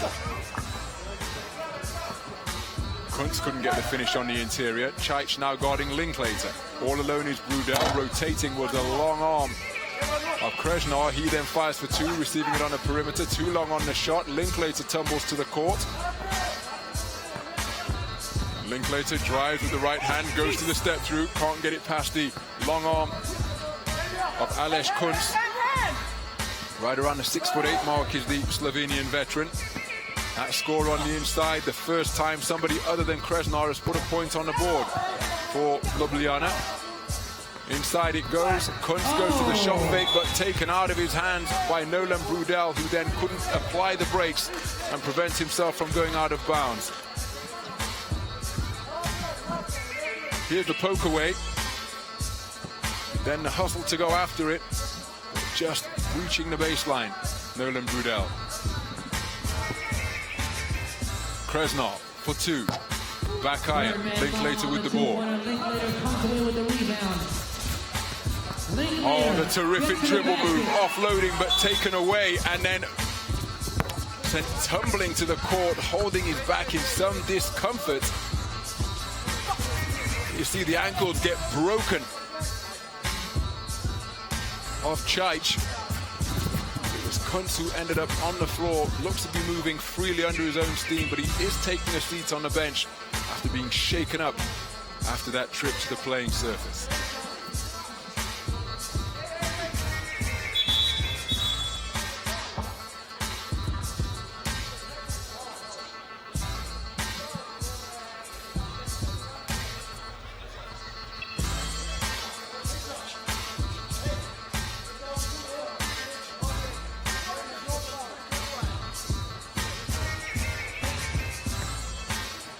Inside a wide open Krejnar.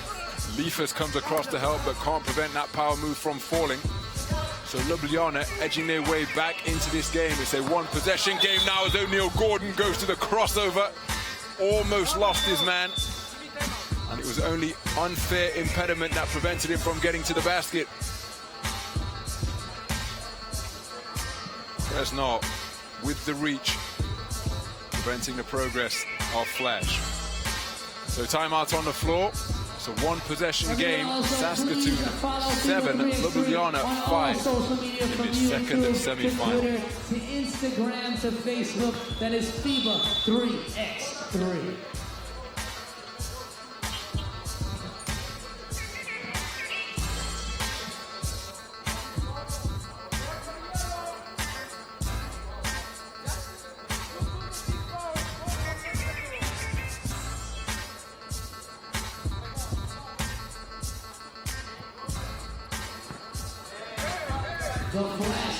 So it's Gordon in possession. The offloads to Linklater. Going to work on Herzegovata, who stays with him with using good footwork. Linklater finds Gordon, fakes the 2, went to the dribble, then fired the 2 for real. Linklater kept it alive into the hands of Brudel. Count the basket. He'll go to the free throw line to try and add 1 more. The potential for a 2-point play for Nolan Brudel, who got this basket to go after the terrifically alert play from Michael Linklater. He was soaring out of bounds, but still got the touch pass into the hands of a teammate. And Brudel made no mistake on the interior finish. Telepathy born of years together during their collegiate careers. And Nolan Brudel completes the 2-point play to make it a 4-point advantage for Saskatoon. Ljubljana 5, Saskatoon 9, with 3.5 minutes to play in this second semi-final.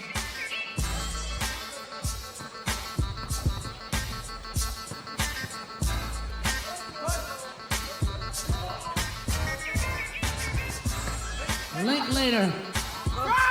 Linklater can't get the shot to fall.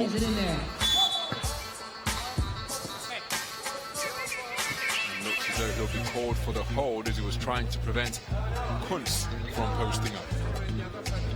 the replay. Caught with his hands in the cookie jar. So that is a foul assessed against Saskatoon.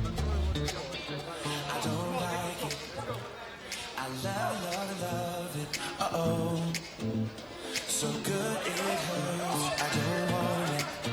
Kunst finds Herzegovata, touch passing around the exterior. Nice pass. Inside to Kunst, and he gets into form. Two-time veteran of Eurobasket. Acrobatic footwork by Liefers to keep that alive after the ball got caught up between his legs. Intelligent offload to find Brudel, who had to wrestle, fight with Kunst to get free. Foul was called. So that's 4 fouls apiece now. Remember, the 7th foul is 2 free throws from the charity stripe. Both teams with 14 fouls, 2 minutes 54 seconds left in the game. So less than 3 minutes to play now. Saskatoon, who have never trailed in this game, are leading Ljubljana by 3. Linklater from downtown. O'Neal Gordon offloads to Linklater after securing the board. Linklater with this crossover, and then the nice pass to find O'Neal Gordon. Saskatoon into double figures. That's a beautiful reverse layup from Blaj Kresnar. Reduces the deficit to 3. It's still a 2-possession game. Again, Linklater gets himself out of trouble after running into heavy traffic. But O'Neal Gordon can't convert on the shot. Chaich, that left-handed stroke from the perimeter. Can't find the range. Linklater surely looking to employ the drive. As the tallest player on the court and the tallest player in the tournament go head-to-head, one-on-one. Linklater fires over him. Can't get the shot to fall. Kresnar for 2. Advancing on the rotation was Liefers.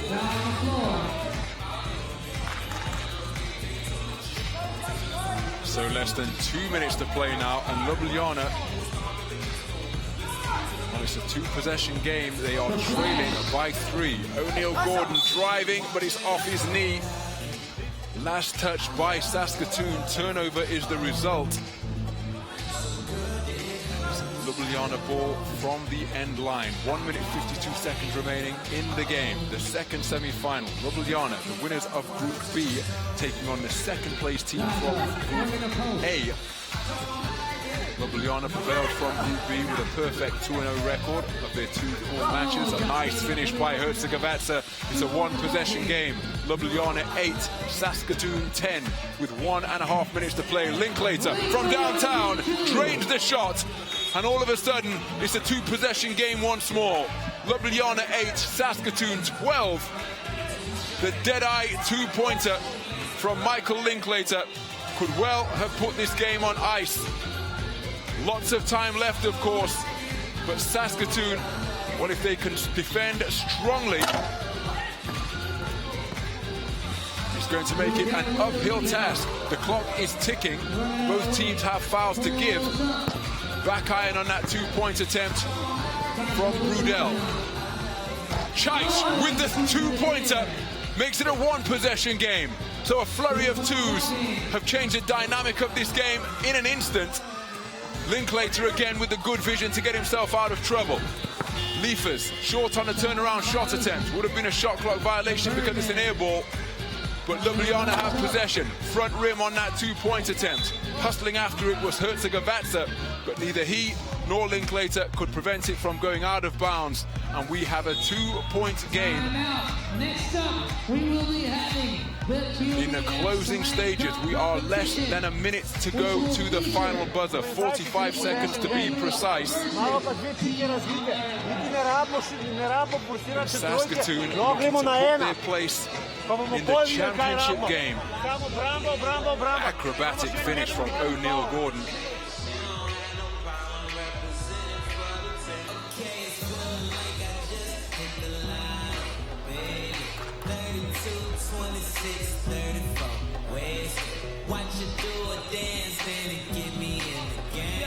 If you look at some of the highlights, not preempting it, of course, it's only a 1-possession game, but what a turnaround this would be.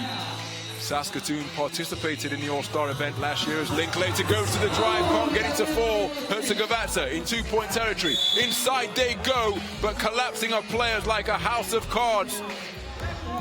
Close to the basket. Kunz went to the ground, Linklater went to the ground. And here's how it all happened.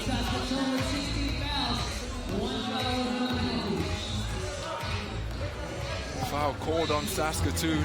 Herzegovina for two.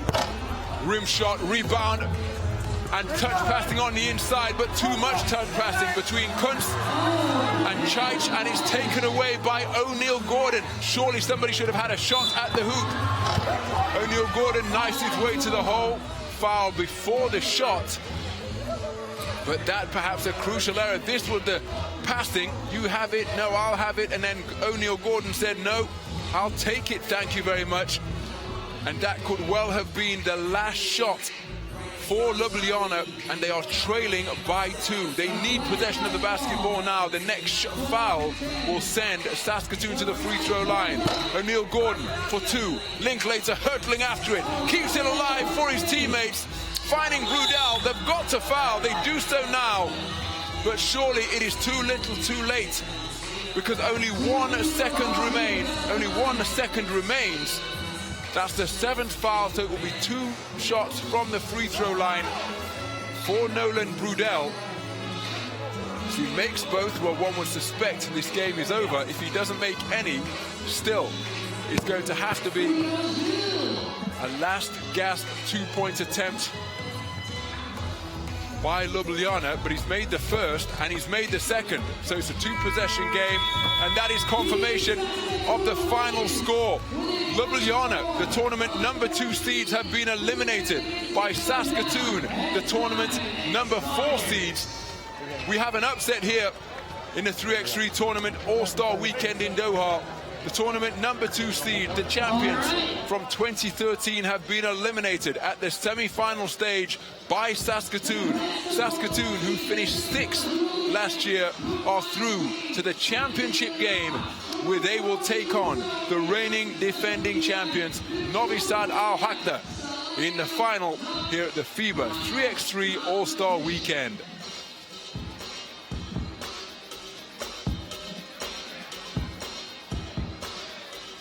Some of the highlights from this semi-final game, and what a result we have just witnessed here in Doha.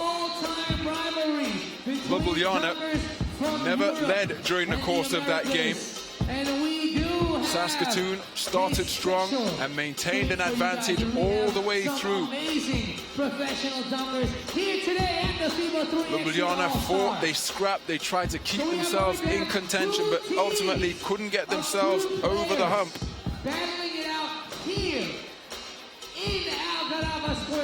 And that was the final free throw that put the game on ice to make it Ljubljana 10, Saskatoon 14.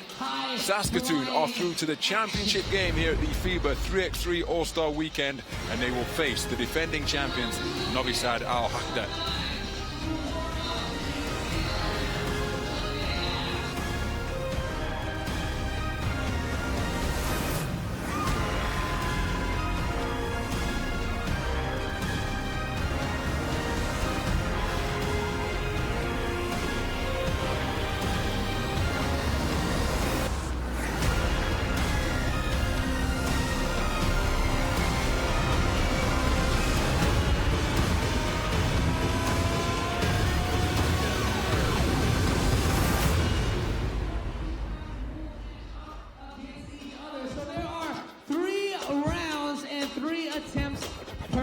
Round.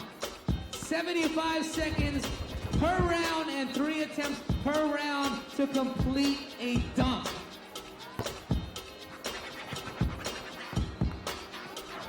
An attempt means that the player had an intention to dunk and the ball touched the rim. All right? So the 75 seconds begins once the player starts running towards the basket. And the first successful dunk is considered the valid one.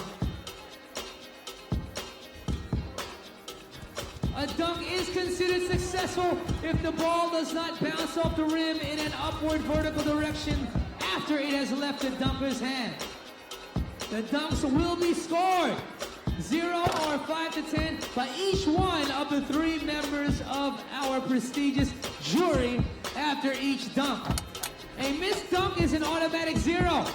If the dunker does not start racing to the basket before the time is up, he also gets an automatic 0. The matchups can finish with a tie. After the 2 matchups, the team with the most wins prevails. If the 2 teams won 1 matchup or there were 2 ties, each team appoints 1 dunker who has 3 attempts and no time limit to perform a dunk. The jury does not give marks, but instead will give a majority decision to the name of the winning team. So our dunking teams here will be competing for a prize of $4,000 US, and the second place team will win $1,000 US. All right, we're gonna start off with the coin toss. We would like to call Team Americas and Team Europe here for the coin toss. They will be choosing who will be going up against each other. We have the FIBA 3x3 Communications Manager, Julian DeBove, here to handle the coin toss.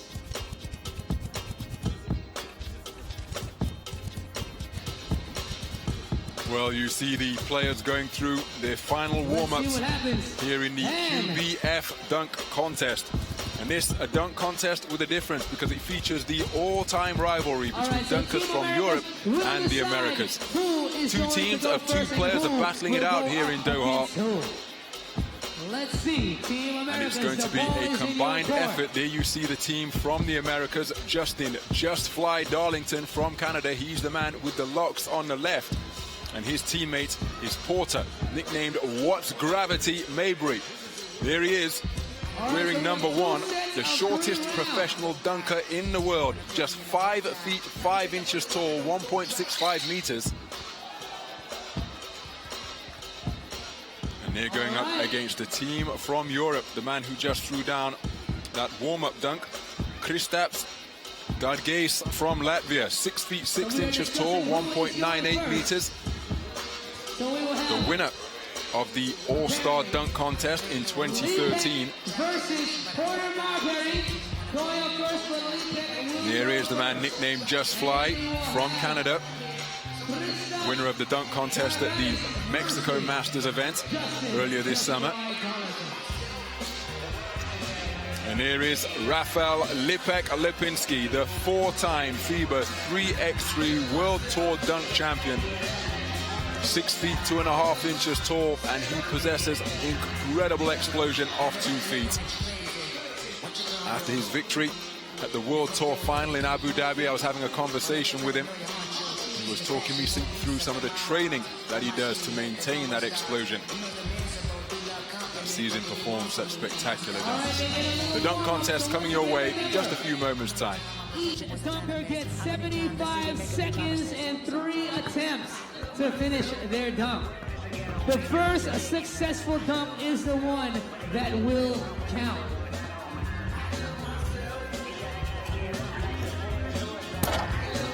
A lot of high-flying action is going to be happening here at the FIBA 3x3 All-Stars.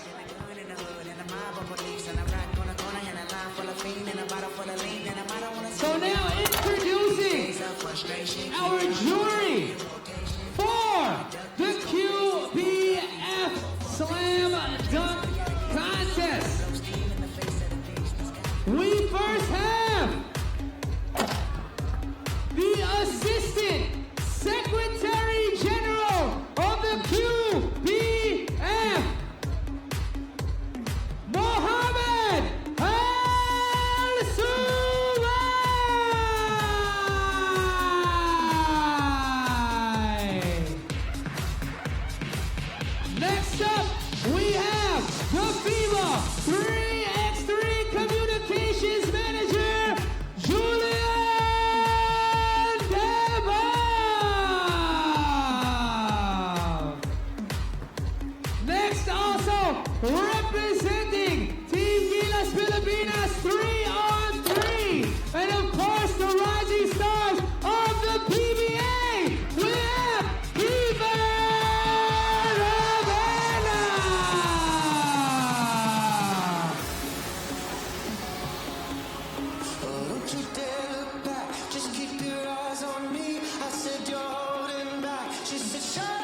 So guys, too, I know you guys have some scorecards over there.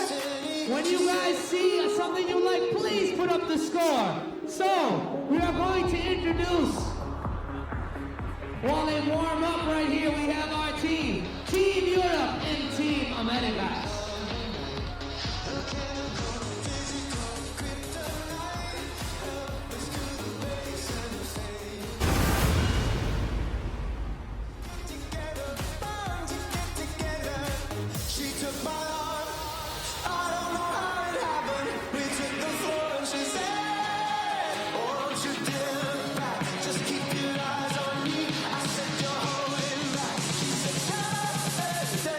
Okay, now we want to introduce our dunkers for the evening. All right, we have two teams. First, we would like to introduce from Team America's #1 Porter. Let's grab it, Team Maberry. He is the shortest professional dunker in the world. And also from Team Americas, we have #2, Jus Fly Darlington. Team Americas, he is the 2015 FIBA 3x3 World Tour Mexico TF Masters Dunk Contest winner. Next up, we have Team Europe, #4, Kristaps Dargais. He is the 2013 FIBA 3x3 All-Stars Dunk Contest winner. And #3, Rafal Lipek Lipinski.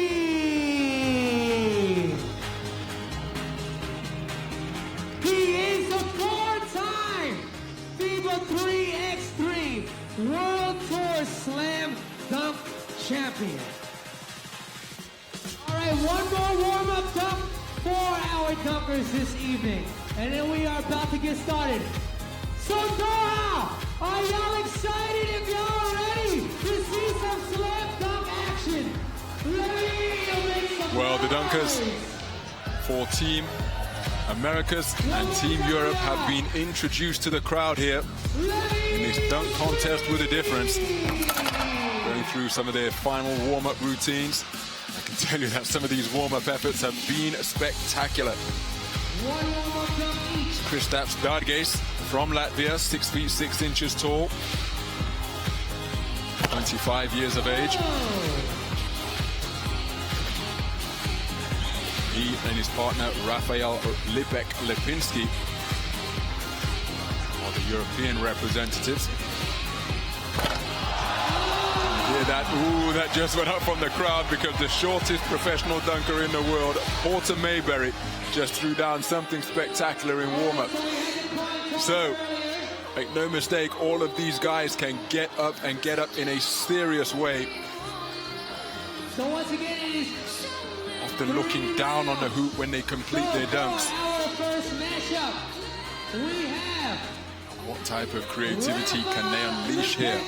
Lipinski. So it looks as though for Team Europe. Starting things off for Team Europe is Rafal Lipek Lipinski. These two matchups. Let's take a listen to what Lipinski has to say. Basketball players to ever play the game of basketball, and I want to imitate one of his signature moves, and I hope you guys are going to enjoy it, and the judges will appreciate it. Okay, let's go. So just addressing the crowd, Rafal Lipinski, and that's a nice touch. Wearing the jersey of the self-styled Black Mamba, Kobe Bryant, retiring at the season's end, of course. So the players have 75 seconds and 3 attempts per round to complete a dunk. There are 3 rounds, and an attempt means that the player had the intention to dunk the ball or the ball touched the rim. The 75 seconds start running once the dunker's name is called up.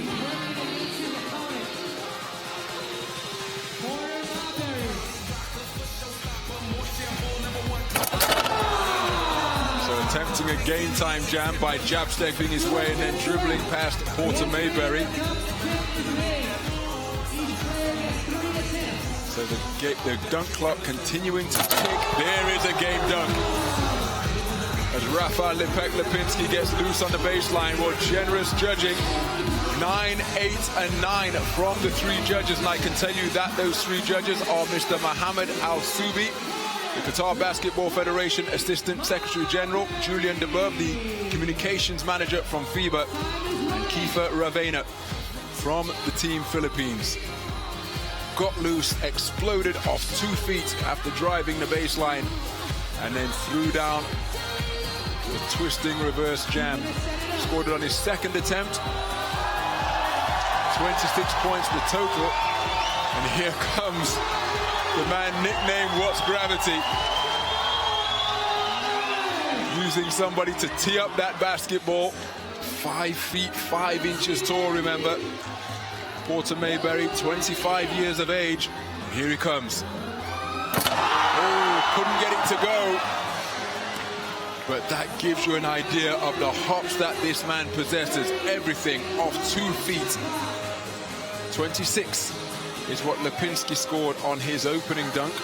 And here comes Maberry for his 2nd attempt. Oh, and he's bailed out once again. Now that will not count as a dunk, because he didn't put it through the hoop. He's asking for more encouragement. The game clock is continuing to tick. And he hammers it home. Extraordinary vertical leap demonstrated by Porter What's Gravity Maberry, the shortest professional dunker in the world. 8, 8, and 9 from the judges. So that's going to be 25 points, 1 behind the 1st round effort of Lipek Lipinski. All right, from Team Europe. Excitement in the crowd. We're going to finish this matchup now. What they have just witnessed. So now it's a bit of touche, says Rafal Lipinski. Oh, that's nice. Exploding off 2 feet, taking the tee off the head of the 6'6" Kristaps Dargais. 9, 9, and 10. Now I have to ask Mr. Mohammed Al-Soubi and Mr. Julian DeBurb what they saw there. Let's look at the height, look at where his head is in relation to the goal, and then the creativity to flip, reverse, and hammer it down with one hand. People in the crowd think it's worthy of a 10. The judges think otherwise. 28 points the total on his 2nd dunk for Lipek Lipinski.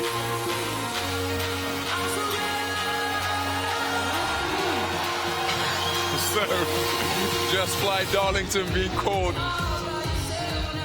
into action. It's going to be another tee-up dunk. He's riding a hoverboard.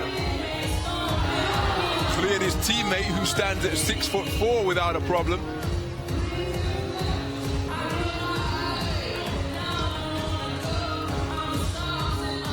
So the diminutive dunker runs up once again. Doesn't get it to go. Now that is going to count as an attempt, because the ball touched the goal. So he's got 1 red light on this, his 2nd round dunk. 2 attempts remaining. The dunk clock is ticking down. He's going to have to make this one. And he does so. So reverse this time. Bounding off 2 feet, and Jus Fly Darlington performing a spin move on the hoverboard. Teamwork in effect. Jus Fly Darlington. Just take a look at the scores in a few moments' time. We've got 9s across the board. 27 on his 2nd round effort from Porter Maberry. So that's 1 point behind Lipek Lipinski as he was in the first round. 25 points to Lipek's 26, 27 points to Lipek's 28 in the second round.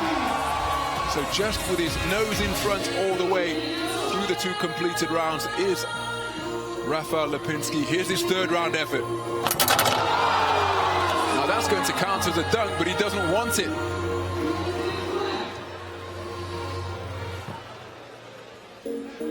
Been given a red light. So here it comes for the second effort. I'll try and count the revolutions. Off 2 feet. Doesn't get it to go. That could well be a 720. I've got the benefit of slow motion from my vantage point. There's an awful lot of whirling going on. Rafal Lipinski explodes off the court towards the hoop. Is he going to attempt it for a third time? Going big or going home? Looks as though he's going to attempt the same dunk. Third and final attempt in this third round. No, didn't throw it down. He's going to have to beat the clock here. Dunk clock is down to 4. What's he going to do? Oh my goodness, he's being timed out. That is so disappointing. He's frustrated. He's furious. Rafal Lipek Lipinski will come away with 0 in the third round. So how will Porter Gravity choose to play it? Resignedly, the 3 judges have to hold up 0. He'll be scoreless in that third and final round. 3 fateful red lights on the scoreboard. And that's tantamount to missing an event in the decathlon. Very difficult to compete on the scoreboard if you don't get any points on one of your dunk attempts. So Maberry can do something basic here. He's going for the toss. Didn't quite get it. The crowd absolutely ecstatic at what they're witnessing here. The displays of athleticism, quite astounding.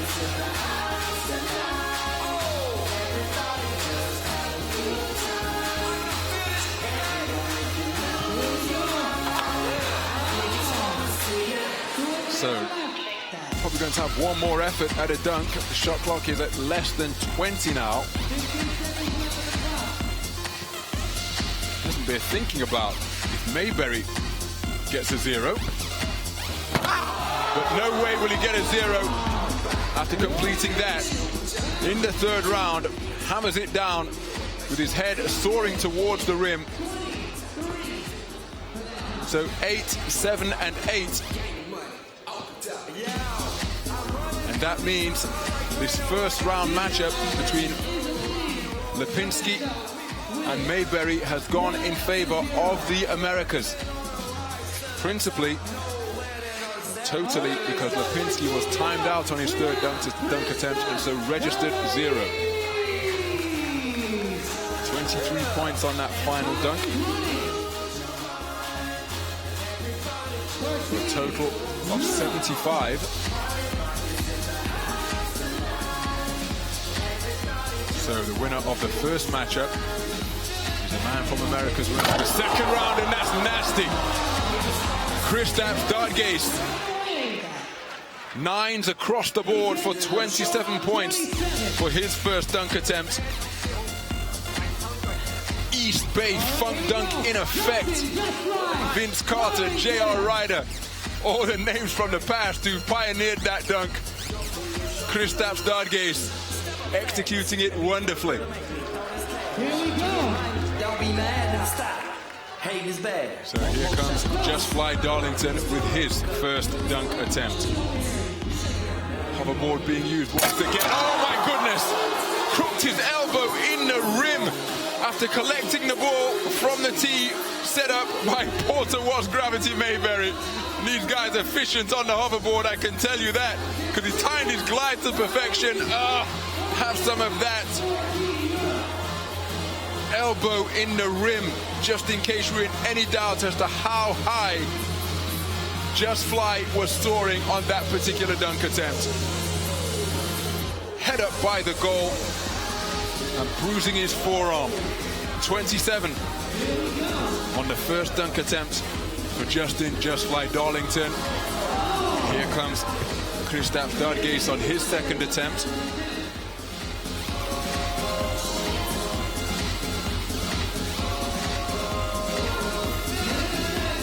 So from out of bounds, Dargais attempting second dunk, first dunk attempt in the second round. Didn't get it to fall, so got 2 attempts remaining. The dunk clock is ticking down.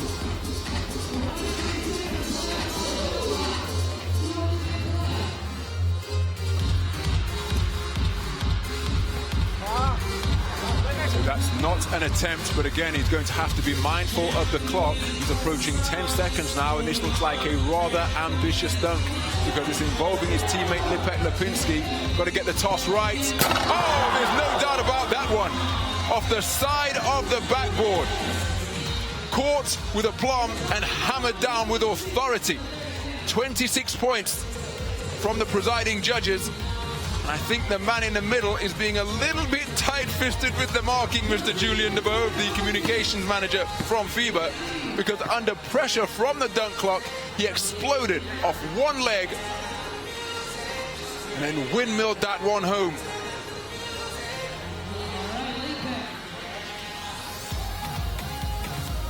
So a little bit of cross-team harmony taking place here. Lipek Lipinski with the tee. And just making like an Olympic high jumper off the one leg. And exploding over Lipinski, who stands at 6 feet 2.5, remember.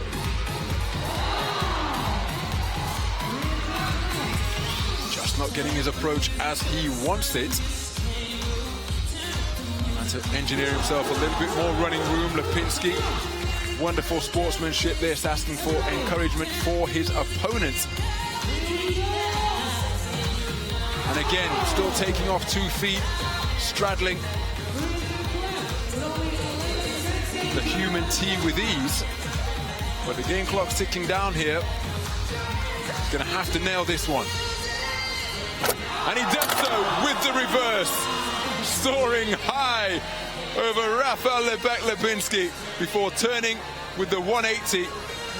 Well, 15 points so far. Haven't yet seen the score. That's 23 points. And the knee came down on the back of the head, and perhaps that's why he hasn't been marked so highly by the judges. Didn't clear his man fully. His waist did, his center of gravity most certainly did. So, final dunk attempt for Dargais.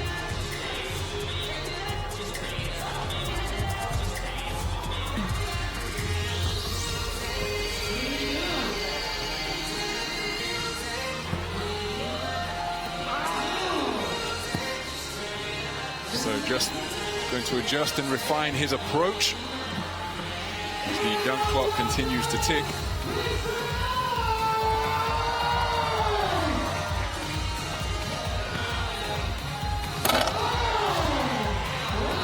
Drew iron on that one. He's looking at the dunk clock.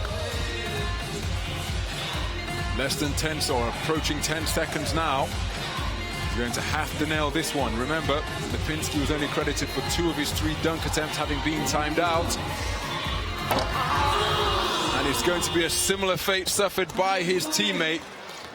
0 on the final dunk attempt for Dargais. And so, I don't think there's any doubt as to where the trophy is going. 27 points and 23 points so far for Jus Fly Darlington. And given that his teammate Maberry got all 3 points, I think we're looking at America's victory. But he's looking to uncork something spectacular, even though the trophy is in the bag for the Americas team. Now, he's this going to be the cartwheel and the pickup? Demonstrating his explosion off 2 feet. Here we go. Here's the cartwheel, there's the pickup. Oh, it was close. Not too far away for Jus Fly. Just adjusting the positioning of the ball.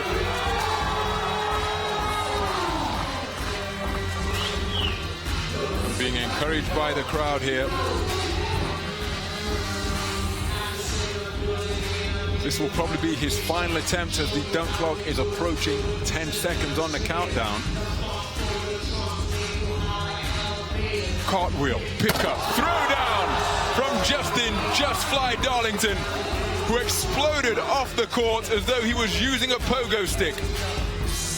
9s across the board for a score of 27 for Jus Fly Darlington, and that was wonderfully executed because the cartwheel actually took him away from the basket. But look at the adjustments, the body control, and then hammering it down with authority once again. 27 points on that dunk. The crowd love it. They're flashing 10s up in the stands. But in the final analysis, with the Americas team having completed all 3 of their dunks and registered scores on each one of the rounds, they will prevail, and it is they, the Americas team of Jus Fly Darlington and Porter Maberry, who will pick up the winning prize of $4,000 US. The losing finalists from Team Europe have a prize of $1,000 US that will be presented to them here. So the zeros suffered and endured by the Europe's team, courtesy of those missed dunks, really hurting them. But no doubt we have been treated to some spectacular athleticism here in Doha. The winning team are the Americas, and they pick up the winning prize, $4,000 US. Will be split between Porter Maberry and Justin Darlington. They are now being presented to the crowd, and they're acknowledging the crowd for all the support that they provided during the course of their championship-winning dunks. Jus Fly Darlington and Porter Gravity Maberry, the winners of the QBF Dunk Contest here in Doha, Qatar, part of the FIBA 3x3 All-Star Weekend festivities.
So we are underway in this matchup between Qatar and the Philippines. The Qatar under-18 national 3-on-3 basketball team.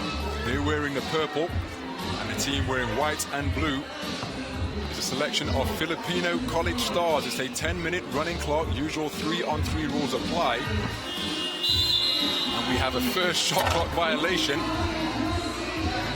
courtesy of that strong defense produced by the Filipino trio.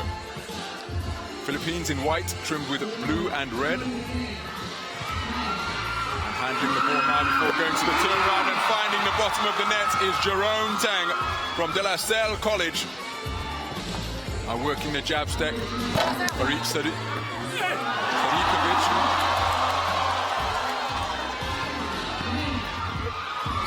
Trying to offload and indeed pump faking his way and getting the shot to fall.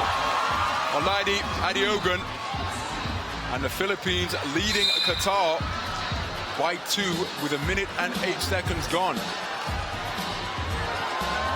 Well, there's the rejection coming to the block party. Was Olaide Adeogun.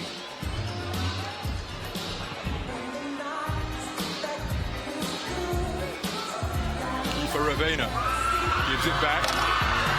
But Teng couldn't find a range on this occasion. It then takes away the basketball. Turnover secured, driving the lane, going to the hanging shot is Teng once again. Terrific support here from the Filipino community based in Doha. So with the basketball is Kiefer Ravena, who's already been called up to the senior national team in 5-on-5 basketball. He's in possession of the ball now, goes to the left hand after faking the pass to the middle. Reminiscent of Magic Johnson, and got the layup to fall. Qatar yet to score, Philippines 3, and the Philippines have forced another turnover behind the back. But just a little bit of a breakdown in communication there. There's the fake to the middle, wrong footing the defender. And then slicing his way to the hole with a left-handed finish. Tadeu Ndoye working down in a low block against Adeogun. Good defensive stance. Jerome Teng goes to the turnaround and gets it to fall. The underhanded scoop shot from Jerome Teng. But answering from the perimeter are Qatar with the 2-pointer. So it's a 1-possession game as Adeogun goes to work down in the block, goes to the turnaround, short on the shot, and it's hauled in by Ndoye. Another turnover forced. Ravena working the dribble, gets to the middle. Oh my goodness! Breaking ankles, close to the free throw line and nailing the pull-up jump shot. Kiefer Ravena give the Philippines a 3-point lead. Adeogun pulls up on the baseline and drains it. Right start by the Philippines. 2-pointer drained once again by Faris Sadikovic. 2 2-pointers, the sum total of the Qatar offense, and couldn't apply the break. Sadikovic, he steps over the end line. Another turnover. So taking a seat on the bench is Adeogun. And checking into the game is Bright Asaki Akhuti. Couldn't handle the pass there, Akhuti. From the perimeter. And drains it. Red hot shooting by Kiefer Ravena. From Ateneo College. De La Salle's big rivals, of course, but he and Jerome Teng working in perfect harmony here. Another 2-pointer attempted.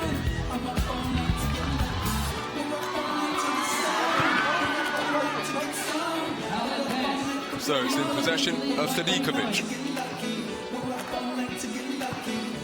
Keeps the dribble. Offloads. Shot. Did it beat the shot clock? Shot clock violation is the result, so another strong defensive stance from the Philippines. They are leading Qatar by 3. Qatar 5, Philippines 8. 5 minutes to go in this game, which features a running 10-minute clock. Nice bounce pass on the backdoor cut, going up hard and strong. Was Aladi Adiogun. Looked as though he was going to hammer it home with authority. That's a wonderful find from his fellow big man, Akuti. Good from the free throw line, makes it a 2-possession game. Aladi Adiogun draining the free throw. Off the glass, my goodness, was that called? Terrific stroke by Nadim Muslic. Received his award yesterday as the #1 ranked under 18 3x3 player in the world, but back with an answer immediately comes Kiefer Ravena.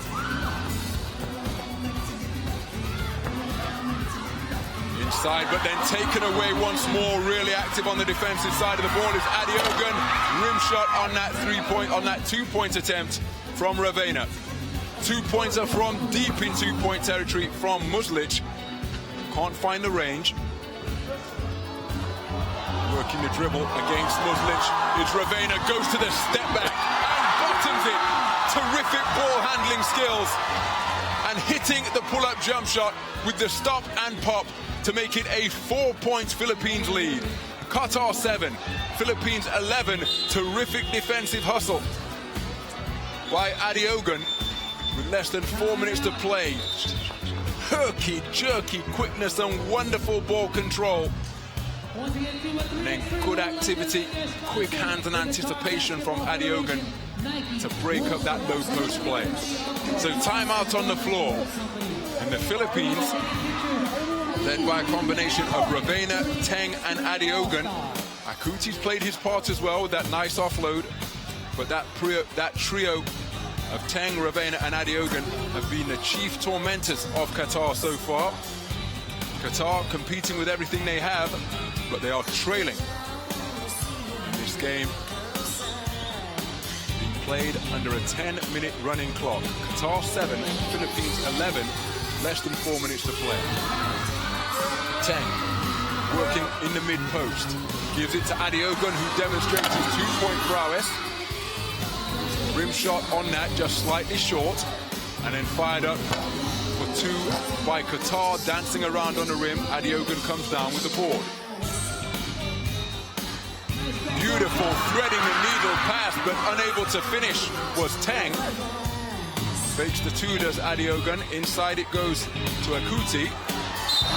Keeps himself grounded while using the pump fake to get his defenders up in the air. And if that's adjudged to be a foul in the act of shooting, it will be a trip to the free throw line for Bright Asaki Akuti.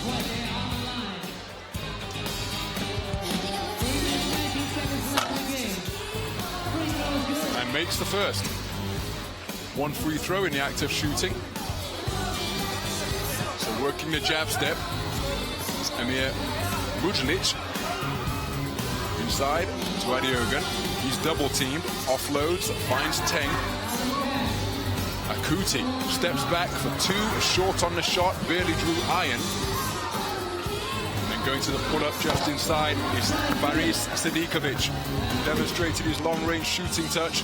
Terrific hustle by Ndoye to break up that ball handling attempt by Akuti.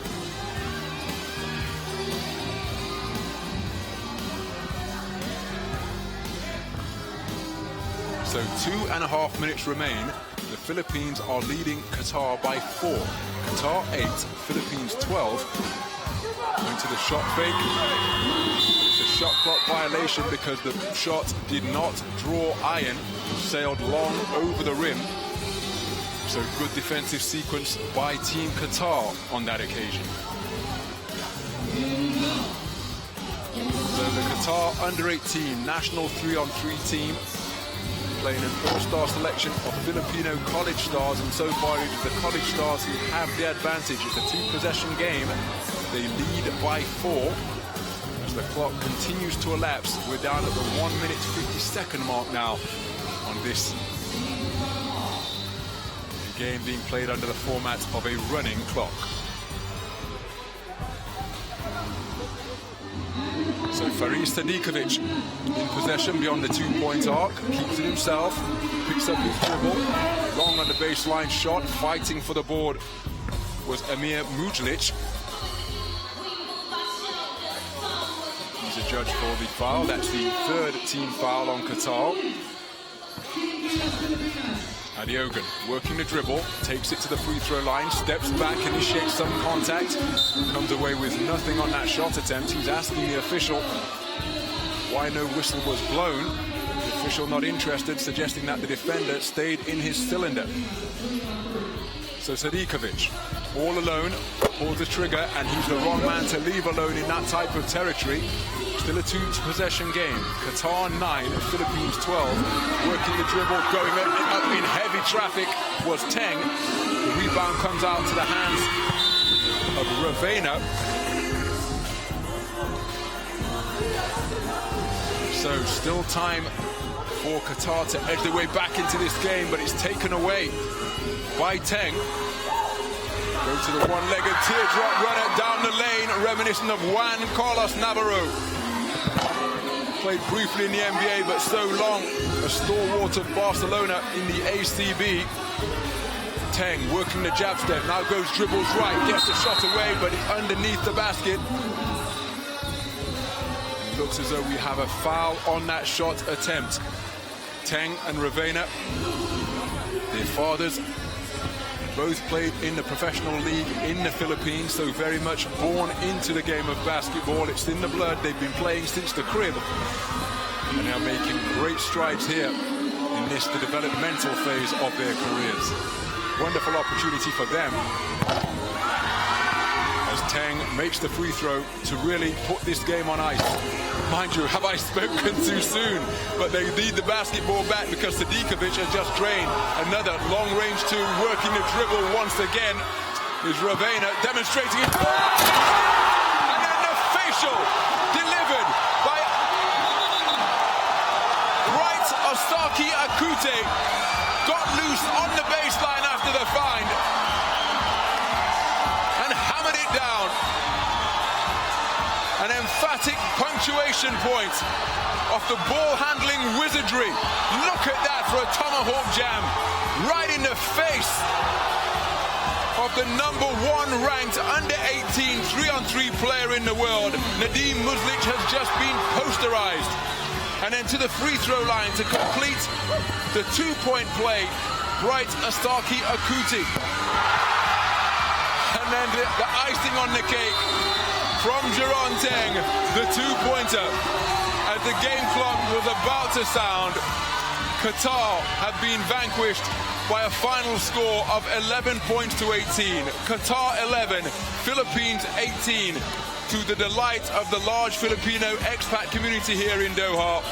The college stars of the Philippines have defeated the under-18 3-on-3 national team, and that's the highlight of the game.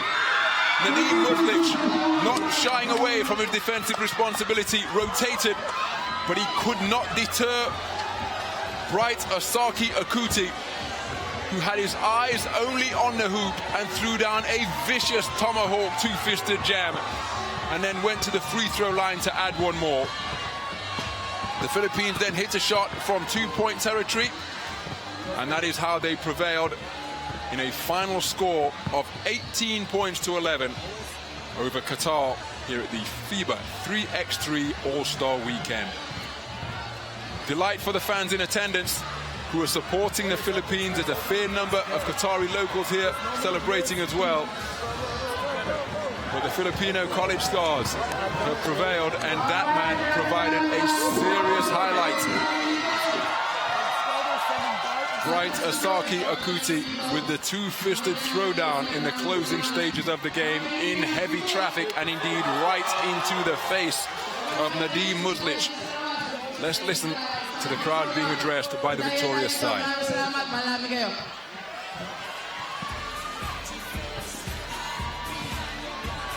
Well, what a wonderful stage on which for these young players to perform. And they are serving, or have served, as the prelude Everybody give it up one time. To the main event here now, the championship game in the FIBA 3x3 All-Star Weekend. And it features the reigning defending champions and tournament #1 seeds, NoviSad AlWahda. Remember, they're the 2015 World Tour winners. They won the All-Star game last year. And they are here in the final once again with the opportunity to defend their crown as we take a look at some of the highlights between the Qatar under-18 3-on-3 national team as they squared off against the Filipino college stars.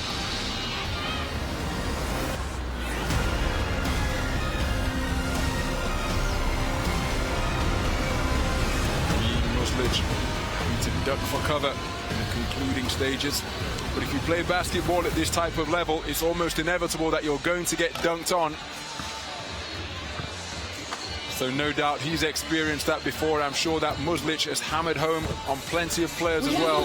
And that is just par for the course, part of the territory when you are an elite young basketball player. It's going to happen.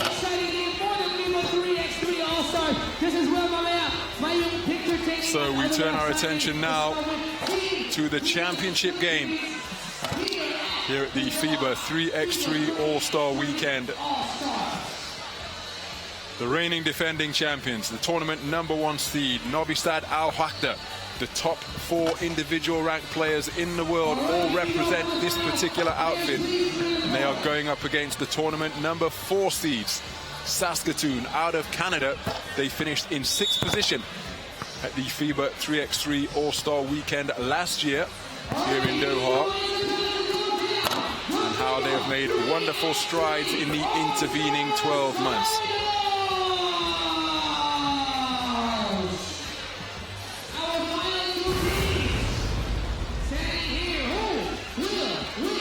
And that is the route that both teams have taken through to the final. NoviSad AlWahda, peerless in Pool A, 2-0. Saskatoon were defeated by NoviSad AlWahda in Pool A. So this a rematch of a game we've already seen earlier today with just a 2-point victory for NoviSad AlWahda to open proceedings here. That was at 5 p.m. local time. That's approaching 5 hours ago as we're coming up to 10 o'clock now as we take a look at the quartet who will represent NoviSad AlWahda in this championship game. Dejan, the Maestro Majstorovic, Marko Jadero, Dusan Domovic Bullet, and Marko Savic. The PA announcer is bringing them out onto court.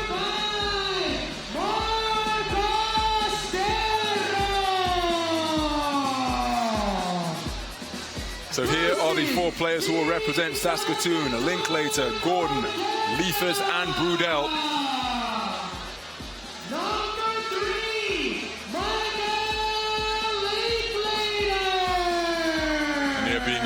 And they are being introduced to the crowd now.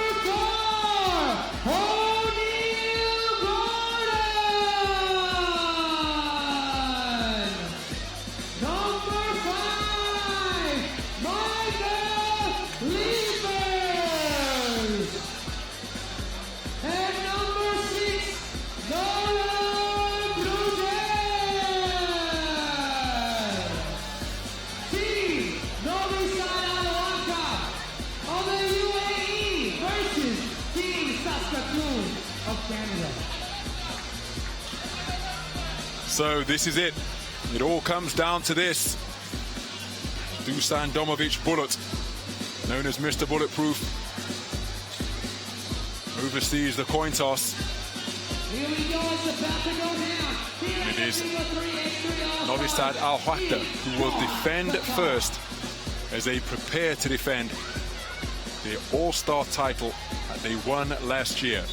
The championship game is underway. 10 minutes on the clock. Saskatoon, the tournament #4 seeds, open their account immediately. Michael Linklater draining the mid-range shot gives them the early lead. Majstorovic answers immediately with a long-range 2. NoviSad AlWahda take the lead by 1. Linklater has his shot attempt broken up by Marko Jadero, sub-0. timing his leap to perfection to block that shot. And Majstorovic completes the hoop on the drive and will go to the free throw line for the possibility of adding one more, despite the defensive attentions of Michael Liefers. The Maestro able to get the shot to fall, and he has scored all 3 NoviSad AlWahda points so far. Dejan Majstorovic completes the 2-point play to give NoviSad AlWahda a 3-point lead. NoviSad AlWahda 4, Saskatoon 2, as O'Neal Gordon has just connected on the mid-range J. Shadero uses the jab step to get past him, driving baseline, offloads to Bullet. And another drive and finish. This time it's Dusan Domovic Bullet, and he will go to the free throw line, looking to add one more.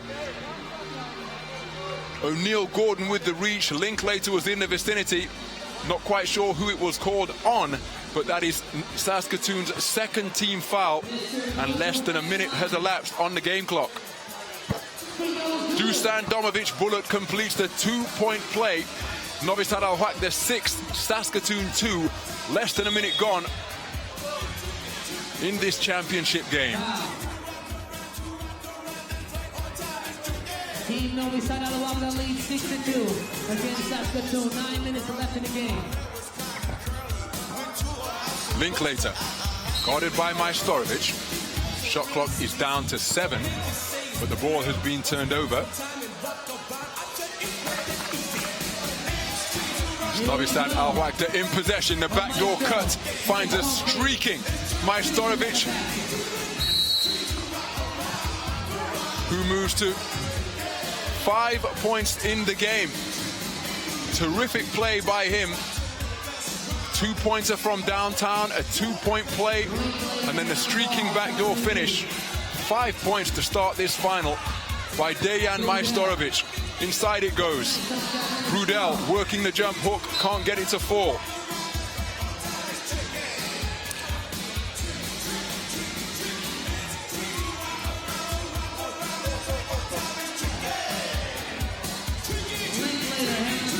So Linklater, picked up by Shadero, working the dribble, goes behind the back, tries to lose his man, but Shadero gets a piece of the ball.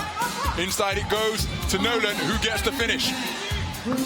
Wonderful awareness once again by Nolan Brudel to finish that play on the inside. Linklater kept it alive by scratching for it when he lost the handle. So it's a 2-possession game. NoviSad AlWahda 7, Saskatoon 3, inside to Liefers, working away on Domovic Bullet, short with the layup attempt on the inside. After created it with some good footwork, beautiful finish by, beautiful take to the hoop by Savic, not able to finish, not quite sure whether Liefers got a piece of it. Inside to Bullet, the nice reception, working the footwork, goes to the fadeaway, offloads to Shadero. Rim shot, rebound secured by Brudel. And then a firm talking to from the referee to Nolan Brudel for raising his elbow after hauling in that rebound. Gives you an idea of just how much this championship victory means. Flash Gordon, nice down the lane, gets the roll. Acrobatic finish by O'Neal Gordon. Only one of this quartet who doesn't reside in Saskatchewan. He lives in the neighboring province, Manitoba. Domovic Bullet to the hole to make it 8-4 in favor of NoviSad AlWahda. And in stark contrast to their game in Pool A, which NoviSad AlWahda won in a hard 4-0 affair, 16 points to 14. Saskatoon made a brilliant start in that, and they were I say a brilliant start, they were active on the defensive side of the ball. They were disrupting the passing lanes, poking the ball away from NoviSad AlWahda, just as Savic did there to Liefers. But on this second meeting, it's NoviSad AlWahda who are showing the activity on defense. Savic with a jump hook on the inside. Shot attempt from long range is short by Gordon. They won't want to let NoviSad AlWahda get ahead of steam. Remember, 21 points is the winning total. We have a timeout on the floor. NoviSad AlWahda lead Saskatoon by 5 in the championship game. Take care of the gimmies, play tough D, rebound the ball. All right? Let's go. We gotta get stops. Start the defense.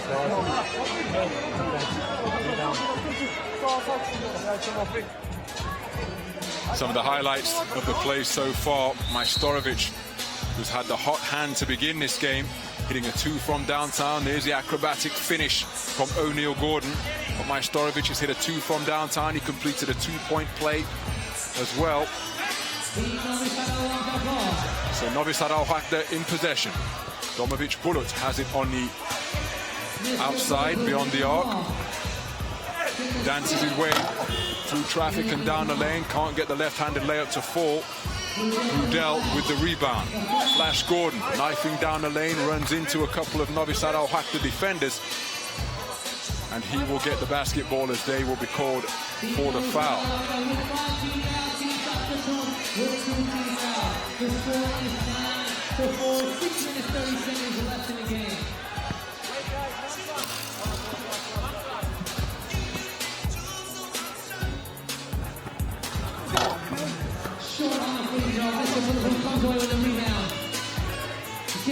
So NoviSad AlWahda 9, Saskatoon 4. Nice play off the give and go, streaking down the lane and finishing to make it NoviSad AlWahda 10, Saskatoon 4. That put back from Michael Liefers, so active around the offensive glass. And he hammers that one down, but there's the give and go. Majstorovic slicing his way to the hole to get the finish. But alert and active, bouncing off the floor, was Michael Liefers. But Saskatoon still being doubled up. NoviSad AlWahda 10, Saskatoon 5. Still lots of time left for them to get a foothold, particularly when you have a team who are scrappy and feisty and committed defensively as Saskatoon. The man currently on the ball can be a real nuisance on the defensive side of the ball. Michael Linklater drive to the hole once again, and that's the type of quickness he can use to get to the hole and wreak havoc on the defensive side of the ball. Savic, the unaccosted layup, increases NoviSad AlWahda's lead back to 5. Linklater loses his footing and loses the ball. Savic, ambitious skip pass, finds Domovic bullet. An equally ambitious pass was picked off by O'Neal Gordon, who then punishes NoviSad AlWahda by draining the 2, and all of a sudden it is just a 2-possession game. Use of the elbow being frowned upon by the officials. Here we see it. Linking up arms with Dusan Domovic-Bulut. Goaltending. Brudel touching that ball after it came off the backboard. Let's see if we can get a closer look. Yep, it's on its downward trajectory. And Brudel knocking it away. Around 6 feet 7 inches, 2.01 meters. Nolan Brudel. That's a fire under pressure of a shot clock that was ticking down. Dusan Domovic-Bulut offloads to Majstorovic. Rim shot almost tipped home by Savic. And I think we're going to have a foul on that shot attempt, which will send Savic to the free throw line. There it is. Brudel too strong with his physical attention on Savic, who was trying to tip that ball home. One shot to come. So we're inside the 5-minute mark now, and NoviSad AlWahda leading Saskatoon by 5. NoviSad AlWahda 13, Saskatoon 8 after Savic completed that free throw. Linklater uses his quickness to get into the lane. Difficult shot attempt. Oh my goodness! Now that is a really awkward fall as Linklater and Shadero got tangled up on the baseline. The cameraman's equipment has gone flying. He was put in jeopardy as well. Thankfully, it looks as though all the athletes are moving safely. Now that is a vicious takedown move. Something that we're more used to seeing in the MMA octagon. up close and personal with the camera operator. Conor McGregor, UFC's brightest star, is in action tomorrow, and I think he would have been proud of that takedown move performed by Michael Linklater. The notorious MMA would possibly learn a thing or two from Linklater when it comes to grappling at close proximity. Thankfully, no harm done. Remains to be seen whether the camera equipment is in check, but the operator seems okay and the athletes seem okay. So the action resumes here. Less than 4.5 minutes to play as Lipes goes to work with the jump hook and gets the right-handed shot to fall. NoviSad AlWahda turn the ball over. Saskatoon can close to within 2 here if they can hit a shot from downtown. NoviSad AlWahda 13, Saskatoon 9. As Flash Gordon tries to beat Janeiro, goes to the spin and gets the reverse layup to fall. Terrific quickness and ball handling ability from O'Neal Gordon, who got to the hole in a hurry. But then the response from Savic, and NoviSad AlWahda's lead is back out to 4. The pull-up from long range draws nothing but air from O'Neal Gordon. He takes a seat on the bench, but here's a look at the gorgeous spin move. Reminiscent of Earl the Pearl Monroe. Masterful, perhaps pioneer of the spin move way back in the day for the NBA. I think they had color television at that point, but a lot of the players had afros and big beards back in the 1960s and 70s for Earl the Pearl. Knifing to the hole, demonstrating his quickness once again on that particular highlight was O'Neal Gordon.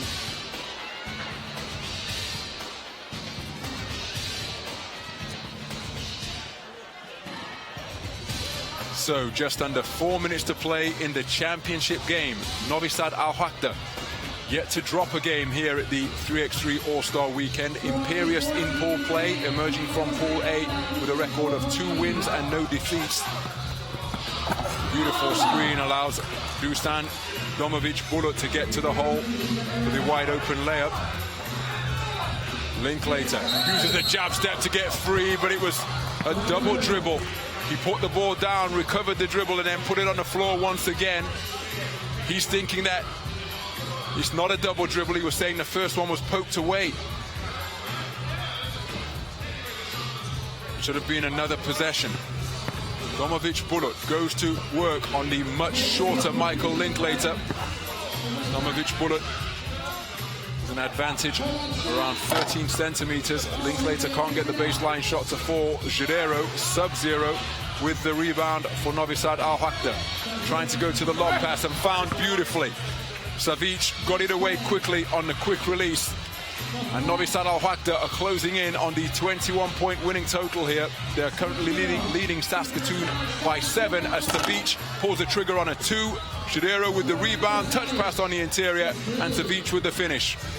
NoviSad AlWahda 18, Saskatoon 10. Less than 3 minutes to play. Inside to Brudel. He can't handle. Number 21 points is the winning line. Linklater, how they could desperately do with some of his 2-point shooting now. He pulls the trigger, dances around the rim, cannot find the range. Majstorovic double-teamed out beyond the 2-point line. That leaves Domovic Bullet wide open, and he duly converts. 1 shot away from the 21-point winning total now. Lipes goes up strong, gets the right-handed layup to fall with the explosion off the one leg. Majstorovic for 2, trying to ice this game. Brudel with the board, keeps it alive for Saskatoon. Inside to Linklater, goes to the left hand, can't find the range. Hammered down once again for the 2nd time in the game by Michael Lipes. So 2 minutes 12, NoviSad AlWahda leading by 7. The explosion of the man who featured in the dunk contest. Michael Lipes.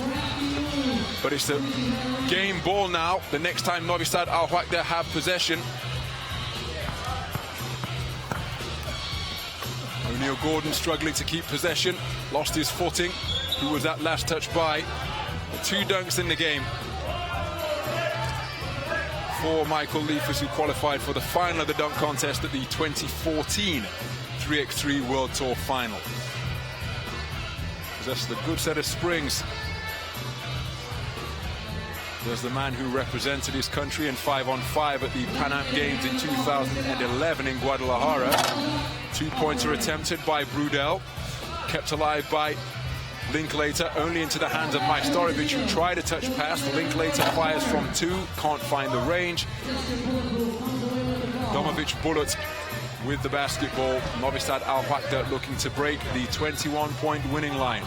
Domovic Bullet pulls up for 2, rebound, muscled down, and it's really physical as the players are fighting for possession of the ball. On that occasion, it was Domovic Bullet and Brudel who came together. So Linklater thinks about a 2, skip pass, finds Brudel, he drives wide open, doesn't throw it down but gets the finger roll to go. So the advantage is 7. Majstorovic has it in 2-point territory. He's met by Linklater. Oh, and the bounce pass, well, that's what those familiar with cricket call a Yorker. Right onto the toes of Dusan Domovic Bullet. No real chance for him to pick that up. Oh, wonderful over the head pass, finding a streaking Michael Liefers, a highlight reel play. But now being sent to the free throw line with a chance to ice this game is the #1 ranked player in the world. But look at that for court vision. Finding a streaking Michael Liefers, and the trio of Liefers, Brudel and Linklater, all collegiate champions at the University of Saskatchewan. But that free throw from the #1 ranked 3x3 player in the world, Dusan Domovic Bullet, puts this game on ice. And for the second successive year, the #1 ranked 3x3 team in the world, NoviSad AlWahda, are the FIBA 3x3 All-Star champions here in Doha. The celebrations begin down on the court. They have retained their title. They have made a successful defense with a 7-point margin of victory over Saskatoon, the tournament #4 seeds. Here's a look at some of the highlights from the championship game.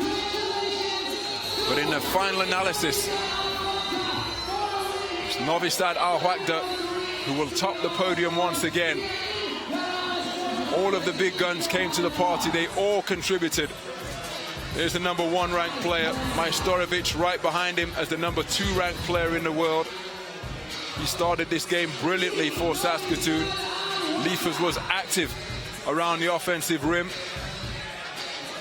O'Neal Gordon demonstrated some balletic footwork. There's more of that activity from Liefers once again. Wonderful court vision from Linklater, finding his teammate streaking to the bucket.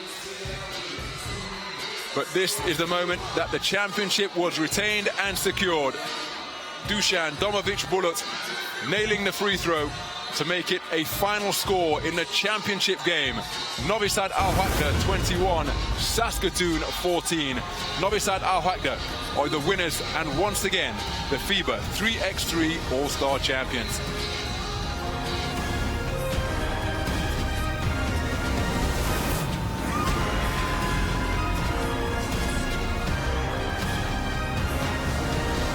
Enjoy some of the highlights from the championship game. NoviSad AlWahda, as well as retaining their title, will go home $30,000 richer. Part of an $80,000 prize fund that was on offer here during the course of the FIBA 3x3 All-Star Weekend. And there is the trophy.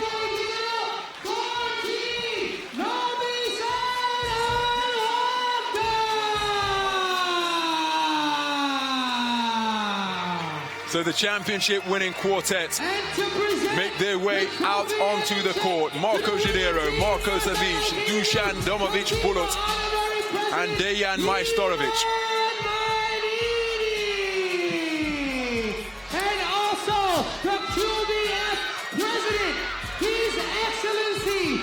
And And now the president of the Qatar Basketball Federation, His Excellency Sheikh Saud bin Abdul Rahman Al Thani, makes the presentation with Ivan Mainini to the victorious team for the prize-winning check and indeed the trophy. Qatar, wonderful host once again. And that is what it's all about. Your championship winning team here at All-Star Weekend in Doha, Qatar, are once again NoviSad AlWahda. They retain the title they won last year, and they are all smiles after receiving the trophy from the head of the Qatar Basketball Federation, His Excellency Sheikh Saud bin Abdul Rahman Al Thani and Ivan Mainini. 3x3 All-Star Weekend was a brainchild of His Excellency. Qatar are wonderful hosts, and let's hear now from the victorious team. Thank you for staying and supporting us, especially Serbian guys. And thank you all for coming. I hope that you enjoy as our team.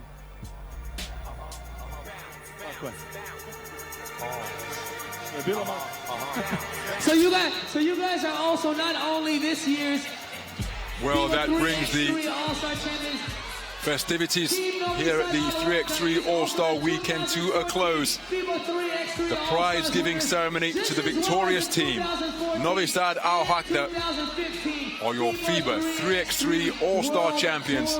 They retain their title. It's their second championship of the 3 All-Star editions that we have had so far. Team Saskatoon! They won the World Tour this year. Definitely put their heart on the court, And they win the All-Star Weekend to conclude the FIBA 3x3 activities for 2015.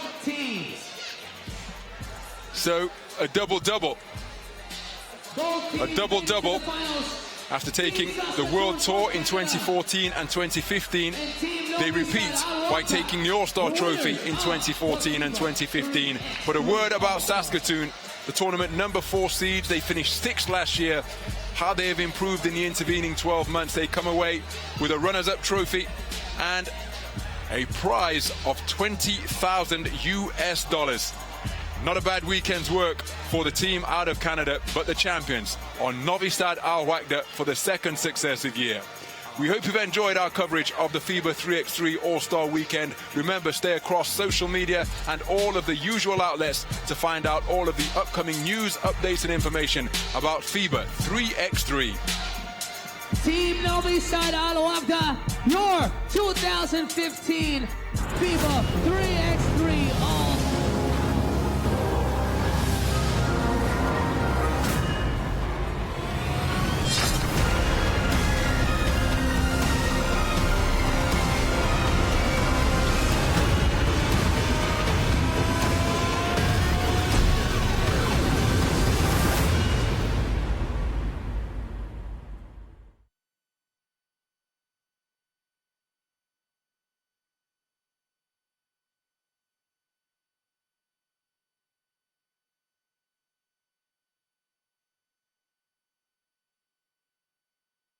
Ready, y'all? Let's go. 3, 2,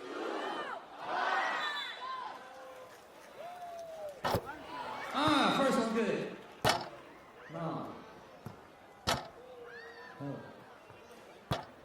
Oh. It's good. He got 2 out of 5. 3.